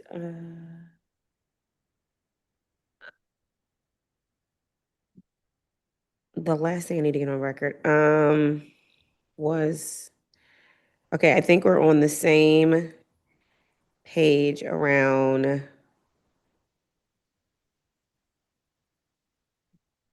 the plans for Rumsey do not include any fossil fuels appliances. Is that correct? I believe that's correct. I mean, based on its use of geothermal system, air source heat pumps, and the heat recovery chiller. Yeah. Okay. And does DGS intend to use fossil fuels in, I guess, any of its upcoming indoor aquatics projects? I think some of the aquatic projects are kind of in flux right now, so I can't really speak to that. But of course, we don't want to use fossil fuels. Okay. I think we have already agreed to remove the renewable energy credit requirements. So we don't need to talk about that. I want to summarize. One, it's DGS position. Pools use more energy than net zero conservation standards allow. Two, pools can be fully electric, so we don't need fossil fuels. Three, we're going to remove energy credit restrictions. And four, the amount of renewable energy can be generated is location specific. Yes, I'm going to try and remember each of those. Okay, we can go one by one. Pools use up more energy than net zero conservation standards allow. Yes, it's unknown right now if we can definitely meet the Appendix Z ZEPI requirement of 30 with an aquatic center, even one with a full geothermal system. It's not, because we haven't done it yet, and there really isn't much information out there. We don't yet know for sure. Got you. And then two is pools can be fully electric, so we don't need fossil fuels. So it really depends on the footprint of the building. What I have recently heard from engineering teams on projects is that it may not be possible to heat a pool purely with air source heat pumps, right? So we know if we can do geothermal that we can get to fully electric. We don't want to be doing, and I think everyone would agree with this, electric boilers for pools. That is a huge waste of energy. Gotcha. So it's unknown right now whether air source heat pumps alone can support an aquatic center and the incredible space, water, and ventilation demands of those facilities. Got it. We are going to remove energy credit restrictions, and everyone is on board with that. So I think that may be referencing the offsite renewable requirements. So while DGS can meet that with our offsite wind PPA, it's going to be it would be very difficult for the private sector for a number of reasons. They don't have the same load. It requires an enormous amount of expertise from different areas of procurement, general counsel, et cetera. And you have to know that your business is going to be around for the next 20 years when you enter into those sort of agreements. Got you. And the amount of renewable energy that can be generated is location specific. That's true, right? So the on-site requirement for solar is very dependent on, first of all, what you have on the roof. So for instance, we know for Rumsey, we're going to need air source heat pumps, and possibly the heat recovery chiller may need to be on the roof. We also know that there's not enough area for the green infrastructure, so we'll probably need a green roof. If there's enough budget, we don't have to cut programming. We would do a roof plus solar. But then whenever you do roof plus solar, you're reducing your total solar capacity. I just also want to know, and sorry, this is kind of a thesis, is that if you have a historic roof, entitlements such as, CFA or HPO may object to having solar on the roof. The last thing we're trying to figure out, and would be helpful to have on the record, is for pools, I wanted to explore a modified exemption versus an exemption, but it's all based on what we come out with here right now. So a modified exemption, would you all be okay with a modified exemption that would, one, exempt the conservation standard, exempt the renewable obtainment standard, keep on-site renewable generation when feasible, which would be determined by GBAC or DOEE, and keep fossil fuel prohibition with a new backup power exception? How does DGS feel about a combination of new exemptions and keeping some of the standards? So I think, yeah, I love the idea of just having that conversation, and I think it's a bit nuanced. So I think we would want to kind of talk about each one of those. Okay. Thanks. Understood. Okay, I got what I needed for that piece. We're gonna get an update on the Ladera Greenhouse Project. We talk rec specs. Okay, is there anything else I did not cover? Yep. DGS and DPR are gonna present an amazing new ADA rollout of some sort. We're excited about that. Okay, so excited to see the ADA, DPR, DGS rollout. I believe you. I believe you can produce a good rollout of how you all are gonna do create more transparency with ADA and do more to have residents know about it and provide it more. Okay. Community engagement, last question. Okay, as we wrap up the discussion of who's responsible for environmental task, wanted to talk about community engagement for just this one moment. While it is important to make sure our agencies are communicating and clear on who is doing what, when, we also need to make sure the public knows as well. Testimony came from the Anacostia Parks and Community Collaborative, which expressed need for agencies being more present in the community to demonstrate and effectuate residents' concerns being taken seriously. While DOE administer a lot of these programs, they're really not in the spaces all the time. DGS and DPR are though. And so given what we heard during public testimony, how can DGS and DPR improve informing residents about taking care of outdoor spaces? I think that this is something that we've talked about through policy, practice, and with purpose. We can communicate. We know who the players are with our environmental organizations. There's, in the spirit of collaboration, we will work more closely with them to make sure that their concerns are heard and or met.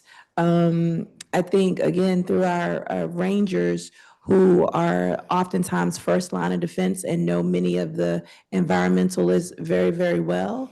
I myself have walked the parks and various forest patches with the community advocates so that they can see that this is also a priority to DPR. And so I think there's also an opportunity when we talk about the spirit of transparency for us to look at what we can publish on our website that's easily accessible to the forest patches and the spaces of that nature. Okay. If you all, I think as we talk about like deliverables from this that may or may not result in from legislation, just some transparency or delineation that we could even just share with some of the groups that are doing this, like the Shepherd Park Wheat Warriors, like Langdon, right? Just something that give to them to say, if you are seeing these issues, here's the person in our agency who will be responsive to your issues. That's an easy deliverable that can come in a very short time that can be communicated to those groups who are a part of this. So I think they just want to see some like, Who do I talk to? Who do I talk to? And I don't want to keep talking to the wrong person to get to the right person. So help me with that. And who do I talk to based on whose responsibility it actually is going to end up ultimately to do it? Absolutely. There might be some gray areas where nobody right now has the responsibility or no one owns the responsibility. And so we also have to assign the ownership in that. If that's something you guys can try to get done as quickly as possible. Absolutely. That would be a great deliverable from the hearing, from the testimony and the witnesses we talked to, if that's okay. Thank you, I appreciate that. Okay, with that, the time is 4 p.m. And I want to thank you all for your testimony and your patience today. If you would like to submit written testimony for the record, please do so by 5 p.m. on Wednesday, December 17th by uploading your testimony to the council's hearing management system or emailing facilities@council.com. This concludes today's public hearing on maintenance, construction, and environmentalism regarding DPR indoor and outdoor facilities and spaces, and B26-0161 planning actively for recreation upkeep so neighborhood resources elevate communities. i.e. the Parks and Recs Amendment Act of 2025. Of course, this is an ongoing conversation. No conversation ends at the end of a hearing. As we are entering oversight season, there will be even more conversations. And then as we go into budget, there will be even more conversations. So, to our public witnesses and constituents, please continue to be engaged with my office and council, but as well as with our agency directors and their staff as well. Because all of us have a shared interest in making our spaces and places the best they can be for our community. Thank you. Hearing is adjourned. Thank you. Thank you.